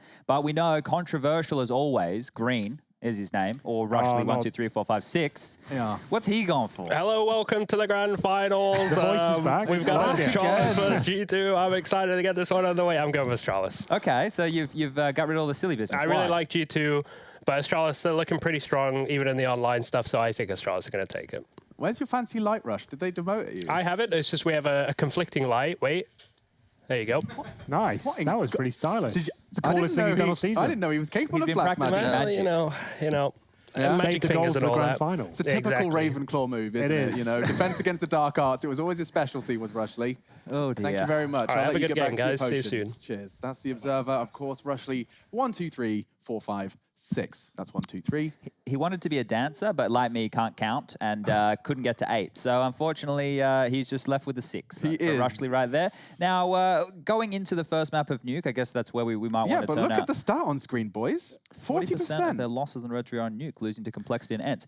Okay, well, Something. look, we can recap a little bit of the run to this point. That was just the one map in the series, friends, where they got their 2-1 defeat. So yeah, but that's the thing. Astralis have played 9 best-of-3s up until this point, right? They've had 5 series that have gone 2-0. They've had 3 series that they've won 2-1. And the 1 series that they lost was a 1-2 loss there. So they've played 17 maps victoriously, and they've lost 5. So for them, the numbers are looking pretty good. When you look over to the G2 side, they played 11 series, but their map stats are sitting at 16 wins and 12 losses. That's a significant amount more losses than that of Astralis. Astralis were going through the majority of their series with the, obviously with the 2-0. So that means they're getting through cleanly. Yeah. Whereas G2, we've seen their woes. We've seen their struggles. The only teams that they were 2-0ing were like the contacts of the world, right? The teams who were at the lower end of their group and what you'd be expecting. Against teams of their level, it was either 2-1s or 1-2s against them. They've certainly been scrappy victories, but victories not all the same. To be fair, they have got through it. Like the likes of FaZe as well, with absolute disastrous rounds coming forward as well. It didn't seem like there would be a chance of them winning, but they made it working. To speak to Kenny's point, that shows consistency and some drive going forward into this final. I mean, I still can't believe that Kenny S proceeded to be able to play Counter-Strike after with the most tilt-worthy round of Counter-Strike history for him. That's got to be it. Right. That's surely done. Like, I've got like a red face, and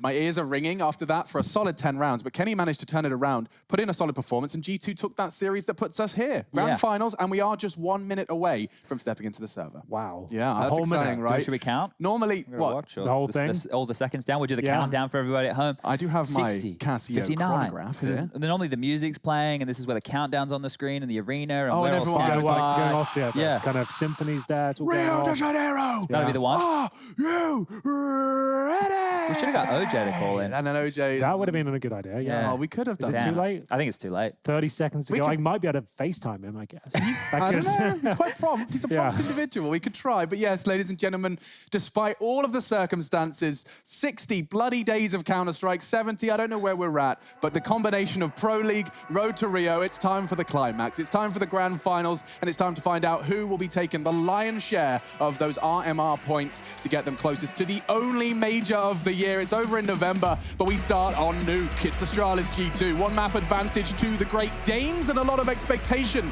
surrounding them, but they're no stranger to being considered the favorite. Let's see if the G2 Samurai will be able to take a slice. All right, then, here we go. The first map, it will be Nuke. G2 starting on the CT side, of course, is the pick of Astralis, and they certainly are the favorites coming into this one. The Danish Giants step into the server, and we got ourselves 1 smoke and a flash. Majors with the P250. Elsewhere, we got Kevlar across the board. Here he comes, one of the star players, drops that smoke towards main entrance. He's looking for the long-range interactions here towards Heaven as he starts to make his way towards Secret. Oh, they gave Magis the P250. Very effective for that long-range duel. Kenny, in the meantime, is going to be preoccupied by 4 dropping Ts, and he hasn't hit either of them. They will descend into Jax's crosshairs, and he doesn't get a chance to re-peek. Nice shots from Dupree, double dink, and all 4 CTs are going to be rotating in from the same location. Who is that to receive them? It's Magisk, no armor, and does manage to retreat well. Well, bomb has gone down. The retake begins. We've got 4 angry CTs here towards the lower bomb side. They're all focusing towards the vent side, trying to swing towards Decon, but this is looking fantastic now for Astralis. 4 versus 2. Kenny S and Amanek remain. They've got a smoke, but there's the kit. It looks almost impossible for them to even get a kill. Seems unlikely, and Kenny S will be taken down eventually there. A very clean round from Astralis. 3 for Glaive, 2 for Dupree. Job's good. Absolutely perfect. Going into the second round, you'll see absolute peanuts for them, given the absence of the kills. And you got to see that opening from Dupree. This was a great flank as well. Look at the timing on that. All 3 had their backs turned, starting to turn their attention towards Decon. So great timing. 3 kills for Glaive in the end. A bit of a meal out of the last one, but all good in the hood. And we're ready to get into round 2. A pretty delicious meal. Getting yourself 3 kills there, and there is the force buy in response. The Nova shotgun, Chad. You don't see too many of those on Nuke, but if ever there's going to be a map for it, I guess this would be the one. And we'll see him towards the hut right now with the Desert Eagles around him. I always say this, I'm not a big fan of the CT force buy, but it always seems to work. So let's see what they can make of it. Yikes. Amanek, 1 second he peeks out, the next second he's dead. We're 4v5 very quickly into this round as ladder control is taken. This is a great way to deal with these force buys. You're taking longer range duels, The pistols don't have as much power, and well, two of them are stuck below ladder, but the shotgun's working.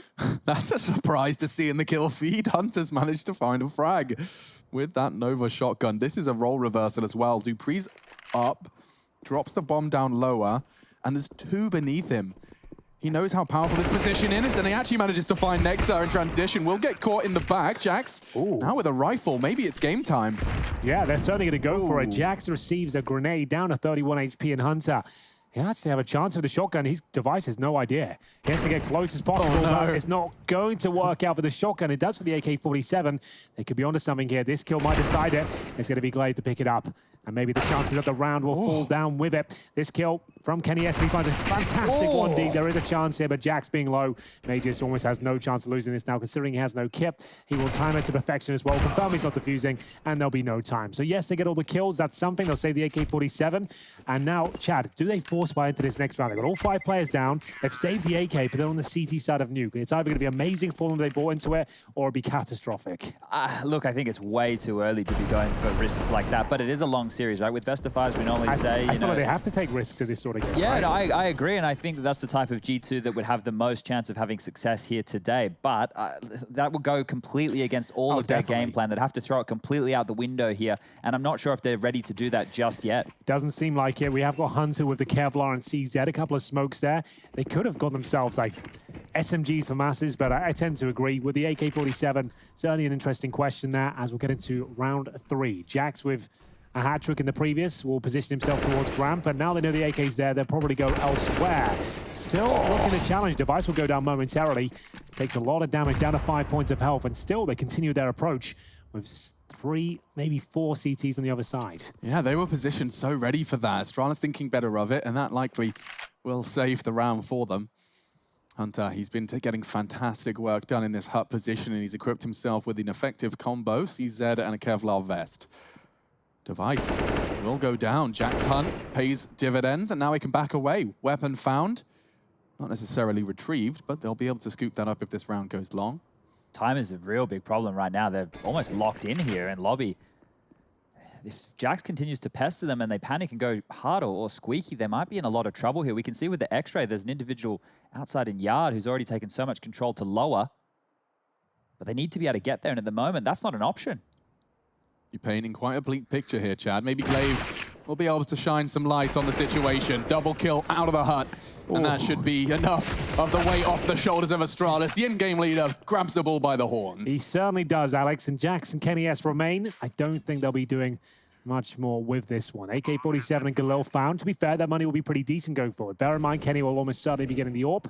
He can drop over that FAMAS, or the Galil, I should say. He's also got the Desert Eagle to back him up with his AWP. So it will be Glaive to fight their way out of the round by 3-0. Such a great start for Astralis here. They managed to get through cleanly, and this round not too bad either. They'll get an extra $3,500 on top. And Device, he might be tempted just to go for the MAC-10 here, considering he knows a 4 in the second. Might be a lack of cash here, but probably not with the 2 safe rifles. It's not a bad haul here. Kenny to see if he can make it better. Running away now, Glaive. Thinking of chasing this one, wanting to actually take him down. The AK from Jax, it'll strike again, but that'll be it.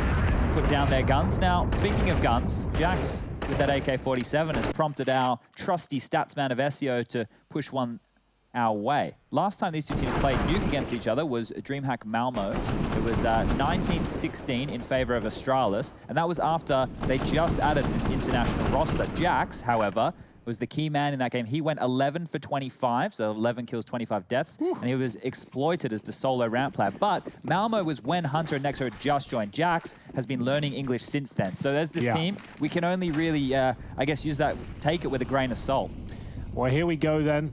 A few smokes deployed towards outside. We'll see if G2 can fend them off. That first gun round looking to be theirs. They have got the AWP for Kenny S, and Device does get the AK-47.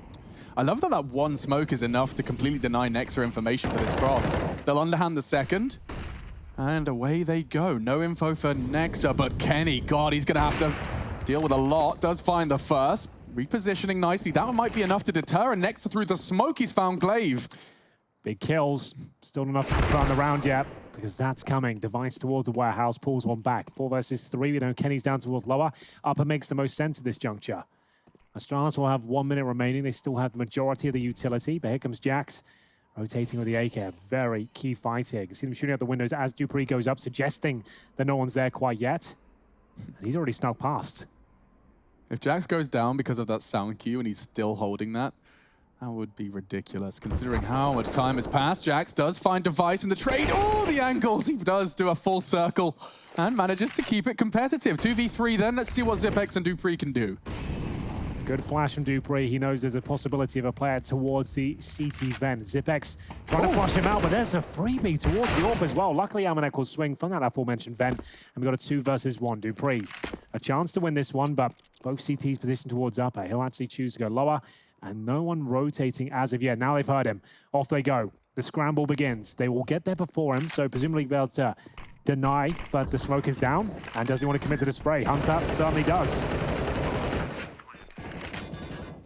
Very low on bullets, and Kenny hits the first. Excuse me, Dupree looking for the last now, and Amanek behind the smoke. Dupree could actually hit the shot, and he does. It's banging. 4-0, G2 their best chance, and it's ripped from them by Dupree. Ooh, ants in their pants. They're moving around a lot. I'm not sure why Kenny was coming up that vent in that situation. That's why I just said his name. I was still thinking about that death. I just said, right, they've got 2 on the upper bomb side floor. So logic dictates having 1 in the vent is fine just to get that call, have a transition player. He had the AWP, maybe just wanted to get out of there. But what a world-class play from Dupree. Struggled last week. He's in 5th gear, and the grand finals looking fantastic for him. A 2-on-1, a masterclass there. The full spray from Hunter, hoping he could deny the plant. With 9 seconds remaining, I don't mind it. We're getting right back into the action. 3 flashes towards main, and the spray comes in for those AK-47s, but it will be a couple for Zipex. Oh, no. Make it a triple, nothing but headshots here, and they've got the man advantage. Can they find 5 in a row? It's looking very good for it. Jax has just caught a nade. Now there's flames, and he's still burning. Kenny does find a moment's respite, throwing out the nade. No one's home. Planting lower, boys. Oh, wow. This round, Zipex just takes matters into his own hands. Beautiful.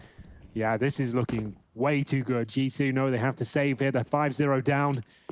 Astralis on the T side of Nuke as well. If there's a CT side of the fair, sure, we'd be like, that's fine. That is pretty usual, but Astralis are loving it out there. Love to see the replay from Zipex. See what that was all about. I don't know. Nexa, right, is the 2nd highest rated player remaining in the tournament. Well, there's only 2 teams, right? Device is number 1, Nexa is number 2. He's been such a pivotal individual. So for him to come through that smoke and not just instantly nail that as Device puts yet another nail in the coffin of round number 5. If they can take this AWP away from Kenny, this could be huge. He's picking. Why is he fighting? Kenny! He should be okay with a flash at him. Or maybe not. It's going to be close. He'll be fine. There we have it, 5-0. Kenny S does save the AWP. They've got enough to buy around it, but they need to start posting multiple rounds here. We got Astralis, 5 under their belt, a good reservoir of cash as well. And we've got the single AWP, M4s to join it. Decent utility, defuse kits there as well. So a full buy here. Luckily, no MAC 10s, considering that we don't have a single helmet there on the G2 side. Astralis, they've been given a perfect half here. Chad said the magic number was 6, and we're just 1 round away from that, and we're going into round 6. Good point, Henry. I forgot about the magic number. Yeah. And now Kenny looking to get the magic stick. A little wet. Does find the first. Magic's blood splattered across. And already, that's good enough to deter Astralis. That's the best opener G2 have had, and it's looking like it could get better. Tagged Device in warehouse. His plans have been foiled. So they'll slow things right down here. Device knows he's been spotted. Glaive will remove some vision towards main entrance. That's exactly what Nexa was. So trying to see if there's a gap available, but ultimately has to respect that smoke. And towards that side we go. Device still alive and kicking. And we're joined by Glaive this time, the in-game leader. Trying to see if there's any opportunities towards outside. Making a lot of noise here. Nexa's hearing it all. And Dupree, I don't think he'll detect. No, I don't think so. Considering they've already been taken down here, there's so many angles to look at, and he hasn't committed to it. He might clear it. He'll go down. He's going to clear it. He's definitely going to clear it. Oh, he sees the barrel, and he shoots the head. Jax gets absolutely rumbled, but he won't expect this one. Dupree flanked by Hunter from hut to lobby, goes all the way around the world. 3 versus 3. 35 seconds remaining here, and it's a very odd round. Isn't it? CTs transitioning towards lobby and ramp. Amanek somehow on the main hut roof. And bombs going down. It's all sorts of odd here. How does Kenny get back into this with that AWP as well? They've lost Heaven control. Devices going to lock down Squeaky and the vent. This is almost impossible. I for have no G2. idea how Rush is successfully observing this round. The CTs are back behind everyone's kind of role reversed, and now Kenny has lost that AWP in transition. They've got a kit, but now they need to find 3 kills. The bomb's halfway gone. Good shot from Hunter. Is it going to be enough? The incendiary will flush Clave out. Does he want to push through it? And Device, he'll get one in the back here. Hunter won't be full using the bomb. He will get the information he's now off it. And at this point, Hunter has a lot of work to do. And that's going to be it. Clave wins. He knows it. 6-0. He doesn't even check it, knows he's done enough. Here's the sound, and it does save away the weapon as well. 6-0, and for those that were wondering what the magic number thing is, it was a rough approximation given by us, by our dearest friend, Chad Sponge Birchill, way back. What was it, probably? Maybe late 2018. Late 2018, I reckon, yeah. During the peak of their power? Just when Astralis were absolutely destroying everybody. We talk about them being the best team in the world, the best lineup to ever touch Counter-Strike. Well, during their heights, Inferno and Nuke were lockdowns. If you ever saw those 2 maps in a series, you knew Astralis were going to win it. Teams had to ban out one of the 2, and then they'd just punish them with the other. So Nuke is one of those maps where if they can get the T side going, they can get 6 rounds. That should be more than enough. That should be it. We should call this right now. Close it down, move on to map 2, see how Vertigo goes. Previous matchup, you can see there, 33-19 was the opening kill advantage that Astralis managed to boast. Well, we've cast a lot of G2 recently. We know they're pretty handy with the Desert Eagles. I dare say this could be where they start to post some success. 4 Deagles, actually 3 with the 5-7 in Amanex hand. AK for Hunter. Brought over from the previous round, but Device now with his sniper rifle. You can see how fragile Astralis are. Even with 6 rounds in a row, money hasn't swollen out of control here. So all it's going to take is one of these victories to come through, and G2 will find a massive amount of rounds here. This looks like a boost to me, Device maybe. should be dead here, maybe. Oh no, missing his shots, next to stabilizing. What on earth was that Magisk? 2 targets, couldn't decide, shoots between the wickets, Dupree clawing things back. Well, a very strange round here. Zipex trying to go by himself there towards Secret. A little bit sloppy now from Astralis. Bomb is down. Jack's behind them. It looks like this round will work out for G2. Perfect little flank coming in. Oh, not the shot you want to be taking with the Deagle. Dupree should find him. He can hear him. He's looking high. Jack's got the perfect position. Dupree doesn't know, does adjust, and deals with it. Great movement of his mouse. Down 2v2. Oh my God, how are they winning this? He's shooting ducks. Oh, Hunter didn't want to be spotted there. How did this fall apart? I don't know. It was looking so fantastic for them as well, Chad. I totally agree. So bomb down towards main. He's coming from Secret. Won't be able to deny it. And there's only 2 options for him. Main entrance or the vent itself. It's been heard now. Damn. What? So can we have a recap? So many shots. Okay, so right there, G2 actually did fantastic with moving around the map. We saw as they were coming up Secret, they completely caught Astralis off guard. We just catch up with our head-to-head that we highlighted before the game. These are the 2 AWPers. Device now 5-5, Kenny 3 and 7. But look, what's going on in that scenario was fluffed shots, right? Because Nexa had a couple of chances, Jax had a couple of chances in the back as well, and they were unable to connect. It's just at the moment, Astralis, they're not looking shaken by the fact they're in a grand final. They're hitting some absolute bangers, and Dupree, instrumental now in that lower 1-on-2 situation, and now here and bailing them out of what could have been a round for G2. Well, Kenny told us if things are going well, you'll see him playing his game, finding opening picks, and there's one for G2 delivered. That's 2 opening picks for Kenny. This time, unfortunately, he doesn't hold on to it for long. Dupree beheading Jax. Dupree's on something wild tonight. He looks like a beast right now. This is similar scenes to what we saw earlier in the week as well. And next up, doesn't look good for him. There's the first Dupree. Here we Might go. get to take him down, but there's the double. Finally, a round looking promising here for the likes of G2. 4 versus 2. And a bit of a wallbang attempt there. 1 bullet hits towards Hunter. And we've got Kenny S rotating back towards outside. Nice shot at M4. And we've got a 4 versus 1. Money still low for Astralis, even after a 7-0 start.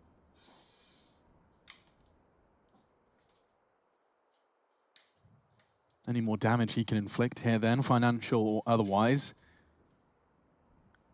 It's worth the investment of time. So 45 seconds, if you've got a drink, go grab it. Zipex is going to be here a while. Cup of tea. Yeah, if he can get 2 more kills, there's another magic number we got floating around here, and that's keeping the CTs to only 2 individuals alive. Makes it much more difficult when the money situation is like it is to drop weapons across. Fortunately, they have max loss bonus. So with this, they'll just tick on down to 2,900, 2,400 as they start to pick up some rounds here. Yeah. Does find 1, but quickly caught. Nice trade, nice setup from G2, but Nexa gets all the credit there. Double kill in the yard. He finds another. Kenny with the open. Let's see it from Device's POV. I'm looking at the left-hand side if you're interested, just to see how much time he had to react. Yeah, just a very long French leg. Just popping out at the top of his screen. So it looks to be the force buy here from Astralis. Not going to allow G2 to build up a massive amount of cash themselves. They got 4 Tech 9s and AK-47. To me, outside smokes. Get those pistols down quickly towards the lower bomb site and see if you can swarm the rotating players here. It's a nice adjustment. Makes a lot of sense on paper. We'll see how it goes for them in practice. Big commitment to the spray from Hunter and a good damage inflicted to the only rifler. He might want to throw that to someone else. Kenny in the vent with the AWP, but he's made it work. Bomb that down. was the first and the bomb. The rest are coming a little slow. Not flashed, not too worried. He's got Jackson support as well. Looks like G2 are handling this with ease. And great flicks from Kenny. Looks like he's warming up. That's more like it. A couple of rounds in a row for G2 should lead to a third as well. This was the full investment for Astralis. It hasn't yielded much until Zipex. He's gifted 2. Now, they're really going to have to start thinking about this one. They can't afford to give up another rifle. Their money's not great either. It's looking like a fantastic round, but again, Alex, sloppy play towards the end. Why have they swung towards him like I mean, he had 5 HP. I completely understand why. They want to get into this mindset of like, we're badasses, we're not scared of Astralis, let's just finish this round off. But it does cost them an AWP and a rifle. You had him locked in, right? He had a player towards Secret. He couldn't have gone anywhere, and it's cost you 2. Sure, it's not the end of the world, but hype round there. There should have been raising morale. Has a bit of a bitter twist. We are going to see ourselves now with just $2,000 for Astralis. Should be the eco, the full eco, I'd imagine, with $2,400 coming in next round. And a chance for us to catch our breath. What have we understood so far from this game? Astralis looking red hot. G2, we've seen plenty of comebacks so far on the road to Rio, Alex. This is surely not looking good, but they can still win the half, bear in mind. Nuke has kind of closed in terms of the gap between the CTs and Ts. It certainly has, but I think in the manner of which Astralis were acquiring their rounds is definitely, reinforcing a lot of what the pre-match was setting the scene for. I'm just trying to find any sort of kind of positive signs for G2 at this point. I mean, the fact that they're about to string together, 3 rounds in a row, that's the positive. Yeah. And I'll be intrigued to see how far they can push it. Anything towards that ceiling of this gap before Astralis go to their favored side. I can just see disaster striking. In my mind, I'm replaying the first time these teams met, and I'm watching that Dust 2 game play out. And every time we cut to G2 in like lower tons or long, they're catching nades, and then they're getting sprayed and wall banged, and that's what I'm scared for in the second half. Well, Kenny S will spot one towards outside. Remember, they've just got the Glocks and a single Desert Eagle here. They're going to buy up next round with a loss bonus. So Glaive just trying to cause a rotation here. No one's taking the bait as of yet because they've only seen one, and it wasn't the bomb carrier. So we'll see. Jack's challenge towards a ramp here. Should be able to pick up a few. His only real challenge will be made just now with the Desert Eagle. Zipex did have armor, but he was the first player down. Glaive coming in from lower. There could be a chance of a kill here, but dealt with a couple of CTs in position, and still a nice shot from Device, but probably all they find. Debris is left with 30 HP and no head. PU1000 to close things out there. 7-3. As expected, there is 3 rounds in a row there for G2, but here come the AK-47s again. And we've got a B-stream going on between Ninjas in Pajamas and Heretics for 5th place, if I'm not mistaken, Alex. Bang on. You are bang on there. 5th, 6th is up for grabs right there. And, well, look, the reason for that is because we already had the 3rd place playoff, and that was FaZe losing to G2 yesterday. 4th place got decided at some point along the line there as well, I'm sure. It's all for those points. And what do points mean, guys? Well, points. Prizes. There you go. I knew Alex would get it. I got you, bro. I got you. Oh, dear. Breaking all of the skylights so that they can get their utility into that top side. Lots and lots and lots of utility going to be deployed through there throughout this game. Oops, Kenny just singeing his toenails a little bit there. Outside smokes. This is the L-frame smokes. You'll be seeing these thrown out by Astralis. Gives them a lot of space in yard to flex. Yeah, you can really explore your options, take a lot of vision away from the CTs. Suggest you could enter towards the warehouse as well. We know Nexter likes to focus in this position. He likes to be serpent-like. Just managing to stay in the corners. Serpent-like. Yeah, it is a little bit. He likes to just sit there at the back by the old drain pipes, managing to pick one off, normally with the silenced M4, but using the old Gatling gun here. You'll hear them, and now a miss from Kenny. He's going to have to scarper. Can't take an Aggie line. Amanex on the retreat as well to support his AWPer. And Astralis, they'll deny that information and pause. Yeah, and it's a very good situation for Astralis. Kenny missing that shot. He's hit it a couple of times now. Look at the rotation lower. Look at all the players lower. There are 4 players. 4 of them! Yeah, he's right. Oh, Astralis playing mind games. And now outside, Nex is hearing it all. He's going to piece this together. He's going to have to make a good call. He's been hunted down. Does find Dupree. Glaive will trade. And what's Astralis move here? They look like to be picking up pace. Amanex clearing Secret. 3 going towards Secret. Well, with Amanex clearing this, he's going to be obviously getting everyone Back up towards that top site, and there's the push. They're holding it from heaven. This is a peculiar round. Down. It's loose in the yard now and taking the Jewel. Nice catch from Hunter. Looks like they've done enough. One Jewel for Glaive. He's got a 1v2, and Kenny with the AWP will pull G2 into the 4th round. That was crucial. Round. Yeah, very odd situation there. I know why they did the secret play, because it was going to pull Nexa away. They were always going to do that, right? Because normally with those smokes, they'll go into warehouse and take control of warehouse and then fight towards ladder. By going down secret, that's baited Nexa away. You saw that he's not going to chase them. He actually fell back towards the CT boxes, and the rotation had to come through the other players. So the plan was just the sound cue and the presence was enough to move Nexa out of his warehouse's serpent-like spot. And then that was so they could go back into warehouse and yard and take advantage of the fact that he wasn't so up close and personal. But unfortunately, that rotation from G2, it paid off at the right time. Well, here comes the partial buy. The Tech-9s towards ramp. Kenny has to open things up, and Jax looks very comfortable. He's staying for the fight here, and he's got some backup from Nexa as well. But Device always seems to find a couple of kills here, and another clean round might come under a bit of scrutiny. You know, going to have the plant towards lower. Looks like that's almost certainly going to happen. Device has been behind some of the most impactful Tech-9 frags I've seen since its reintroduction into the professional play.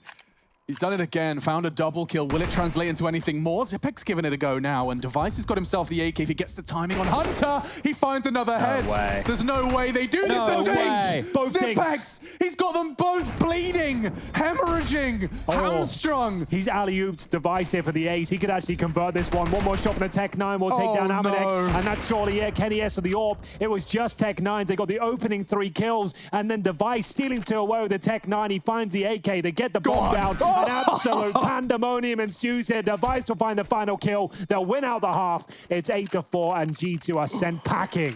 Oh, that Tech-9. Keep your eyes on that one, boys. I knew it would have a showing at some point in the road to Rio, but it took us to the grand finals. Yeah, that's a very... Look at these first 2 kills. We just said it as well. That's the first 3 going in favor of G2. Bear in mind, they've got Tech-9s at the very top end, and all it takes is that 1 kill down towards low, and that snowball, it turns into the avalanche. That double dink hang cover. That was crazy. I've never seen anything like it. That's what the Tech-9's known for, the run-and-gun potential, not trying to get the kills, similar to getting those taps off, dinking them down, and that's perfect from Xyp9x. But he's still strong. You're really starting to see the versatility of all these weapons come on through when Counter-Strike is being maximized, and with Xyp9x already down the vent against this low by G2 Esports, this could spell disaster. They know he's down there. Kenny could be in trouble. There's a flank.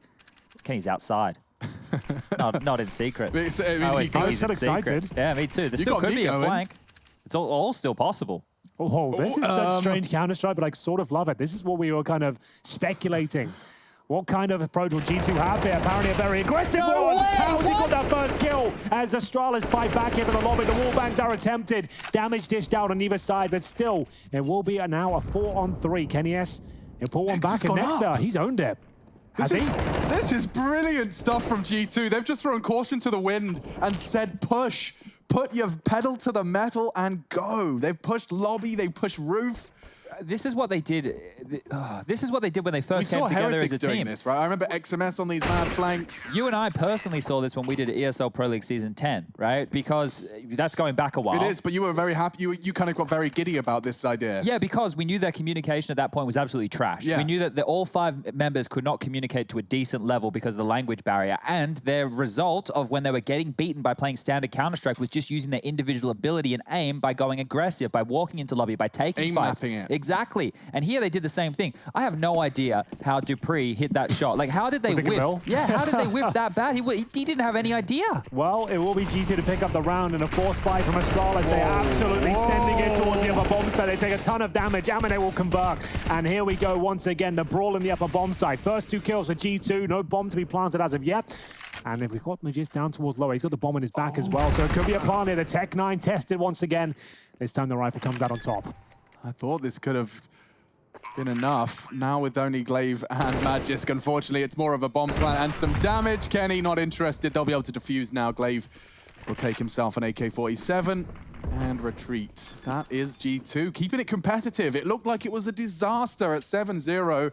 Now we find ourselves at 6-8. It's still a disaster in my mind. You said keep them under 6. Yeah. We're already talking about 8. But there's a real chance that they can get back into this, right? Because you're already seeing the mind games and certain strategies, just the one we highlighted a few rounds ago with forcing Nex's rotation. So that will come into play as well for G2 on their T side. And they're actually starting to get a chance to warm into the game now. It's good to see that Jax, a member who we pointed out last time these two teams played on Nuke, was punished. He's actually thriving, 16 kills to his name at this point. And Astralis will take their first tactical timeout here. Yeah, bear in mind, they were 7-0 down. So bringing this back, it's not looking too bad with that context. But the final round is certainly very important. Is Jax, as Chad mentioned, he's doing very well so far. 16 and 9, 113 ADR. And he's actually top fragging for the squad right now as well. Beneath him will be Nexa. And hopefully see Hunter come online a little bit more as well. He has just hit double digits. I didn't know Jax's second name was Jug. I didn't know that either. Damn. So Big Jug. He could be a juggernaut at times. It's certainly a possibility. We'll keep that one in mind. We'll put that in the back pocket. We'll come back to it. Round 15, last one of the first map of a best of 5. You can see Astralis gifted that one map advantage, and so the map pool certainly does favor them to a degree. Nuke, Vertigo second in the wings. We'll be seeing that one. And look at Zipex and Jax. They're about to have a duel so early, but Zipex, wow, he was ready. That's the old clothesline deployed. And we have got a 5-on-4, so Astralis will take that all day long. L-Block smokes deployed as well. And they don't necessarily have to commit to these. Where's Nexa going to be positioned this time?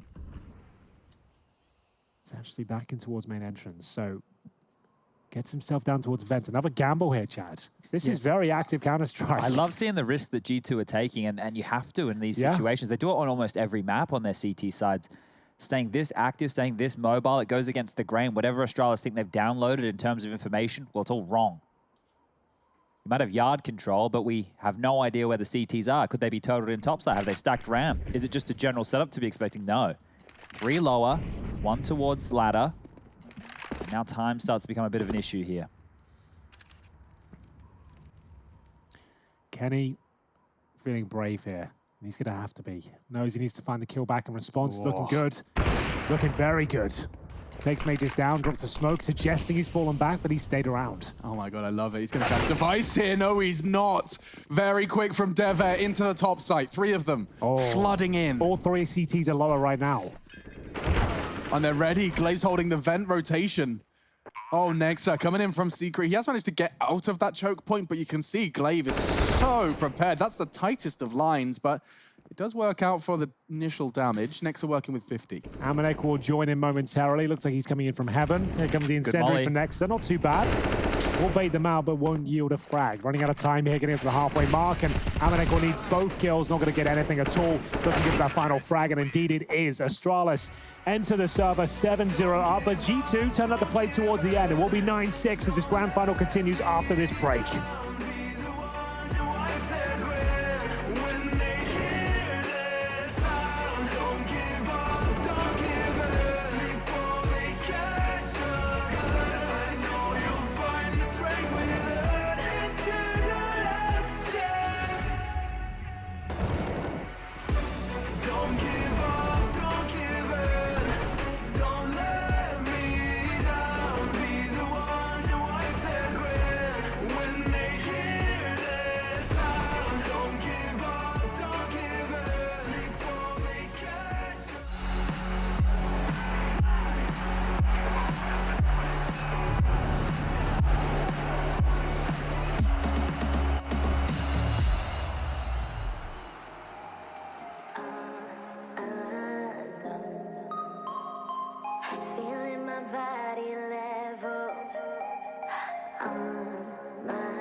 The European final for ESL's Road to Rio. GG.bet odds have Astralis as the hot favorite, and G2 have Astralis as the hot favorite as well, according to the pre-game interview.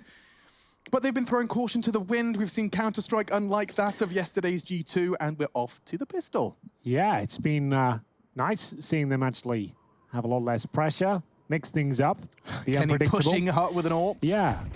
Exciting scenes, and now here comes the upper Molotov, and the first headshot delivered. Dupree down to 2 points of foul, be lucky to even get a frag at this point. But Magisk, he finished the first half with 2. He's equaled that total already. Make it even better now after this pistol. That's going to be the round. Hunter looking to see if he can cause any damage. Are you joking? Magisk came into this half with 2 kills. And he's now got 3 in the second half. Well, that's incredible. He's just got his entire haul +1 in the first round of the second half. That's madness. And he is the impact player. First time you'll have seen him in the center of your screen as the impact player. Let's see it again. Oh, okay.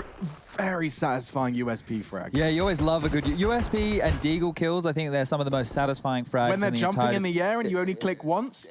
Feels good. It feels real good. What else feels good is Astralis managing to get a 9-6 first half after being down 11-4 in terms of opening duels. G2 were getting 11 of the 15 opening frags and still only able to convert 6 rounds. So problematic scenes ahead.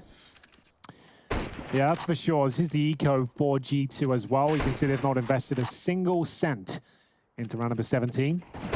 Just Glocks as Device will find the first there. Beautiful headshot towards Kenny S. Looking to cause more and more damage. Doesn't have to commit fully to these shots. Just trying to do a bit of damage.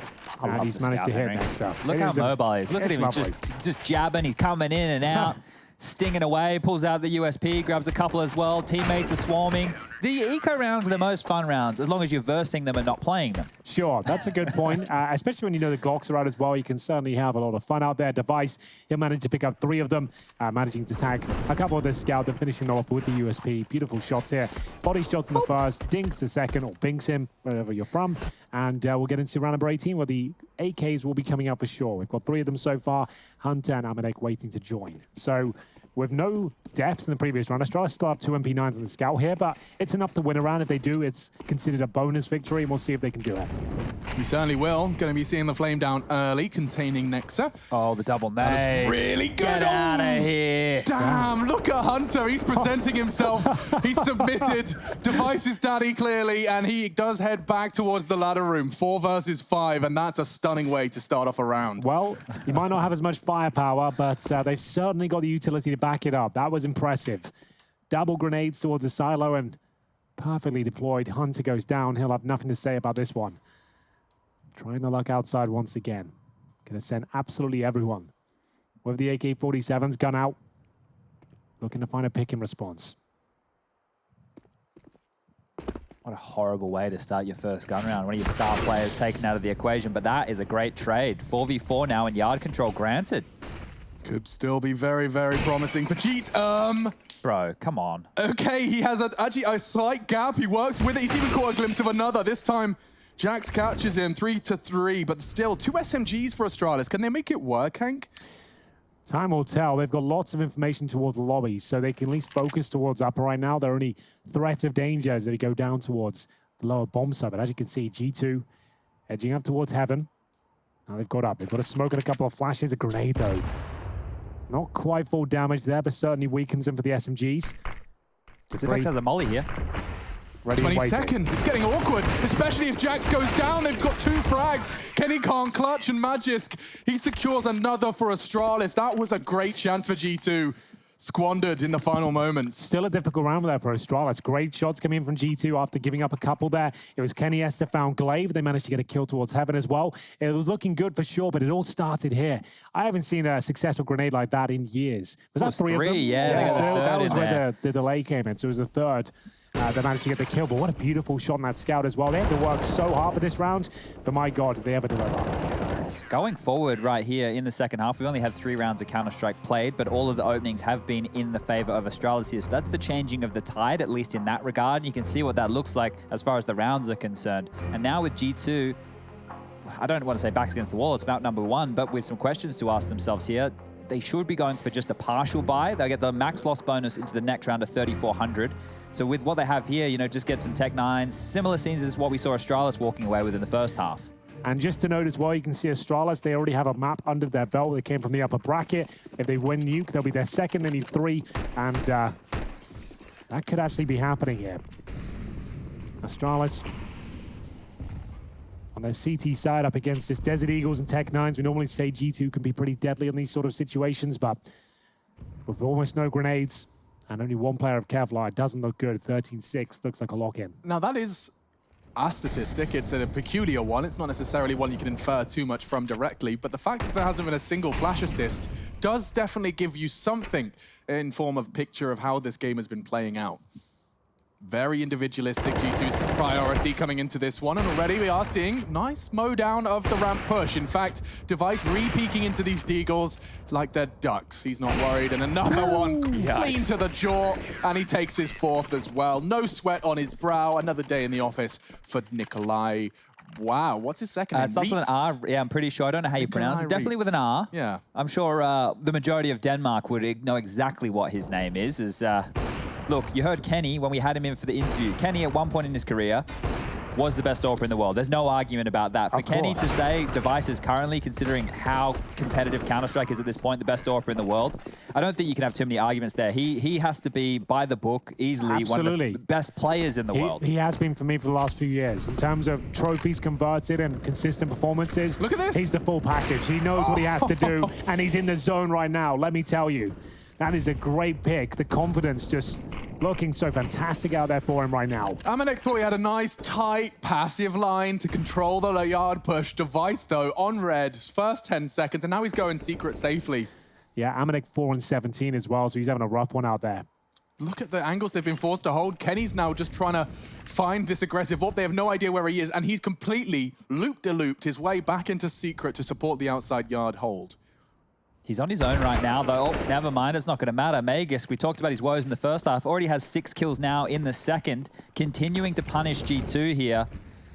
How many kills have they even gotten in the second half? It doesn't feel like many. Not many, yeah. Pistol was a clean sweep. The third round, they got 2. I think that's pretty much it. It was a clean sweep second as well, if I'm not mistaken. They took a full eco. They only have 3 kills so far in this second half. Well, there you go. Was that 3? 3 kills. There's been 4 rounds played. Yeah, okay, doing the quick math. Thank you, Henk. Henk? Henk. Yeah, Thank you. your evil twin. I thought Hank was his evil twin. I'm pretty sure Hank and Henry are the same guy. I see them in the same room all the time. So we get ready towards the upper execution there. 4 versus 2 before we even can build up a bit of excitement for G2 here. They lose another player. Oh! No. Device, he's still alive. How is he allowed 10 seconds to get away with this? Device is showboating. He's having a lot of fun.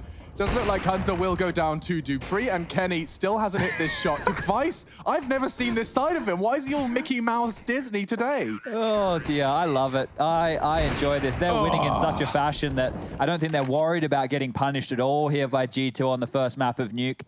It's looking like one-way traffic at this point. Next he'll be knifing people. Who is this guy? What's JW done to him?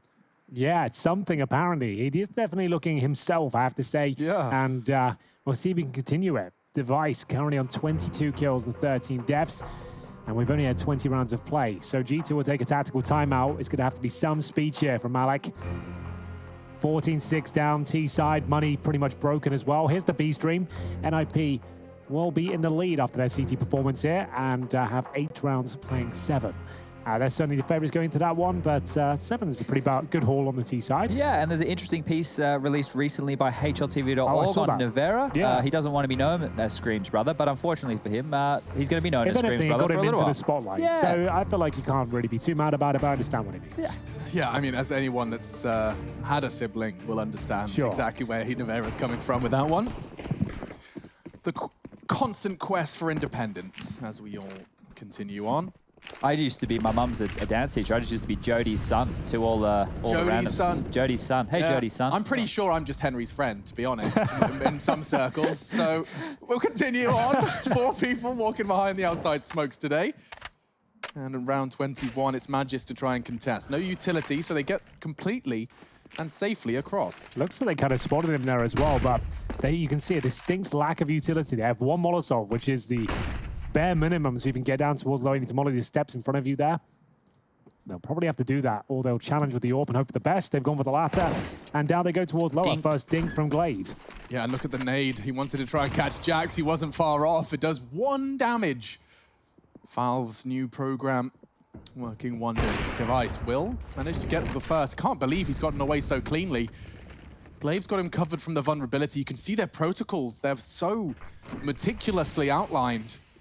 A smoke towards the door's position. 48 seconds. Chad, walk me through this trap. Oh, I don't even know how they can get out here. There is a little bit of relief in Warehouse at the moment. As you can see, Nexa, he's peering out towards the Heaven position, but with only 35 seconds remaining on the clock, the low HP of Jackson, not really a lot of utility to work with. They have to hope Astralis present them some frags, because working for these kills, it's not going to be easy. They have to go through main and split through ladder. 20 seconds! Oh, it's not looking good at all. And if Glaive gets a freebie, which he has, that could be it.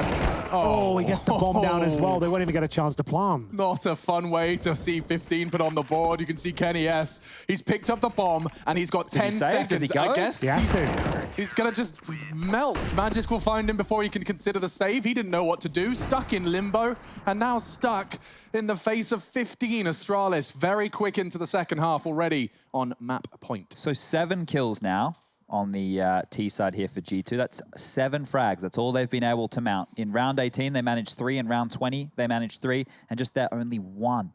So these rounds have been blowouts from Astralis here. They are really making a statement here against G2.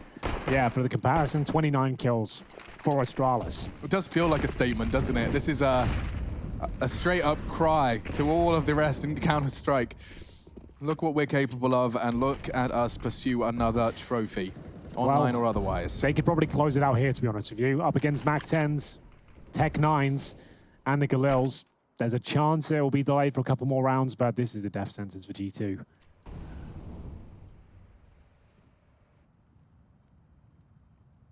Looking good for Dupree to find something here.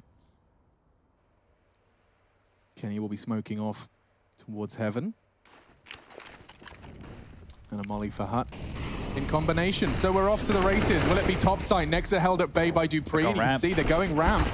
And Zipex, what the off angle he's gone for there. It actually gets in the double. Oh dear, it's ending right here. G2, they can't make a dent in Astralis' defense. 7 kills in the entire half. They're sent packing, and the Danes 2-0 up in the finals.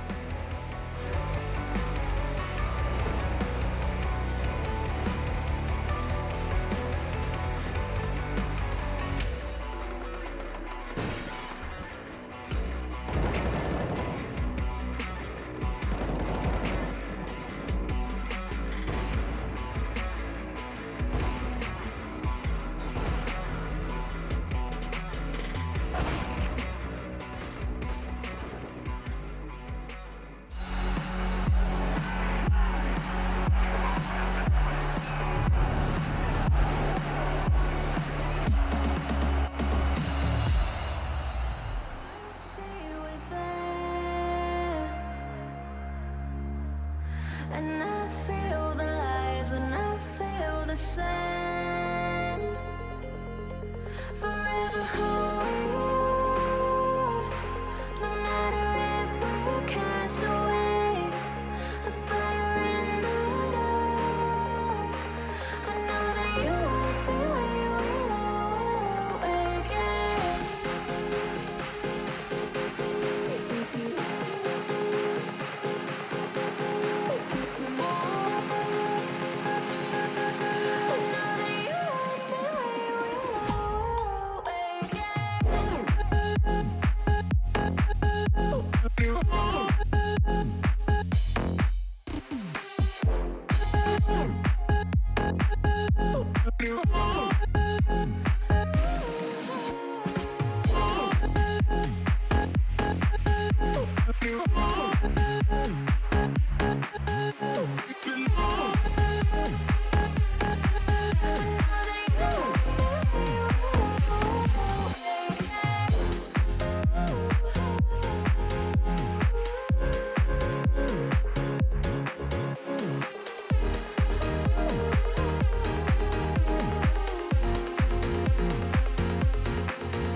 Right from the start, I see the end.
We've got one burning question to start this one off. Is how many buttons are too many buttons? Oh, I say one more. One if more? anything. Yeah. Okay, Bring it right down. I don't know. The producer just said no in the loudest, bassiest voice I've ever heard. Yeah, I so get in a lot of trouble around here. Just going to go ahead and keep this one done.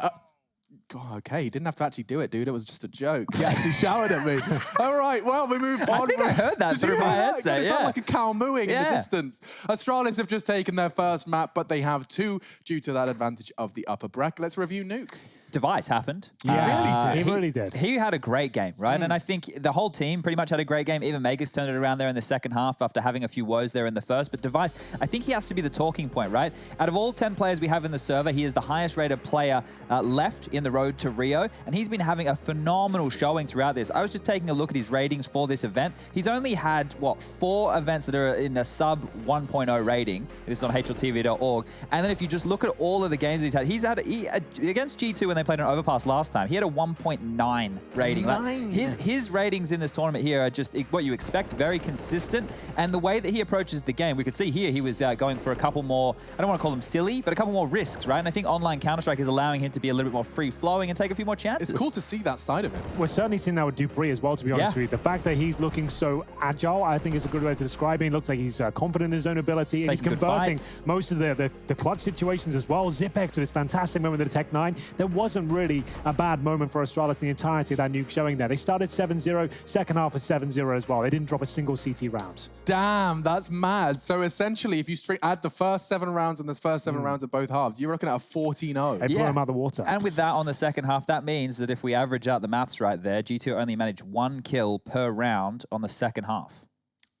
Yikes. Yeah, so that's a lockout. That's what we would call a bit of a lockout right there. And some of the frags they even got, I think it was on round like 20 or something like that. That's when they were messing around in the vents. That's when, going up and down, giving Kenny a freebie right there. That's when you know it's over. Yeah, so I think unfortunately for G2, we knew that Nuke was going to be a bit of a problem. We knew that they've been having some woes going into this. But if we want to look at positives, I loved how I loved how they were constantly in transition on their CT side and looking for fights because it's hard. It's not traditional though, It's definitely not. Do you want to be making those calls in a grand final because you feel like you have to? That's the concern for me. I feel like as long as the individuals are making it and not feeling forced, like because you could see Kenny going for a couple of extra risks that he wouldn't normally go for, but that's probably with what he was saying in the pregame interview, kind of not thinking. Because they've been downloading so much information since this team's come together of how they want to approach the game, the bits and pieces. Well, potentially that has to go out the window now in a grand final where they're sitting 0-2 down. So G2, they can't lose another map. That's as simple as it gets. There's 3 before them. It's the best of 5 grand final. It continues right after this break.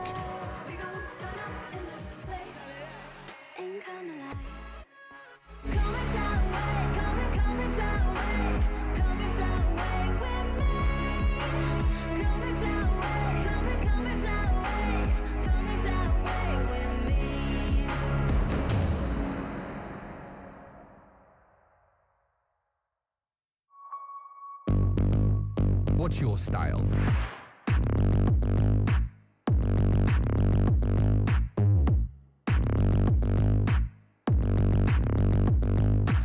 Get your merch at shop.eslgaming.com.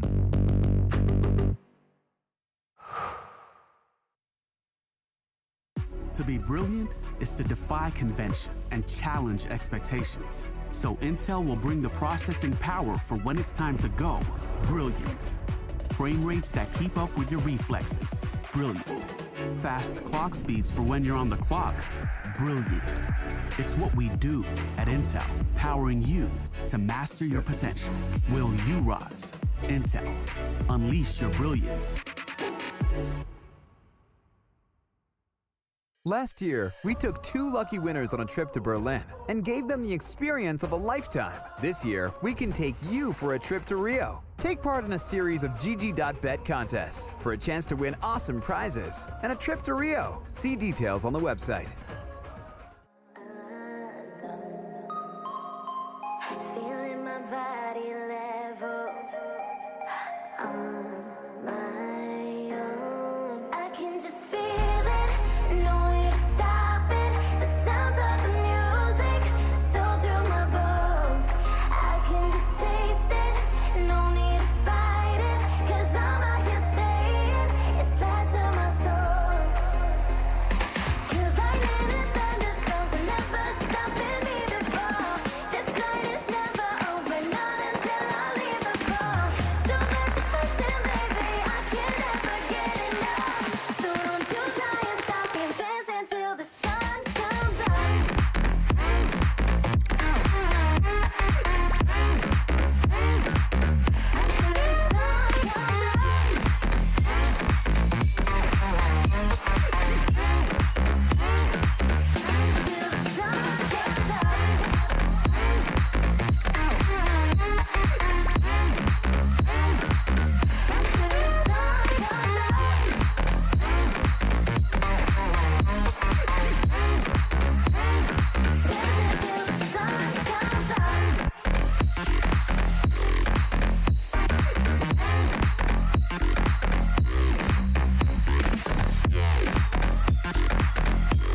My mind's not mine and it won't forget. But you bring me back from a darkness black as the soul. ESL 1 Road to Rio is brought to you in part by Intel, Mountain Dew Amp Game Fuel, and GG Bet.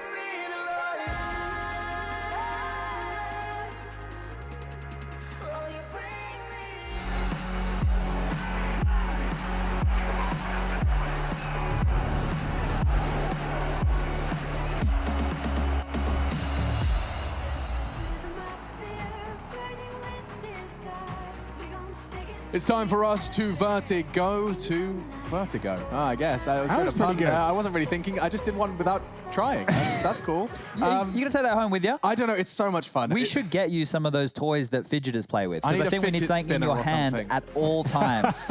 Yeah. It is a fidget spinner, I believe. Henry, have you ever told everyone that time you broke a really expensive watch with a fidget spinner? I did. I had a brand new fidget spinner. It was metal, it was bulky, it was big, it was looking real nice. Real cool. Went for a big spin in the green room, smashed the watch face, and it had gems and stones falling out the watch and metal. Flex. Oh, it's a big thing. Can we do this, though? Because yesterday on the social medias, you made a bit of a splash. Did I? Not for your commentary, but for your flexibility. Ah, yes. Do you want to explain to everybody at home why your arms can do weird things? I don't really know. I have to go to this camera here to really kind of show it off. I'll but stand basically, back. I can bend my arms backwards, and if this feels normal, It's double jointed. It kind of just goes back, and I don't think we're really getting the full. Because you're wearing all black as well. You're wearing the black today. Long sleeves as well. I remember double jointed being such a thing at school. Like, are you double jointed? And the only thing I could contribute was my wiggly thumb. I think it's called hypermobility. That's when you can do this. Can you lick your elbow, Henry? Yeah, I can do all the weird things. Oh, I can okay. do, I can bend my thumb backwards. I know your mind just went, Chad. None of that funny business. Maybe let's keep None going of the back to Marilyn Manson segment. stuff we all learn about in school. But, okay, Vertigo. Let me recap for everybody. We'll go serious for a second. Last time, Vertigo, they played not long ago. It was actually on the 13th of May, 16-13 in favor of Astralis. G2, they won both pistols in that game, and they dominated, they were dominated in terms of the opening duel statistics. That's 23-6 in the favor of Astralis. So look out for that. That's one stat line. Can G2 kind of fix their woes of giving away opening kills, or will this be the 3-0 again? That's the question. And the only way to find the answer is by diving from this beautiful studio into the beautiful rooftop of Vertigo. Astralis G2 ranks 4 and 5. Astralis, though, making a pretty damn strong case to be the strongest of ESL 1's road to Rio. They are 2-0 up in the series. Upper bracket haven't dropped down, and now could very well be the final map of ESL 1's road to Rio. Away we go to bloody Vertigo. That's a different one, Alex. There's one for you. You can use that if you like. I got my pen. Yeah, we'll get into the pistol here. Must win for G2. They need a bit of success here as they send pretty much all of their troops over towards the A side of the map. Device, bit of a master here. He's got the USP. And he'll spot the first player there. Doesn't find the instant kill, but does a lot of damage towards Amanek there. Even more from Zipex. Yeah, they want to fight them at least a little bit. Now Kenny met by Device in transition. He was moving the whole time. And he's found another head. Now Hunter completely isolated, but he does stand his ground. And with smokes pluming, there is still a very big shot. If G2 can get this bomb down, that is a big if, though. Molotov's great. Glaive burning. Amanek's found one on the P250. Glaive desperate to challenge, but they've got away with it. Look at the health they're working with. Nexus so low, even lower now. It's going to be very close here. Still a chance for G2, but maybe not so much anymore. They know Hunter's in towards short, but he's actually snuck through the smoke here. He will be taken down. A decent attempt there from G2 to get the bomb down. It's better than the pistol on Nuke, I'll say that much. But still, 3 players surviving for Astralis. Defuse comes in. Now, will they force by in the second? They didn't before. Yeah, I think that when they can drop AKs across, it might be on the cards here if they want to put something in Nexus and Hunter's hands. But they even have enough to go for Galils across the board if that was something they were interested in. We see the AK getting purchased on up, dropped across to Kenny. Now, Kenny has been a bit of a specialist on Vertigo throughout the road to Rio. When he gets that AWP going, he's probably been, I would say, the best AWPer that we've had the pleasure of witnessing here on this new map. That's fair. Actually, you know what? I'd argue, and it's quite appropriate to argue in this way with this game, but I'd say that actually Device has been the most impressive CT Vertigo AWPer, and Kenny's been the most on the T side. So seeing them clash in this first half will be a lot of fun. Kenny, for this time, is met by Glaive. He's got the first and still hanging around for the fight. It was a very scrappy encounter there to kick things off, but it will be Astralis coming out on top once again. Kenny S removed, and a little bit of damage inflicted towards Dupree and Glaive there. The flashbangs were just superb. That was where they had a lot of woes last time round. Dupree had a rough time on Vertigo, getting punished on the B bomb site and having to retake A time and time again. That doesn't help. Recall, it was in the first 10 days or so of this iteration of Vertigo being released. So I guess maybe getting used to it, but you're dead on. It wasn't much going on towards B. We're seeing more teams happier on this side of the map as the evolution continues here. And towards B, we will finish up as well. G2 will have 2 smokes. No way of flushing out Dupree at the back there towards a quad, so they'll boost up. And it's still a good chance they can win this. They get that 1 kill, there's not much in terms of backup. There's 3 players on B right now for Astralis. They've got one over towards construction, Glaive as helper. Actually, first contact from Glaive here. He's baiting for Dupree. This is great. Could work out wonderfully. 39 seconds, the flash and the perfect spray. He actually does damage, effectively killing 2. Hunter's working with 7 HP, and he's doing so much damage. He's finally knocked off his perch, but they're left with 3. And now Dupree can come out of his hidey hole, and on quad, they just get melted, looking very prepared for the push. Huge. Great setup there, Chad. That was absolutely perfect. The fact that Dupree could just stand there while his teammates were doing the lion's share of damage, taking contact, he's basically set up just to deny the plant at that point and make sure it can't go down to facilitate yet another low buy. And the patience from Dupree as well. He was waiting there a good, 30, 40 seconds before he made himself known. Glaive did such a great job there, taking that aggro. They had absolutely zero idea there was a CT towards quad. So a beautiful round from Astralis. Remember, they can close out this grand final by picking this map up. And they're up against pretty much the eco here. Deagles, PT50s, no armor, no nades. And smoked out the A round. Zipex rattling off shots through the smoke here, no damage done. Well, this side of the map is something we want to keep eyes on. If G2 Esports are allowed to get control of the A ramp with ease, we'll see them do some contact plays or very fast swings just off simple flashbangs. They like to take the jewels and catch the CTs off while they're sitting and thinking they're safe. So that's one of the strengths in this G2 roster's arsenal, as well as leaving Hunter to sell a lot of fakes and go for flanks through A when they are hitting the B bomb site. So we'll keep eyes on the evolution here of the T side of G2, but let's see what they can do with these pistols. Oh, it's looking good with the MP5. You don't mind me saying it's going to be a clean sweep. Astralis will find the 3-0. G2 did their best to wait, bleed out those grenades, but ultimately didn't do too much. Hank, the MP5. I Don't love get to see that one a little... It feels so satisfying. If they have no armor especially, really can shred. Yeah, real nice little weapon. Don't see it too often. And there we have it. Will Device keep it up? I'm sure he will. So first gun round here, Kenny S.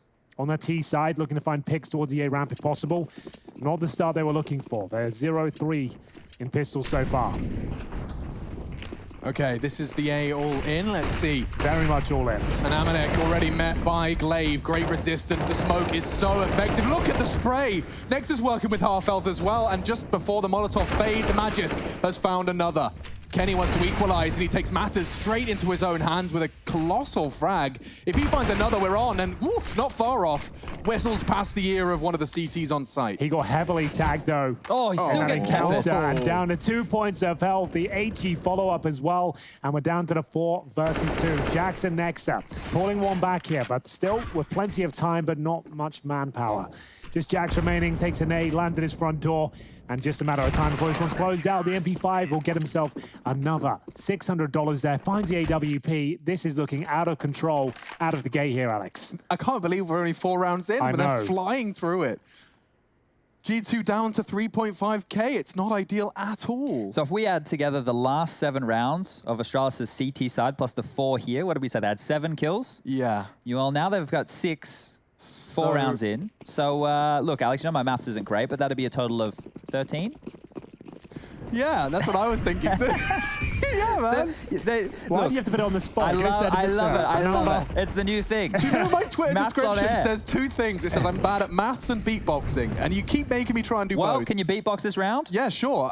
Boots and cats. Boots and cats. That's how it goes, right? Bomb down, and we are off to the races here. It's going to be the Tech9 swarming towards the bomb side, but it looks like Zipex and co have it under control here. Jax will be denied the 2nd kill. Can they find anything more here? Apparently not. Just going to be 1 player remaining. That's Nexa, and he's dealt with in due course. The money, it's swelling now. Zipex with $10,000. Device not far off it as well. He's already got the AWP in his hands, and G2 will have a buy available. Yeah, the money really is starting to get out of control. Just 5 rounds in. Dupree, your impact player of the 5th round. If you have just joined us, this is the grand finals, looking like Vertigo, G2's map pick, hasn't started on a particularly positive foot. Now back to the buy, back to Kenny S on that AWP. Let's see if they're contained in the same way they were the first time around. Well, there's not even anybody selling anything really over towards the A site, so not as much utility will need to be dumped from Astralis here. They'll still posture forward, knowing that Hunter is a little bit of a problem. A great utility harassment here early, and Glaive even wants to get up close and personal with this one. He thinks better of it for now. Will start to fall off and peel back. And it looks like maybe a B focus here. G2 don't have anyone towards the ramp. B splits are very prevalent in this version of Vertigo. You see that construction area on your screens right now. Device looking toward the boost, and my God, the timing couldn't be better. He knows another player's there as well. Of course, the boost can't be done alone. Throws a grenade, doesn't quite connect. If he had the trajectory right, that would have done 100 damage. He is bang on. Just a little short of the mark this time. Look how much control they have over to A right now. It's just they've got full control. Glaive has all the information. This is funneling them towards the stack of 4 players from Astralis. They're set up ready for this. Yeah. It's Astralis dictating the positioning of G2 right now, pushing them into unfavorable positions, and he didn't spot him. Amanek grabs it in the end, takes himself down to 56, but that's a kill in return. 35 seconds now. CT spawn, not really an option. Oh, Kenny, this is everything. This could be their B push. Nexa spotted. No, he doesn't. Device doesn't see him, and neither does Nexa. He still has the element of surprise, and he's got the Tech9, and what's that? What? He adjusts to Kenny S in time to find the first. Now still working at a disadvantage. They've got to get the bomb down. They've got 14 seconds. Where do you go? Nexa's got a plan, but Dupree's on the site. And he's still... Oh, my God, he's hit the shot. They can still win this. In fact, they will with Amanek finding his 3rd frag. G2 on for their first. Glaive to clutch. And there it is. Nexa will find it. It was looking like an impossible round for G2 there, but they make it work. Nexa, Amanek fight their way out of it. Money won't be broken for Astralis, but at least the streak is. Here's Device managing to get their first couple of kills here. Got that great Tech9 shot as well. They got the opening 3 kills, Chad, if I'm not mistaken. Yeah, it was quite awkward how in limbo they were there towards middle. We could see that they stacked heavily towards the B bomb site because of all that information we highlighted from Glaive. But as soon as Magus went down in middle, that was the kill that basically put the round in question. So great stuff there from Amanek. He had his woes there in map number 1. He's got himself 4 kills here in map number 2, but they're going to need a lot more of that going forward because Astralis are looking hungry to take this one as quick as possible. Maybe they've got some Sunday night plans we're not aware of. Could be a possibility, that's for sure. 8 damage, no surprises there. So mid worked, and that's where they return to. Let's see if Astralis have got any different protocols in place. They've certainly got a different setup. You can see 3 CTs ready and waiting, and that is the perfect incendiary. That completely stops any wide swing.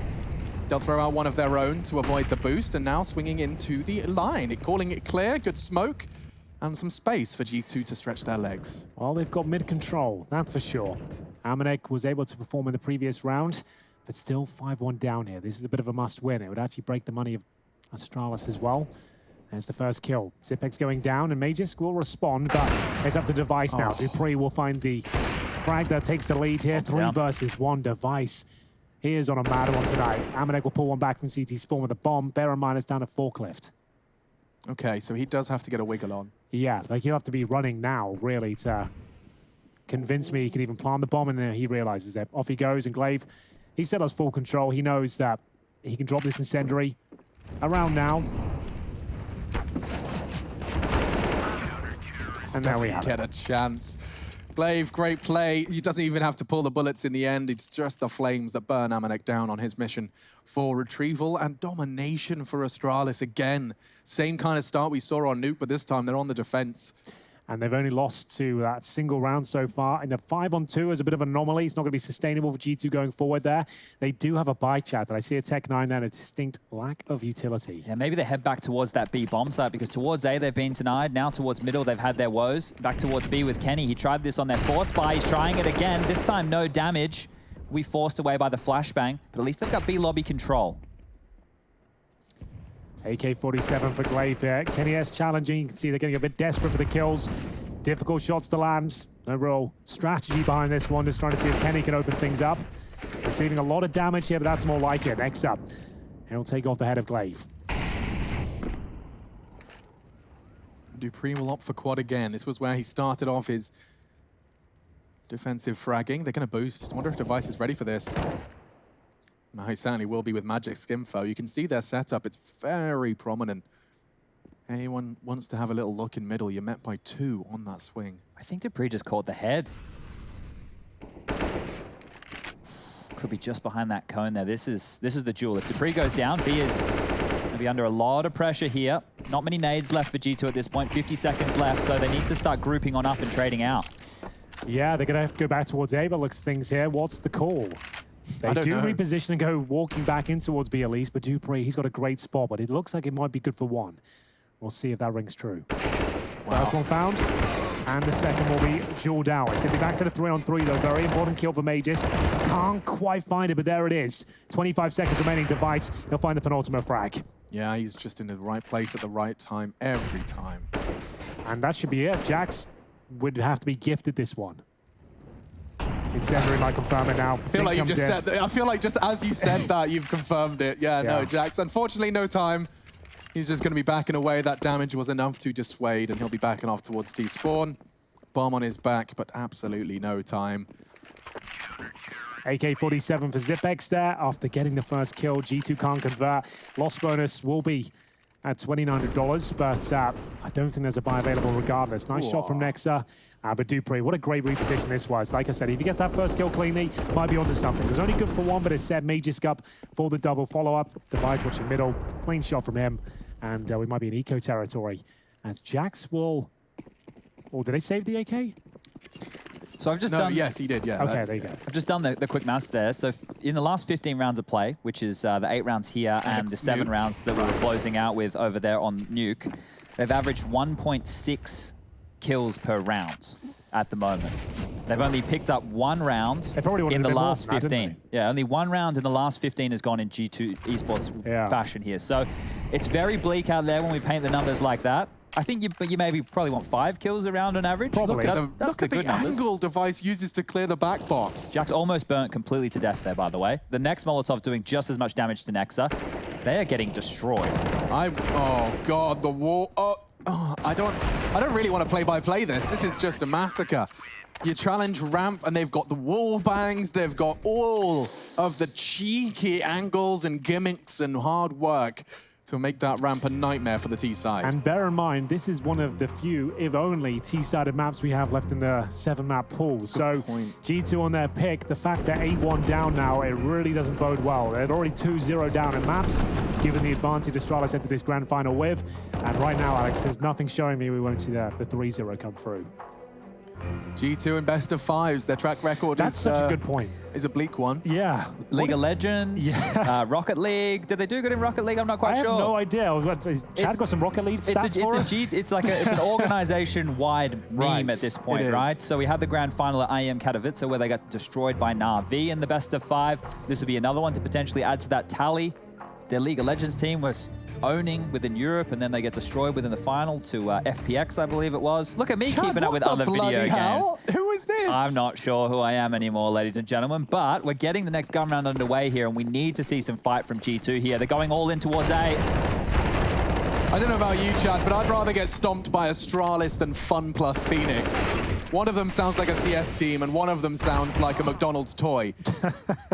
And unfortunately for G2, we had a bit of hype around that round, some timeout as well, but ultimately the same result. A nice shot from Kenny S, but it leads to nothing. 9-1 Astralis, the double kill from Glaive to open things up there. They're managing to get the M4s, the disc, beg your pardon. M4, double through the smoke. They're trying to throw the kitchen sink at them now, but it's 9-1. Could be the final map as well. Underwhelming so far from G2 on their pick, and there's another eco by looks things there. We'll see a Desert Eagle for Nexa, and he's the in-game leader, confirms that they won't be investing much here. Mac 10s, Tech 9s. It's how they managed to get a round on Nuke, I'll say that much, but doesn't exactly get everyone fired up here. We'll see. Oh, Device taking an aggressive line, and the spray from Dupree. Just the double Ds, and they've done it all. Nexa only with an armored Deagle, and he's got 5 of them breathing down the back of his neck. This round ends at 1 minute 35. We just had a 15-second round of Counter-Strike. Yeah, that's probably a record for the Road to Rio, to be honest with you. We haven't had many fast rounds, I'll be honest, but here's Dupree and Device. Difficult to keep up with all the frags coming forward here, but the partial buy gets them absolutely bugger all there. Can we throw in the towel? Do we have that feature yet? Not yet. I think they took it out. I think the best we can do is maybe jumping off the building. That would be it. Yeah, I don't know. I don't want G2 Esports to be giving us $1 million baby moment. Keep the stools out of the octagon. Jack's in trouble. He's gone. Oh, there was no trade potential as well. It was like a 1-second window to do anything with that. Look at Hunter. Can we just keep checking with him? He was looking at the floor in a smoke. He's trying to rat on Zipex. But let's see how difficult it is from his POV. Can we turn X-Ray off for this one? Daddy mode me rush. Thank you. I'm Hunter, and I want to try and find... Wow, you just get a quick flash. And Zipex, he goes and finds your teammate as well. Give him a chance. Anything. It's like when you're playing against, your little brother. To be fair, Chad, they did lose a 5-on-2 in round number 6. That's true. They did give him a chance. There is something here. Maybe there is again. You never know. 2v5, give it to me. Perfect angle. Well, maybe not. Great shot. Kenny's been having a couple of them, but unfortunately, not a single one has translated into a round win. Yikes.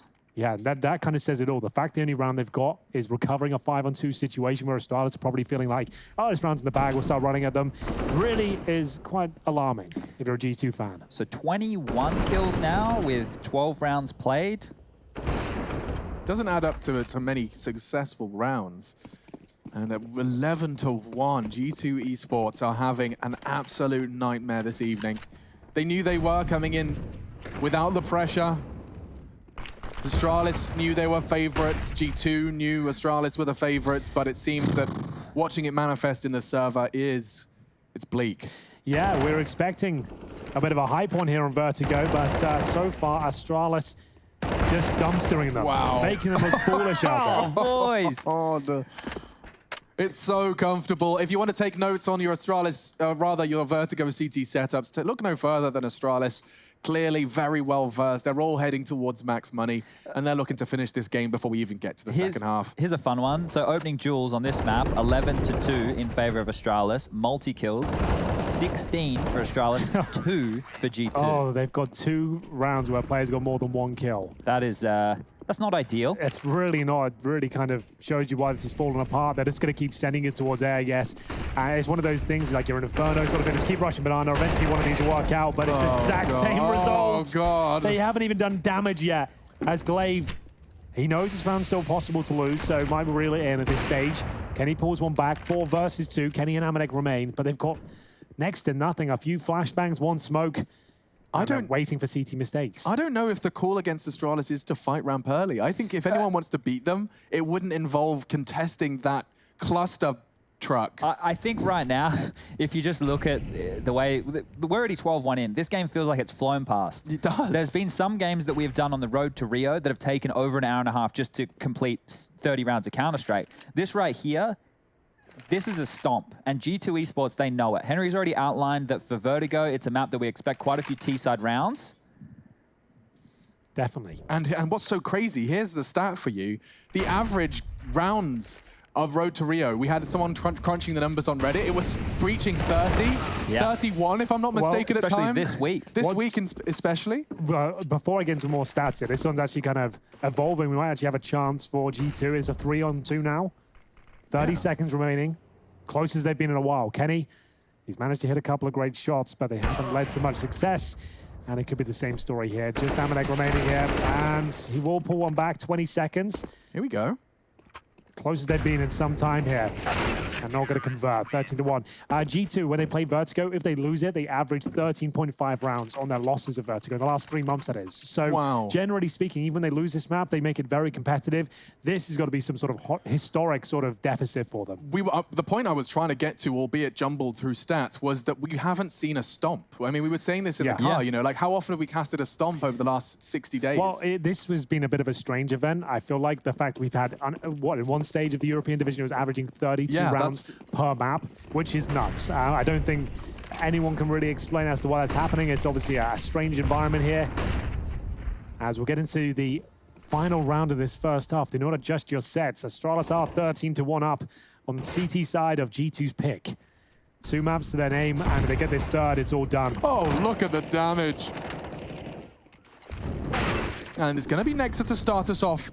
And the proceedings this time favoring G2. Maybe Hunter can find another. This is what he does best, but he's been completely muzzled, and Hunter finally ripping the muzzle from his jaw and bears his canines.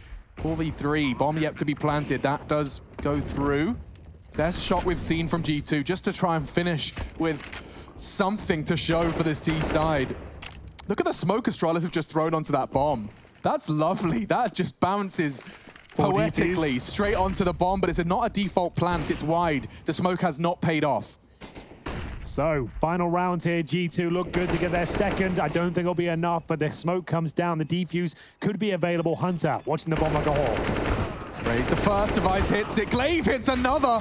Not like this. Nexa will deal with it. It's a 13-2 half. Yeah, Henry said it best. Do not adjust your sets. We'll be right back to see if G2 have got anything left to contribute.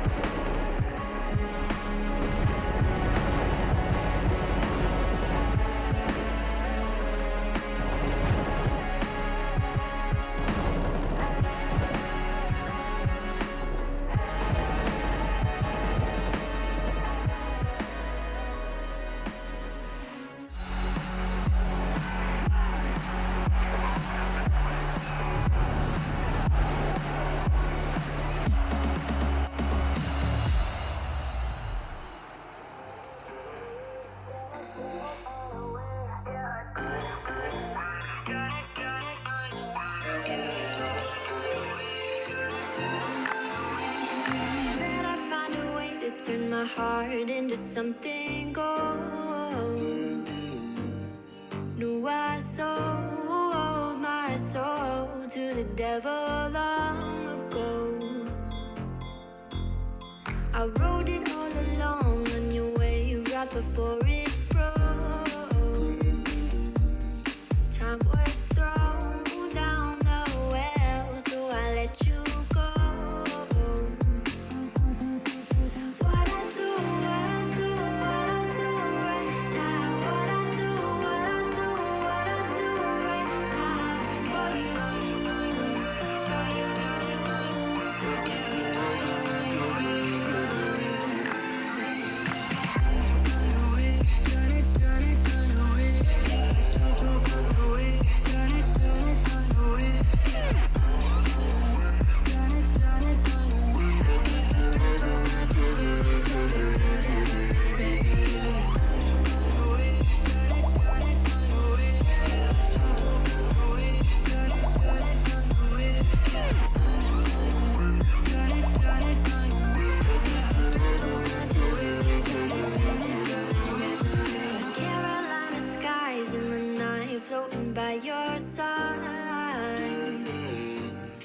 I fell up when you fell down, but we stayed in flight.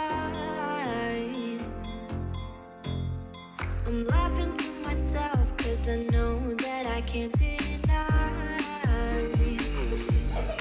I can't find what you can't hide right inside my mind. What I do right now. What I do right now for you, for you. If you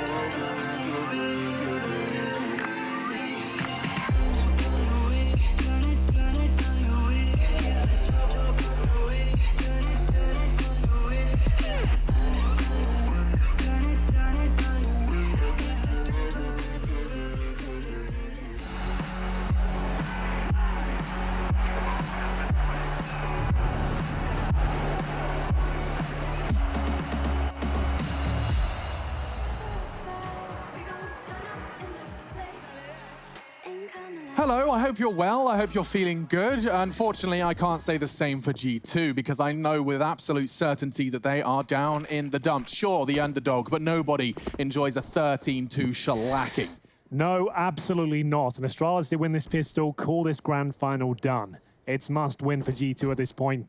And they're being very active. Again, I guess they have to be, Chad. They're just trying to find surprising maneuvers here. There's a gap. And Nexa could actually do enough of this one. And, Dupree, what a maneuver.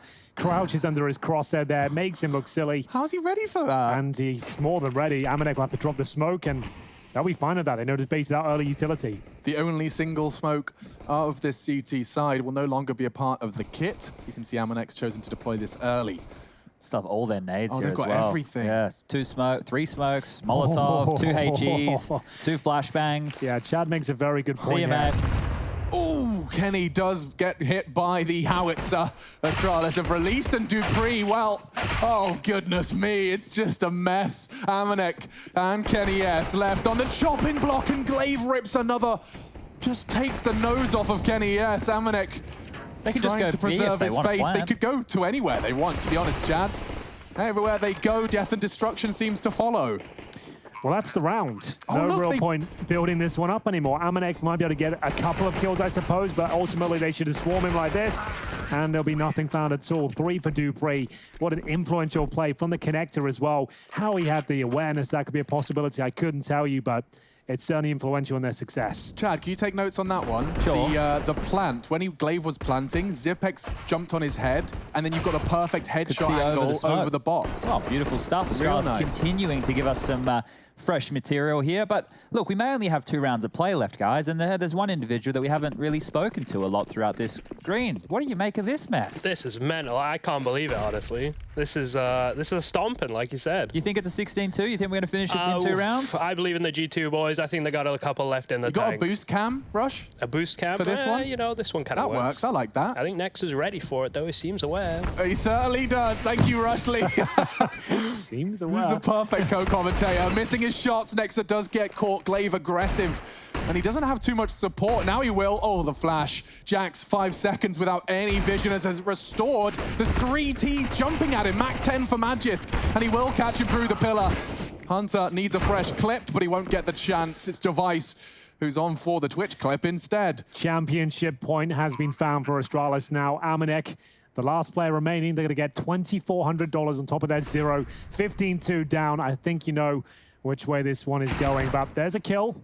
Aye, aye, aye. That's not even recoverable in terms of the weapon. Do you think people at home might get upset if we said call this one done? I was going to, but that's why. You held yourself back? Yeah, exactly. Held it back. 15-2. Exactly. We can't even say this one might be done. Championship point, though. Okay. You can say that. 13 straight now needed from G2 Esports to bring this back and take us into overtime on map number technically 3, but 2. And the MP9s are out. MP9's middle? Oh, send it. You got to send it. I'll tell you now, for those of you watching at home, when you're in situations like this, you're about to be knocked out of a grand final. Which we find ourselves in more often than not. All the time. Just whip out the MP9's middle. We won't see them go for the strategy, but running them down. Oh, they will run boost Nexa onto the box. That's actually pretty sexy. Straight over the line of sight as well. Could be something we'll see more of, but not a conversation for now, because as Henry's painted the picture, and I will continue to try and fill in, But Astralis are about to continue to be the kings of the Counter-Strike castle. Jax. Ooh, the Joker looking to cause a bit of a problem in court today. And the nades, double of them, of course. They seem to travel in pairs. Noah's nades and Device, he's found them the opening on A. He's so pushed up.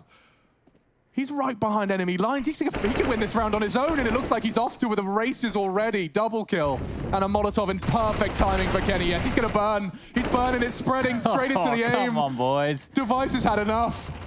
He has got dinner plans. You're absolutely right, and he's taking a look at his watch. He's got to get this one done. 2 remaining for G2, and it could be just 2 for G2 to end this grand final. I think he might be right. We're coming to the last couple of kills here. Astralis have done it. Nexa, he knows what's up next. Justin Bex jumping, and a great shot, reminiscent of a long-gone player in the name of Scream, and now he's found a second, needs a third, and Device has gone down, a fresh mag. He hasn't got a kit. If only he did, he wishes. He could just have spent the extra $400. It's not possible. Clave will win it 16-2. One of the very first stomps of the road to Rio, and it's in the final map of the grand finals.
So normally now is about the moment when the crowd is blaring and I give you the soundbite of Astralis are your ESL 1 Road to Rio champions, and then there's confetti and, well, the Mountain Dew Amp post-match and, of course, the recap is here, and we're here to break it down one final time. I can't believe I'm saying that. Astralis are your champions, and it was a quick 3-0. That was one of the fastest games we've ever had on the Road to Rio, and it was a best-of-5 technically. So that's a bit of a turnout for the books in itself. Unsurprisingly, Astralis get more power when they get into the playoffs, and especially grand finals where they have done their best work for what now, the last 2.5 years? Yeah, and their best work. Why don't we take a quick look through their catalogs? I'm sure G2 will show up as well, but it's time for the Mountain Dew Amp Game Fuel Power Plays. You guys can cast your vote over on Twitter, but first let's see what you're casting your votes on. Up at number 1, we've got Dupree. He's been body bagging, toe tagging, definitely not lagging. It's the Danish powerhouse. Yeah, he had so many great moments in this series. One of the MVP candidates for sure, right up there. This was a fantastic clutch down towards the lower bomb side of Nuke, managing to continue the streak and leading to that 7-0 start. Then,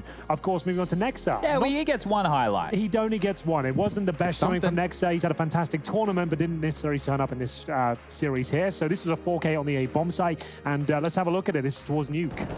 He still managed to rank within the top 10 highest rated players stats-wise here. It was a little bit in vain. You can see the scoreline up there, 7-0. This was a shellacking that Astralis just put on G2 Esports. But Nexa should hold his head high, an in-game leader with fragging potency to match no other. I think him and Glaive right now, probably in discussion of some of the highest fragging in-game leaders. Throw Nico in there as well. Yeah, no doubt. There was one very special moment as well with the Tech Nines. Now, I know you're a fan of them, but this was the double dink moment on the lower bomb site here. This when Device and I believe Zipex were remaining at this stage, down towards lower. The chips were down. They only had the pistols. They managed to find these crazy dinks here. This is when they really came back online after giving 4 rounds in a row. Remember, they were 7-0 up, then gave away 4. Yeah, the Zipex here with the double dink. You won't see it without the X-ray and the HUD coming on through, but he did so much damage, grabs that kill, and sets Device up for the last one. He gets this one on the drive-by, and that's all she wrote. We have one more highlight, though, Alex. We do, and it would be foolish not to include him twice, considering just how nice he has been performing. Device, let's keep our eyes on him for a second. He has been stepping up his game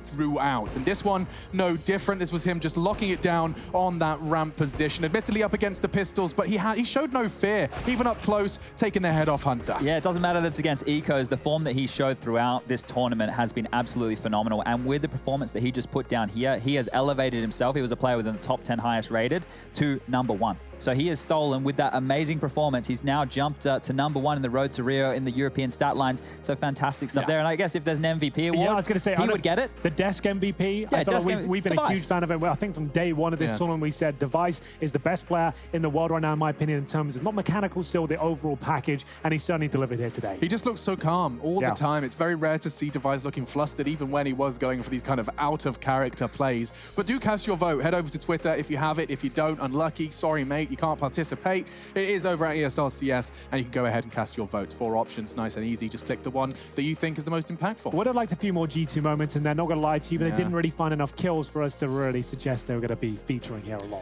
No, so let's actually reflect for a moment on that. Like, while these guys are casting their votes, gives us a chance to look back at this, and I don't want the dialogue to be G2 got blown out of the server in the grand finals, let's forget about them, because the fact that they've gotten to this, I think Hunter's tweet said it best, right? I don't think we'd even disagree with anything he said there, like 30 to 40%? Maybe a little bit more than that being shown, but I think that G2 as a team, what we've been learning with these guys is that they've had to overcome a lot of different bits and pieces, right? Obviously the language barrier being a big one. Everywhere. And this is the tweet that we were referring to, right? This is after their game yesterday against Nico and FaZe Clan, and Hunter basically coming out and saying they weren't playing, or they're not playing to their 100% level. I would say that would be still the case right now, but Astralis, if you're going to make any team look like that in a grand final, that's what they're built for, right? They're a championship team, and they've displayed that here today. G2 still have a lot of work to do, and I think, you know, Counter-Strike is in a very competitive position. I know that grand final probably doesn't speak to that right now, but teams are getting closer and closer to Astralis. Teams are testing Astralis, and with what they've done right here today, I think it's not I guess a statement, but a sign that when they need to, they can step up with their prep and look absolutely phenomenal. And even with the face of adversity here, bear in mind, G2 still got to the final, got a boatload of points to go with that. Sure, not the result they're looking for in the final, but that's ultimately what they had to do here, was get enough points to justify their position going forward here in the Road to Rio. And that's what's important, right? I'm seeing a lot of questions coming through from people in the community not quite sure what this means in terms of the major. Now, it has been a very confusing time for everybody considering the global situation, how much has chopped and changed. There's more of the RMR events coming. There's one in summer and one in fall. They haven't been announced right now of who's going to be playing where or who's even going to be hosting those events. but this is all just on the road. So getting these points, it's very important, and that's what we need to be looking for Rio when we do make it to November. Yes, and of course, a little sooner than November. In fact, right now, we get to talk to Malek. It is coach of G2 in their departure. Second place, a silver medal, and I'm sure Malek's going to have a lot of additional insight. He was probably calming down a little bit after that one, but Malek, let's start from the very top. G2, the 30-40% of your own game. It looked like today you couldn't really make a dent on Astralis. What happened? I think they played really well, first of all. So congrats to them. I think they are getting on point more and more. They have been showing great strengths the last weeks. Every time I was watching them, I could feel it. So yeah, first props to them. It's not the first time and the last time we say that, I guess. As for us, I do think if you speak about G2 and you are honest with yourself, at the beginning of this tournament, you couldn't expect putting us in the final because I don't think we are playing the best Counter-Strike for sure, and we are not near the level we could have in Katowice, for example. So that's a fact. The other fact is that we have been fighting our way through anyway, and we deserve our spot here because we just did it day by day. Today we just prepared like any other day. We just try to come in very, just another game, and it just went wrong. That's it. But like I have to say that I like how we started the game on TeamSeek. It was very composed. We were like ready. They started very strong by leading us 7-0. We could fight back, and I don't know. We have been struggling a bit on T-side, I guess. It was kind of a little bit odd. Always quite exciting as well. Your CT side on Nuke, especially, we saw it being very active was the word I was using. It seemed like you knew the reads and the tells from Astralis there, and you're rotating multiple players down towards lower, like 3 at a time or pushing towards lobby. Was that you kind of experimenting with some different approaches there, trying to catch them off guard? It was exciting, but I wasn't quite sure whether this is the battle plan or on the fly. It's not on the fly. It's not on the fly. We over-abused it because then when the game is getting tense, some players maybe can launch this move when it's not necessary. Sometimes, like, oh, we have this new tool, it's so nice. Yeah. But like when you know how Astralis is working, they are like taking areas really well. They like to work outside, and they can do so many things. They can get back to lobby, they can go heaven, they can go down, and by putting numbers and making sure you have these anchors being able to lock A site properly long enough. Anyway, whatever. Without getting into too much details, we knew we could have like 3 rounds out of this kind of place. And this is what we did a couple of times. I think it worked. It worked okay. Yeah, towards lobby especially. And it caught them off guard. One round, you did 3 individuals coming up secret while they were all trying to take ladder control. So there was times where it did work. Malek, now we've obviously had 2 months of just constant Counter-Strike right now with you and the boys. What is the biggest takeaway for you from the coaching chair with your team? Like, what is the biggest thing that you've learned or thing that you've had to fix, or even biggest positive that you've seen in the team? First of all, this is frustration because we are very passionate. We love this game, and being home, like playing every day from home, even though we love CS, when you like taste what is like a season of CS on tier 1 level, traveling and competing with the guys, feeling the fan community, and even with being with each other, enjoying a win with your boys, having dinner, I don't know, and even during the game, cheering for each other, you check your boys. We miss that so much, and like staying home for more than 60 days. I guess it's the same for you guys in the studio. Let's be honest. Yes. So we're driving each other crazy, man. Don't worry about it. It's not easy, and I think that's the main thing that is very, very difficult for us. I mean, for everybody. And the good point is we are supposed to have time to work, but then everyone is working so much online. The way people play, I have the feeling like the way we prepared, honestly. The way we prepared at some point, I was like, oh, bro, we win the next LAN. Oh, fuck, we are online. And then I start my game and I see some things and like it's not working. I'm like, what is wrong? We are supposed to have a good year this year with G2 and like somehow it's like not working. And I watch the demos, I see all these teams doing all these moves, being so confident anyway. So it's just a mess to adapt to online CS. Every day is very difficult. Tomorrow we can play any team and struggle. I think Astralis doesn't, obviously, but like I think it's the case for a lot of teams. Like Fnatic didn't pass through. Look, it's when you were talking about your placement and how you deserve to be there. I was kind of desperate to remind you of the names that were expected to be there, right? Definitely. You know, the Mouse, Fnatic, Na'Vi, none of them could make an impact. So, you know, props to G2. Admittedly, that grand final definitely did hurt, but it's going to be one that I'm excited to see. Sorry, boys. But the next time, you know, I'm expecting to see that G2 Astralis. I wouldn't mind a bit of a rivalry, a bit of revenge. That would get me going. I know the French are pretty partial to a good bit of revenge, so I'll let you focus on that. There. Perfect. Thank you very much, Malik, for your time, dude. And I'm looking forward to seeing you at the next tournament. And sorry for the G2 Army, guys. We will come back stronger, guys, like for sure. Perfect. Thank you, Malik. See you next time. See you. That's coach of G2 on the edge of the defeat. Still very, very got his thoughts in order. Yeah, always a lovely man. Always gives us a great Counter-Strike conversation. You can really see he's passionate about the game and he works very hard indeed. Look, I wish I was that well measured after a loss, right? It's something that, as speaking to him, like we get to do, you always learn something from Malik, and it's great to have him on the line here as a loser interview. So props to him. Yeah, it's never easy to do. In fact, one of my least favorite jobs of all time was the TI loser interviews. Just seeing people whose dreams have not manifested and having to ask them how it feels. Of hard work.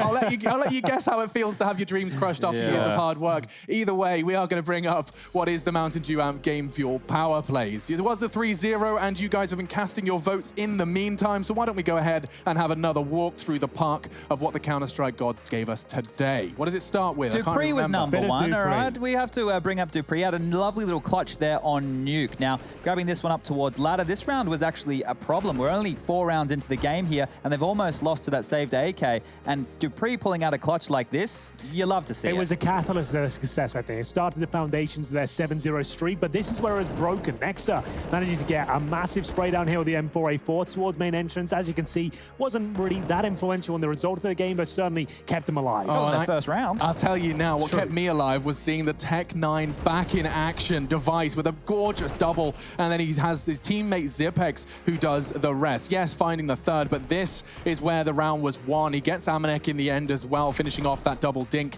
he managed to pull off. And Kenny in retreat, you think you're saving the York, Device thinks otherwise. And speaking of the devil, he's our number 4 spot as well. He certainly is. He was in great form the entire series. Vintage Dev A performance, if I say so myself. This wasn't the craziest moment, but very precise and very clean against the Eco there. Just to kind of summarize his performance here in the best of 5. And he should be the winner because he was the highest rated player throughout the road to Rio. They played a bunch of different series here. I think it was 10 in total, 1 best of 4 or best of 5. The rest were best of 3s. We've had so much Counter-Strike going on down. And Astralis, well, surprise, surprise, they reign supreme. Yeah, let's have a look at the winner, though. You guys have been casting your votes, and it looks like it will be none other than Zipex and Device, the tag team. Like the Tech9. Yeah, that was hot. They like the Dug. That was really hot. I'm actually getting quite excited because I could see a player just arriving. I thought we weren't getting a winner's interview. As well. I didn't think we were getting a winner's interview, but thank you once again for checking out the Mountain Dew Amp Game Fuel Power Plays. We have your winners? Yeah, well, we're going a little bit German right here, but look, this is one more time for you in case you missed the Tech9. It's been some years since we've seen it at, well, Tier 1 play, at any play whatsoever. So thank you, Valve, for making this a reality once again.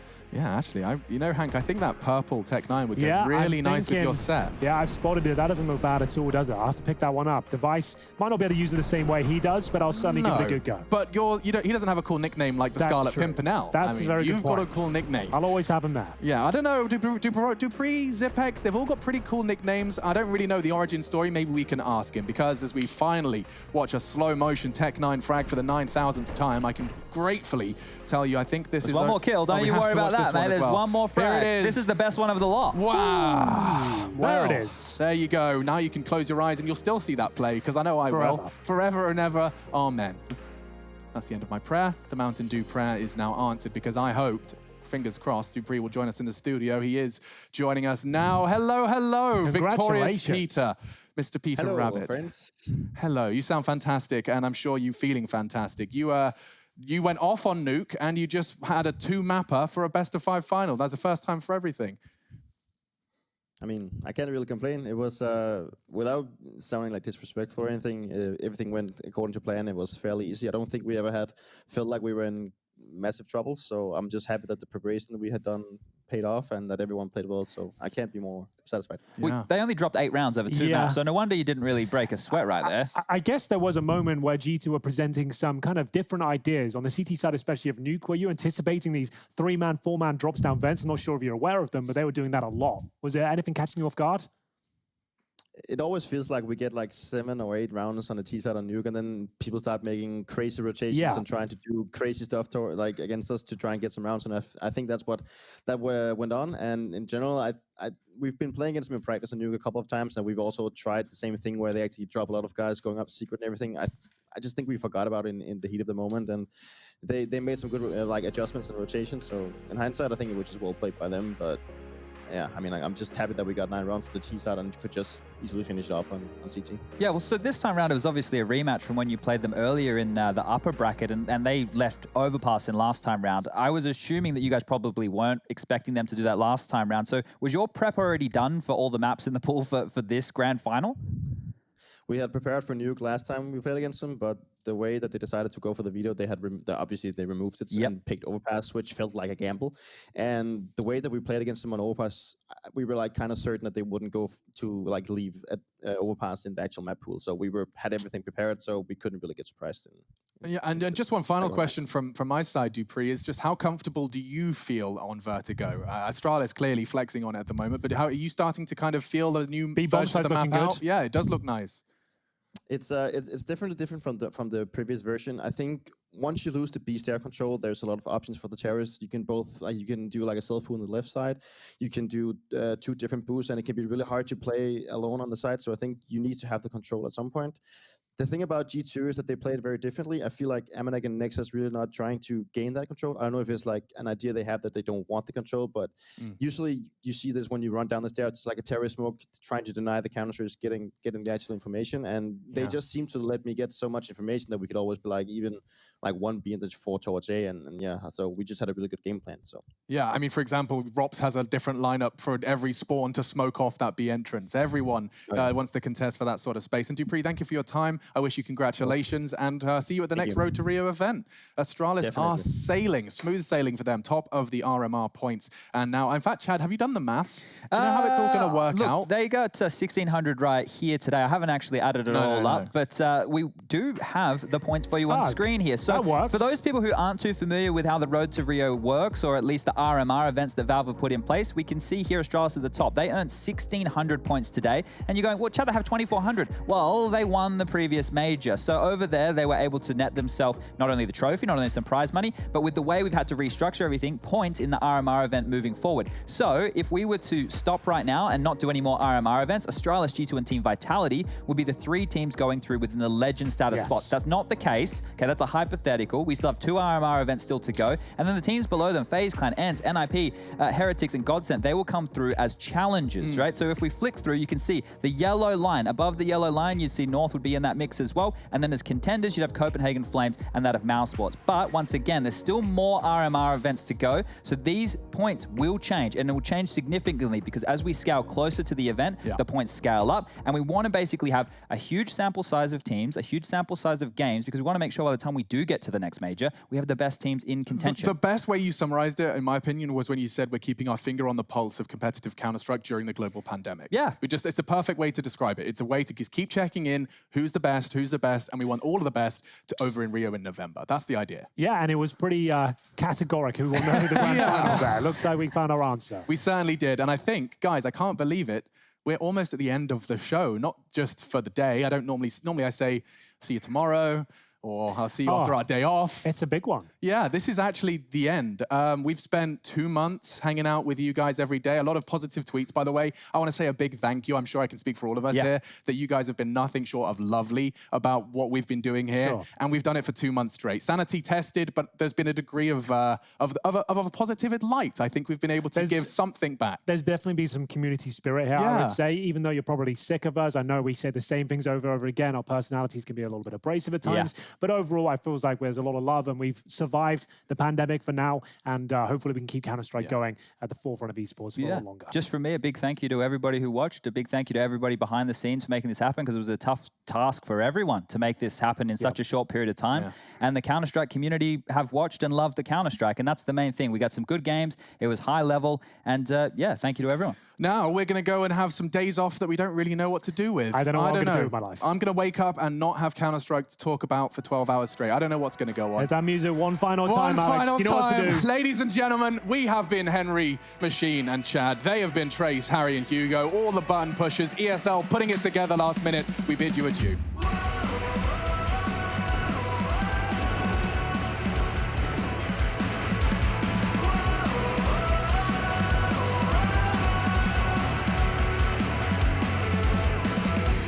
Sometimes I like the way you try, even though you know you will fail.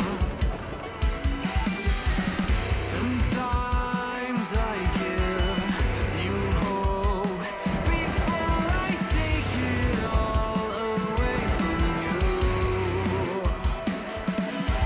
I'll never let you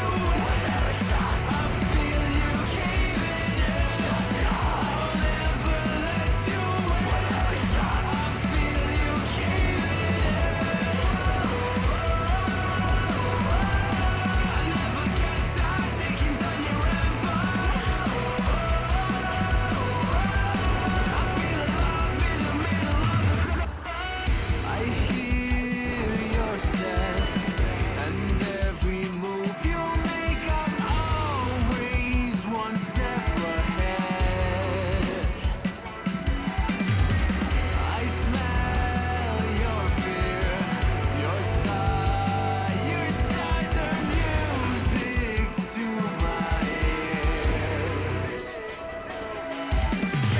I'll never let you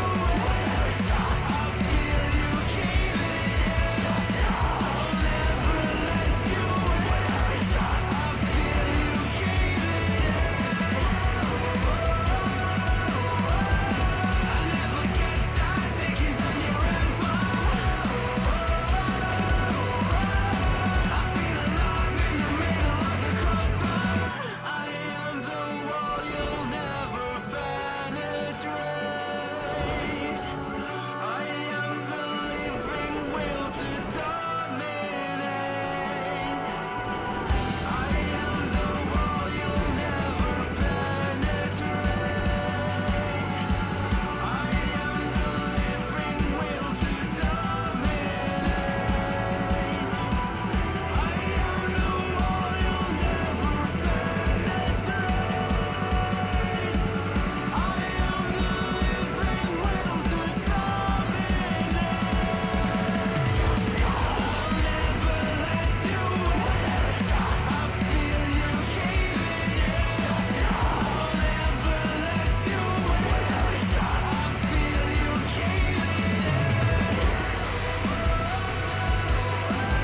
I never get tired taking down your empire. I feel alive in the middle of the crossfire. I'll never let you I never get tired taking down your empire. I feel you caving in. I feel alive in the middle of the crossfire.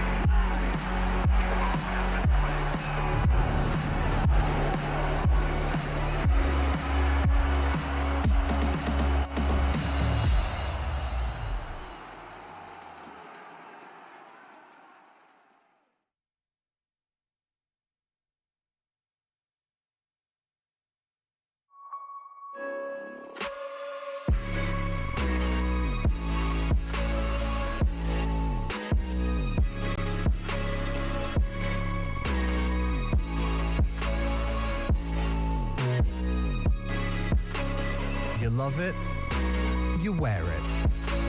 What's your style? Get your merch at shop.eslgaming.com.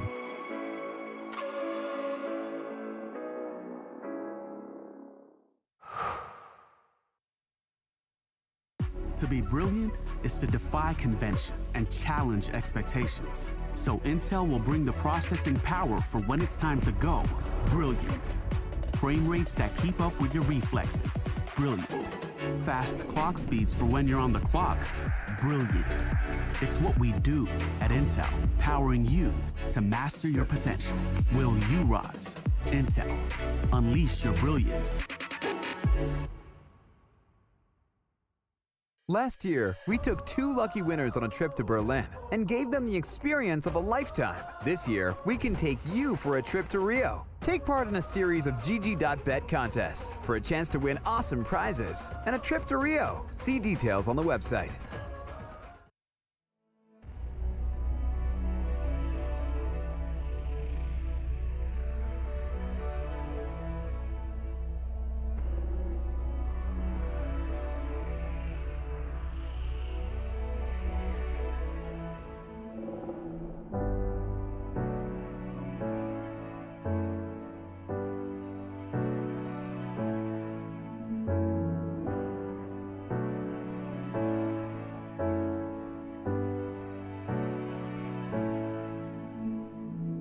Seems like I can't get away from the hot sun. Always night and never day. Even when I wash the floor, the dust still comes. Keep on hunting for the bread. No matter how lost, need no light, no spark. I'm in line mode. With my eyes closed, I can see in the dark. I'm a quiet storm. Far from calm, I know you feel me, brother.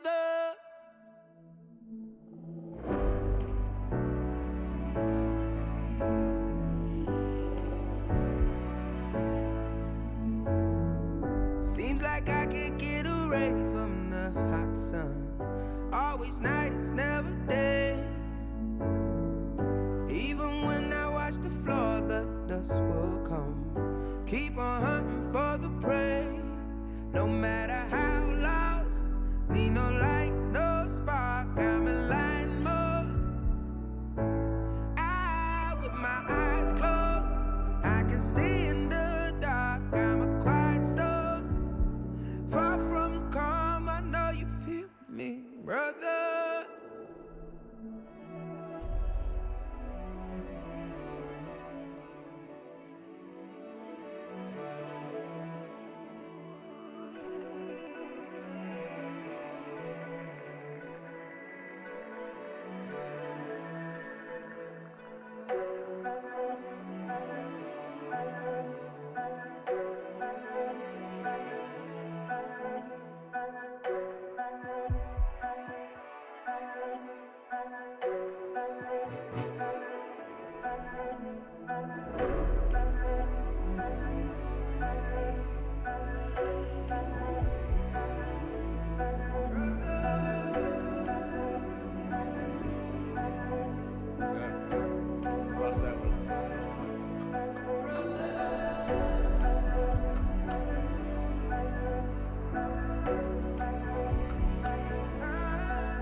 I was running round so many nations.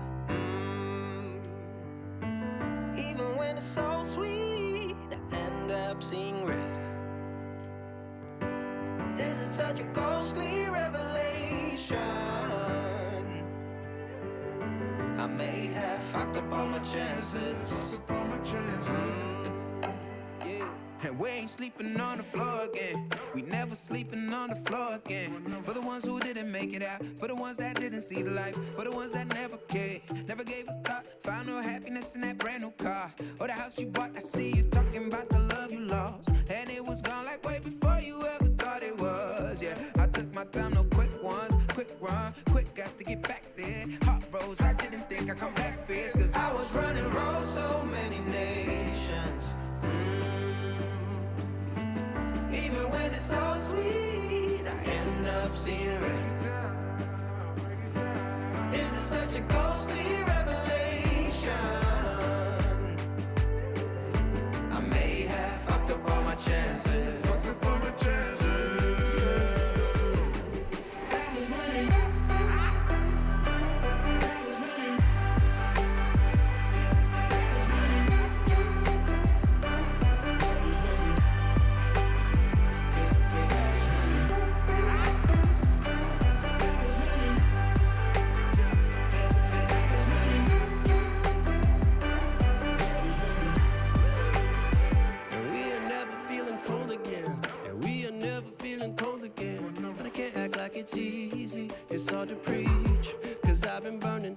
searching for. If we cannot breathe out, we go forward. Sure, I was searching for cure, fishing a little wildlife. And when I'm low on fuel, I'll still be running till my back broke. Halfway, lost hope and I checked it. Hard roads, I didn't think I'd come back fast. 'Cause I was running roads, so many nations. Even when it's so sweet, I ended up zero. This is such a ghostly revelation. I may have fucked up all my chances. Been around the globe, looked around, nothing fitted. Seen high and lows, but you won't even get it. Been around the globe, think it's time to admit it's not the end, but the road, and you won't even